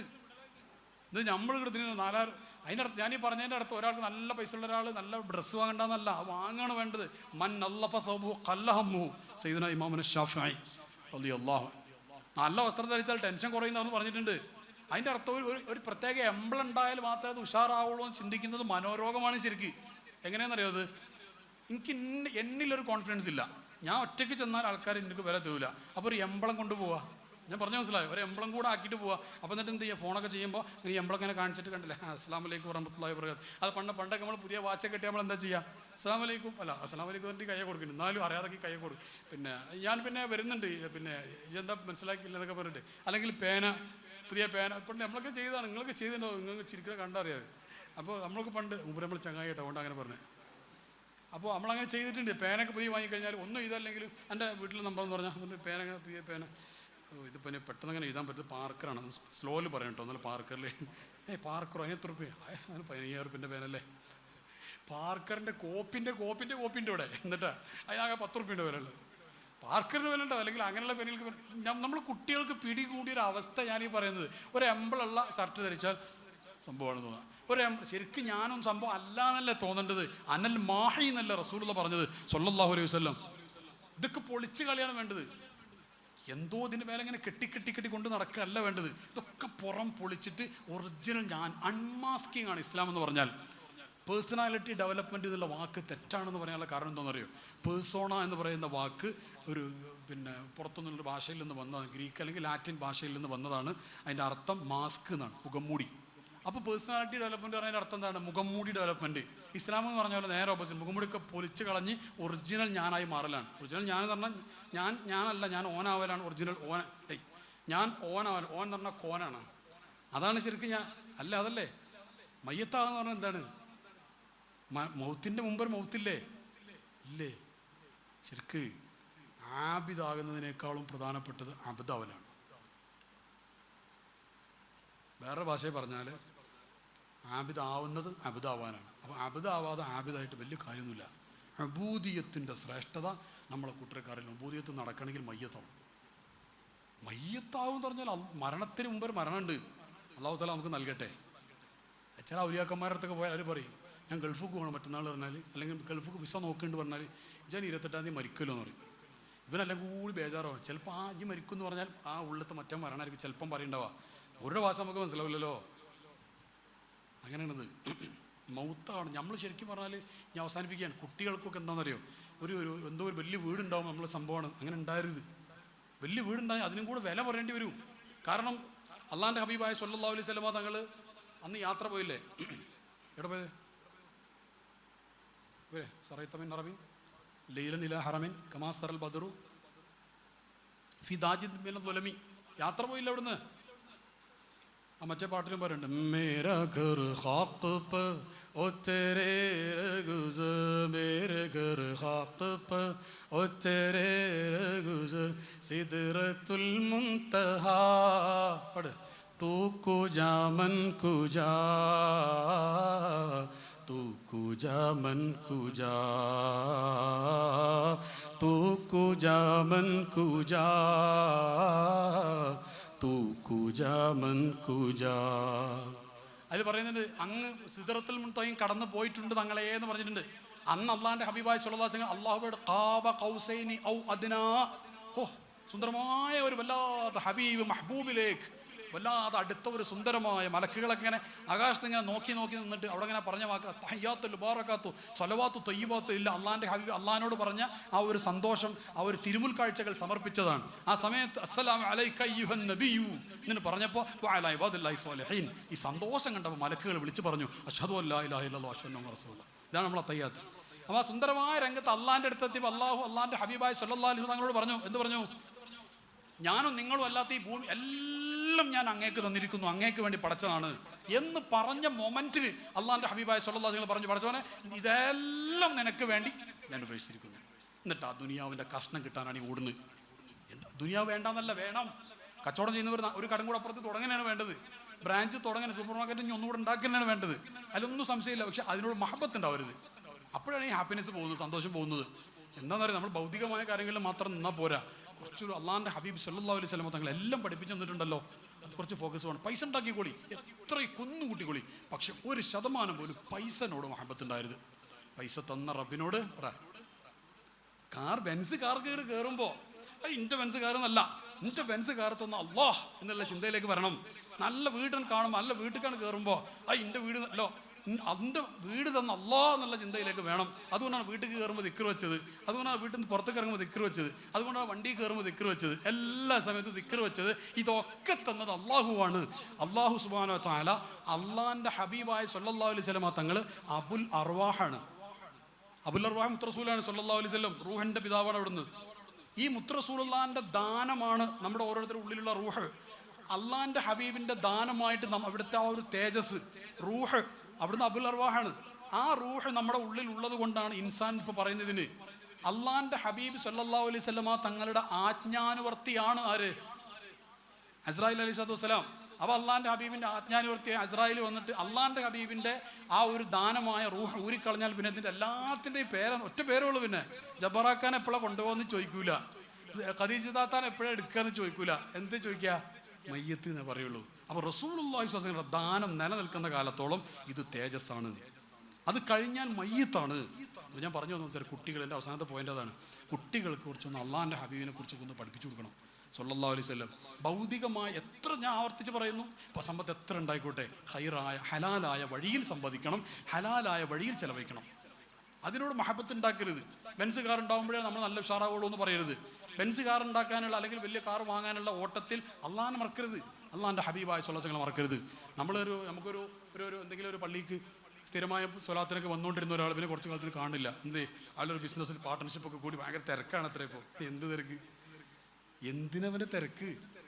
ദുനിയാവ് കെട്ടിപ്പിടിക്കാനാണോ തിരക്ക്? ഇവൻ ഇതിനൊക്കെ തൗഫീക്ക് കിട്ടിയതോ ഈ ഇവിടുത്തെ ഈ സ്വലാത്ത് മജ്ലിസിൽ വന്നിട്ട് കിട്ടിയതാ. എന്നിട്ട് ഈ സ്വലാത്ത് മജ്ലിസ് എന്നോ മറന്ന്. ഇവിടെ സ്വലാത്ത് ഉണ്ടാവില്ലേ മാസത്തിലൊക്കെ? ഇവിടെ മദ്രസയിലെ പള്ളിയിലാണ്, ഇവിടെ ഉണ്ടാവില്ലല്ലേ? മാസത്തിൽ ആ പരിപാടി സ്ഥിരമായിട്ട് വന്നുകൊണ്ടാണ് ഓനെ തൗഫീക്ക് കിട്ടിയത്. പിന്നെ ഓൻ അത് കിട്ടിയപ്പോൾ ഇത് മറന്ന്, പിന്നെ ഓൻ ഇങ്ങനെ നടക്കാൻ തുടങ്ങി. പിന്നെ ഓൻ 58-ാമത്തെ വയസ്സിൽ നെഞ്ഞുവേദന വന്നപ്പോഴാണ് ഇത് ഓർമ്മ വരുന്നത്. പിന്നെ 58 നെഞ്ഞുവേദന വന്ന് ഉസ്താദ് വാർക്കണം എന്നിട്ടൊരു വരവുണ്ട്. പിന്നെ കയ്യും കാലം അങ്ങനെ വരും. കാരണം എന്തേ പോയി, എവിടെ പോയി? ഊർജ്ജസ്വലമായ അവസ്ഥയിൽ തോന്നിയതുപോലെ നടന്നിട്ടേ അവസാനം ഇപ്പോൾ എല്ലാം ഒന്നുമില്ലാത്ത അവസ്ഥയിൽ വന്നിരിക്കുക. അങ്ങനെ നിർഭാഗ്യവാന്മാരായി പോകരുത്. അള്ളാഹു നമ്മളെ നന്ദിയുള്ള ആൾക്കാരുടെ കൂട്ടത്തിലാക്കി തരട്ടെ. ഒരു ചെറിയ സന്തോഷം ഉണ്ടെങ്കിൽ അതിനുള്ള നന്ദി ഇവിടെ കാണിക്കണം. അവിടെ ഒരു സന്തോഷം, ഒരു ബഷാറത്തുണ്ടെങ്കിൽ ആ ബഷാറത്തിനുള്ള ശുക്ർ ഇവിടെ വേണം. ബഷാറത്ത് കൂടിയാൽ ശുക്ർ കൂടണം. ഏറ്റവും വലിയ ദിക്ർ ശുക്രാകുന്നു എന്നല്ലേ? എന്തൊരു ആനന്ദമുള്ള വാക്കാത്. അപ്പം അങ്ങനെ അങ്ങോട്ട് പോയി കഴിഞ്ഞാൽ നമ്മുടെ കുട്ടികൾക്ക്, നമ്മുടെ ഭൗതികമായ എന്തുണ്ടായാലും അതിൽ നിന്നൊരു ഡിറ്റാച്ച്മെന്റ് വേണം.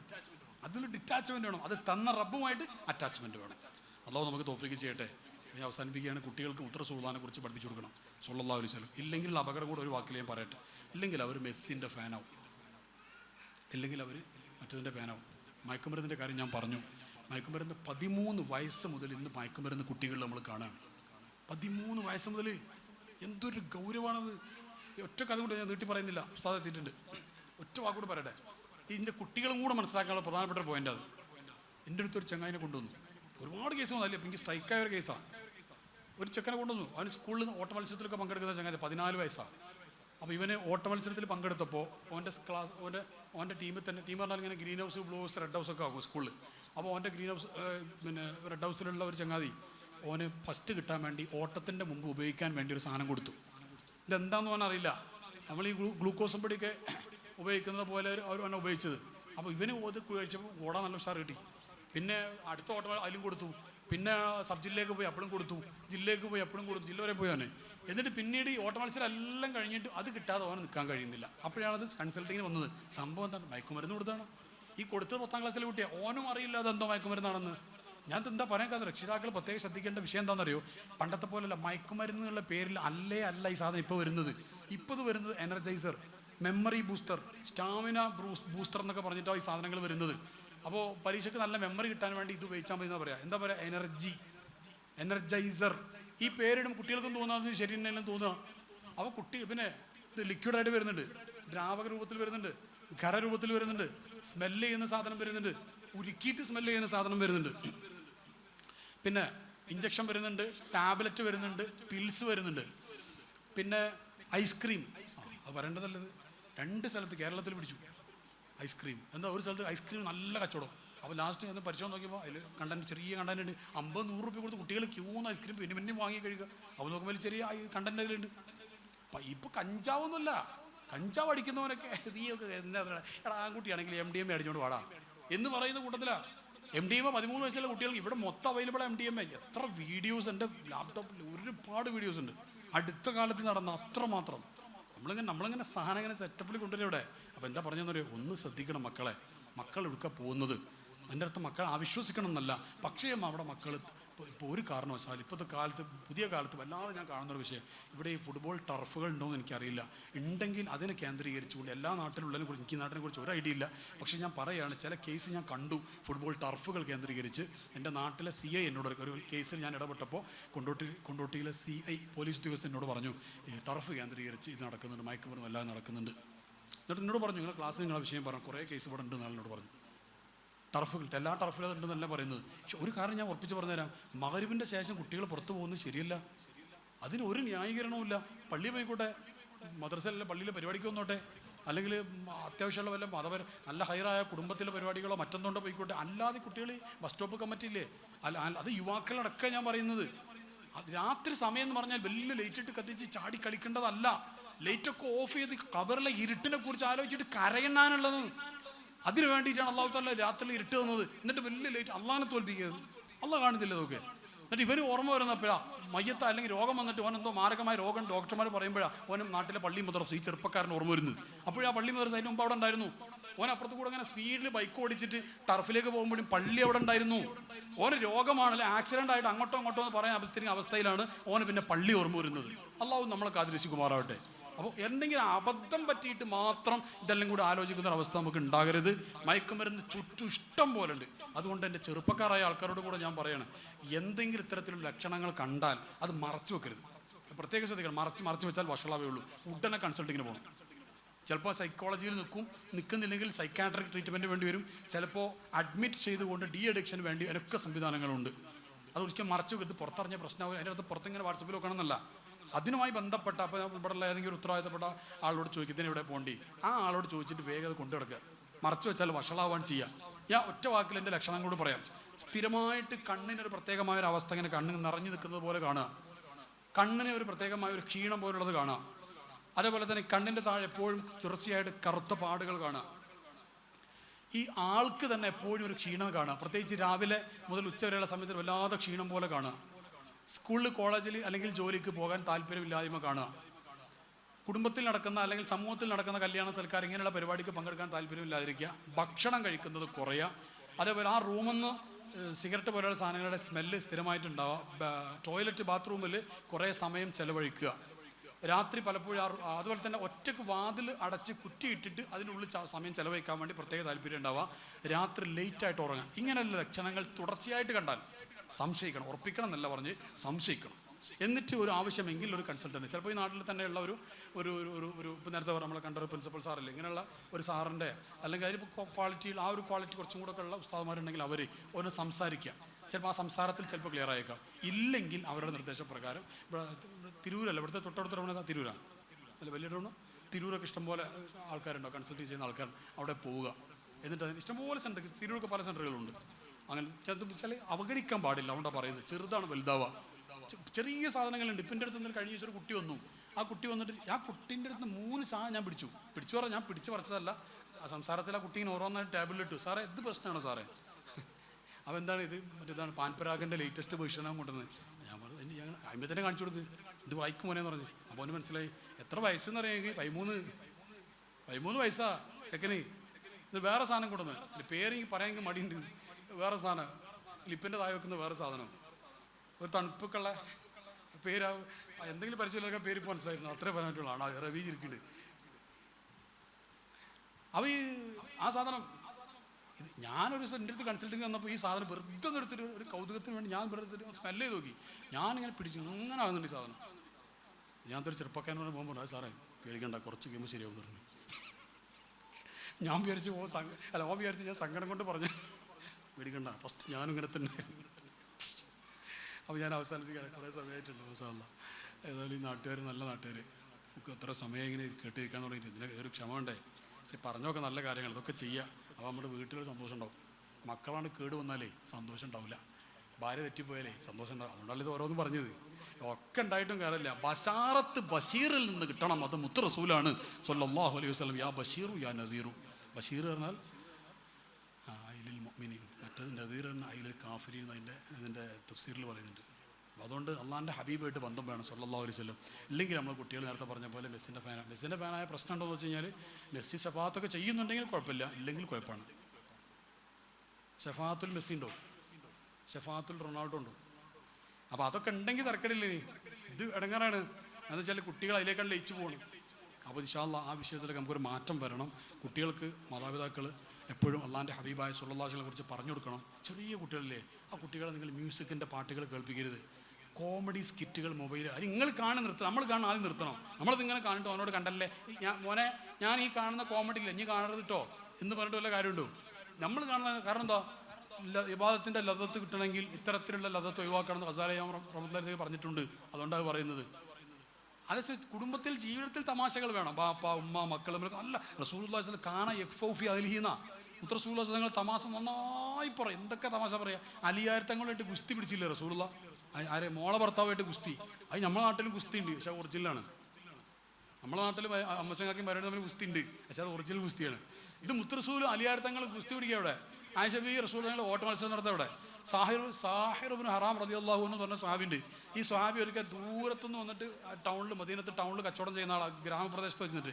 അപ്പോൾ ഈ സാഹിർ ഇബ്നു ഹറാം റളിയല്ലാഹു അൻഹു അവിടുത്തെ ഗ്രാമത്തിൽ നിന്ന് വരുമ്പോൾ മുത്തറസൂലുള്ളാഹി തങ്ങൾ സമ്മാനം കൊണ്ടുവരും. റസൂലുള്ളാഹി തങ്ങൾ മദീനത്തെ സമ്മാനം അവിടുത്തെ കൊടുത്തേക്കും ചെയ്യും. വലിയ ഇഷ്ടമുള്ള സ്വഹാബിയാണ്. അപ്പോൾ ഒരിക്കൽ ഇവർ അങ്ങാടി വന്നിട്ട് കച്ചവടം ചെയ്യും. റസൂലുള്ളാഹി കൂടെ അങ്ങനെ വരും. റസൂലുള്ളാഹിനെ കണ്ടിട്ടില്ല, ഇവർ റസൂലുള്ളാഹിനെ കണ്ടിട്ടില്ല സ്വല്ലല്ലാഹു അലൈഹി വസല്ലം. അപ്പോൾ സാഹിറുള്ളാഹിനോട് ചന്തയിൽ നിന്ന് ഇങ്ങനെ കച്ചവടം ചെയ്യും. റസൂലുള്ളാഹി നേരെ ബാക്ക് പോയി ഒറ്റപ്പെടുത്തും. എന്നിട്ട് പറഞ്ഞു ആരാ പറയുന്നു പറഞ്ഞു. നമ്മളുണ്ടാവില്ലേ പണ്ടെങ്ങനെ കളിച്ചില്ലേ. ഇതൊക്കെ ആര് ലോകത്തിൻ്റെ നേതാവ് റസൂലുള്ളാഹി വാസികൾ. ഒരു തവണ ബിലാൽ റളിയല്ലാഹുവിനെ ചരിത്രത്തിൽ കാണാം. ബിലാൽ റളിയല്ലാഹുവിനെ ബാക്ക് ദേവനോട് കെട്ടിപ്പിടിച്ചു. അപ്പോൾ ബിലാൽ ആരാന്ന് പറഞ്ഞു. അപ്പോൾ ബിലാൽ പറഞ്ഞു അബൂബക്കർ സിദ്ദീഖ് എന്ന് പറഞ്ഞു. അപ്പോൾ അല്ലാന്ന് പറഞ്ഞു. ഉമ്മുൽ ഖത്താബ് അല്ലാന്ന് പറഞ്ഞു. അപ്പോൾ ഞാൻ മുഹമ്മദ് നബിയാണെന്ന് പറഞ്ഞു. സ്വല്ലല്ലാഹു അലൈഹി വസല്ലം. ബിലാൽ തങ്ങൾ പറഞ്ഞൊരു വാക്ക്, തങ്ങളെ നിങ്ങൾ പിടിച്ച് വന്നപ്പോൾ തന്നെ നിങ്ങളാണ് നിങ്ങൾക്ക് മനസ്സിലായിട്ടുണ്ട്. നിങ്ങൾ ആദ്യം നിങ്ങളെ പേര് പറഞ്ഞ് നിങ്ങൾ വേഗം വിടൂലേ. നിങ്ങൾ ആ കരവലയത്തിൻ്റെ ഉള്ളിൽ ഇങ്ങനെ ആയിരിക്കാനുള്ള ആഗ്രഹം കൊണ്ടാണ് ഞാൻ പേര് തെറ്റിച്ച് പറഞ്ഞത്. ഇന്നി ഉഹിബ്ബുക ഫില്ലാഹ്. വല്ലാത്തൊരു പ്രണയമാണത്. അതാണ് അവർക്ക് അവിടെ നിൽക്കാൻ പറ്റാതെ. ഞാൻ അവസാനിപ്പിക്കുകയാണ്. അല്ലാഹു തആല നമ്മുടെ മക്കൾക്ക് അല്ലാഹു തആല വലിയ കാവൽ നൽകുമാറാവട്ടെ. ഇത്തരത്തിലുള്ള മയക്കുമരുന്ന്, അതുപോലെ കഞ്ചാവ്, ഇങ്ങനെയുള്ള എല്ലാ പ്രശ്നങ്ങളുണ്ട്. അതുപോലെ നമ്മുടെ പെൺകുട്ടികൾക്കാണെങ്കിൽ പ്രണയത്തിൻ്റെ ഒളിച്ചോട്ടത്തിൻ്റെ എല്ലാ അവസ്ഥയിലും അല്ലാഹു തആല നമ്മുടെ മക്കൾക്ക് കാവൽ നൽകുമാറാവട്ടെ. ഒരിക്കലും നമ്മുടെ പെൺകുട്ടിയോ മറ്റുള്ളവരോട് ചാടിപ്പോയിട്ടുണ്ട്, അല്ലെങ്കിൽ മയക്കുമരുന്നിൻ്റെ ഇതിൽ പെട്ടിട്ടുണ്ട് എന്നുള്ളൊരു വാർത്ത നമ്മൾ കേൾക്കാൻ അല്ലാഹു തആല തൗഫീഖ് നൽകാതിരിക്കട്ടെ. നമ്മുടെയൊക്കെ മക്കൾക്ക് അല്ലാഹു ഹുറവിയായ ആലിമീങ്ങളിൽ, ആശിഖീങ്ങളിൽ, ദീനിൻ്റെ സുന്നത്ത് ജമാഅത്തിൻ്റെ ഖാദിമീങ്ങളിലൊക്കെ ഉൾപ്പെടുത്തി നമ്മുടെ മക്കളെ അല്ലാഹു സുബ്ഹാനഹു വ തആല അനുഗ്രഹിക്കുമാറാവട്ടെ. ജീവിച്ചിരിക്കുന്ന മുഴുവൻ ആലിമീങ്ങൾ, സാദാത്തുക്കൾ, ഉമറാക്കൾ, ദീനിന് വേണ്ടി ആത്മാർത്ഥമായി ജോലി ചെയ്യുന്ന മുഴുവൻ ആൾക്കാർക്കും അല്ലാഹു തആല ആഫിയത്തും ഇസ്സത്തും ഹിമ്മത്തും റാഹത്തും തൗഫീഖുകളുമുള്ള ദീർഘായുസ്സ് കൊടുക്കുമാറാവട്ടെ. നമ്മുടെ പ്രിയപ്പെട്ട മാതാപിതാക്കൾക്ക് അല്ലാഹു തആല ആഫിയത്തും ഇസ്സത്തും ദീർഘായുസ്സ് കൊടുക്കുമാറാവട്ടെ. മരണപ്പെട്ടു പോയ സാധുവായ എൻ്റെ ഉമ്മ ഉപ്പ മുത്തമ്മ ഇളയമ അടക്കം നമ്മുടെയൊക്കെ കുടുംബത്തിൽ മരണപ്പെട്ടു പോയ എല്ലാവർക്കും അല്ലാഹു തആല ഖബർ സ്വർഗ്ഗമാക്കി കൊടുക്കുമാറാവട്ടെ. ബഹുമാനപ്പെട്ട സയ്യിദ് സൈനുൽ ആബിദീൻ മലേഷ്യ ബാബു തങ്ങളുടെ ഭാര്യ സയ്യിദത്ത് ഷരീഫ ഫാത്തിമ ഹജ്ജുമ്മ അവർ മരണപ്പെട്ടിട്ട് വഫാത്തായി പോയിട്ടുണ്ട്. അല്ലാഹു തആല അവരുടെ ദർജ ഏറ്റി കൊടുക്കുമാറാവട്ടെ. അലിബാബ തങ്ങൾ അടക്കമുള്ള ജീവിച്ചിരിക്കുന്ന സർവ്വസാധുക്കൾ ആലിമീങ്ങൾ അല്ലാഹു തആല ആഫിയത്തും ഇസ്സത്തുള്ള ദീർഘായുസ്സ് കൊടുക്കുമാറാവട്ടെ എന്നൊക്കെ ദുആ ചെയ്ത് എല്ലാവരും ദ്വാരക്കണമെന്നുള്ള വസിയത്തോടു കൂടെ പറഞ്ഞ വിഷയങ്ങളൊക്കെ ഗൗരവമുള്ളതാണ്. വളരെ ഇമ്പോർട്ടൻറ്റ്. തമാശയൊക്കെ കുറേ പറഞ്ഞിട്ടുണ്ട്, പക്ഷെ വിഷയം വളരെ ഗൗരവമുള്ളതാണ്. ഇന്നത്തെ കാലത്ത് നമ്മൾ ശ്രദ്ധിച്ചിട്ടില്ലെങ്കിൽ പണി പാളുന്ന വിഷയങ്ങളാണെല്ലാം. ഒക്കെ ശ്രദ്ധിക്കാനും വേണമെങ്കിൽ വീട്ടിൽ പോയിട്ട് നോട്ട് ചെയ്ത് വെക്കണം, മറന്നു പോകാതിരിക്കാൻ വേണ്ടി. അത്രമാത്രം ഗൗരവമുള്ളതാണ്. ഒന്ന് നിങ്ങൾ ഭാര്യ ഭർത്താവ് ഒന്നിച്ച് വന്നവർ വീട്ടിൽ പോയിട്ടൊന്നും ചർച്ച ചെയ്യുക, എന്തൊക്കെയാണ് നമ്മൾ ശ്രദ്ധിക്കേണ്ട പോയിന്റുകളടി എന്നൊക്കെ ഒന്ന് ചർച്ച ചെയ്തിട്ട് നന്നായി ശ്രദ്ധിക്കുക. അപകടം പറ്റിയിട്ട് അല്ലാ പോയല്ലോ എന്ന് പറഞ്ഞിട്ട് കാര്യമില്ല. ആക്സിഡൻറ്റ് പറ്റിയതിന് ശേഷം പള്ളിക്ക് വേണ്ടിയിട്ട് കാര്യമില്ല. ആ പള്ളിക്ക് നേരത്തെ അവിടെ തന്നെ ഉണ്ടായിരുന്നു. ഒരിക്കലും അള്ളാഹുമായിട്ടുള്ള ബന്ധം ഒരിക്കലും വിട്ടുപോരുത്. അള്ളാഹിൻ്റെ ഹബീബായ സ്വല്ലല്ലാഹു അലൈഹി വസല്ലം ബന്ധം ഒരിക്കലും വിട്ടുപോരുത്. ഞാൻ നേരത്തെ പറഞ്ഞില്ല, അവിടുത്തെ ഒരു ഔദാര്യത്തിൻ്റെ ഭാഗമായിട്ടുള്ള റൂഹ് അത് പിൻവലിച്ചാൽ ഈ ശരീരം ജഡം മയ്യത്ത് എന്നതിൻ്റെ പേര്. അല്ലാഹു തആല നമുക്ക് ആഫിയത്ത് ഇസ്സത്തുള്ള ദീർഘായുസ്സ് നൽകുമാറാവട്ടെ. മരിക്കുന്ന സമയത്ത് പുഞ്ചിരിച്ചുകൊണ്ട് ആ മഹാപ്രകാശം ആനന്ദത്തോടെ കണ്ണിറയെ കണ്ടുകൊണ്ട് അവിടുത്തെ മുഖത്തേക്ക് നോക്കി പുഞ്ചിരിച്ചുകൊണ്ട് ഷഹാദത്ത് കലിമ അവിടുന്ന് ചൊല്ലിക്കൊണ്ട് ഏറ്റുവാങ്ങി ചൊല്ലി മരിക്കാനുള്ള തൗഫീഖ് അല്ലാഹു നമുക്ക് നൽകട്ടെ എന്ന് ദുആ ചെയ്ത് എല്ലാവരും ദ്വാരക്കൽ വസിയത്തോടു കൂടെ വാഖിറു ദഅവാന അനിൽ ഹംദുലില്ലാഹി റബ്ബിൽ ആലമീൻ. അസ്സലാമു അലൈക്കും വറഹ്മത്തുള്ളാഹി വബറകാതുഹു.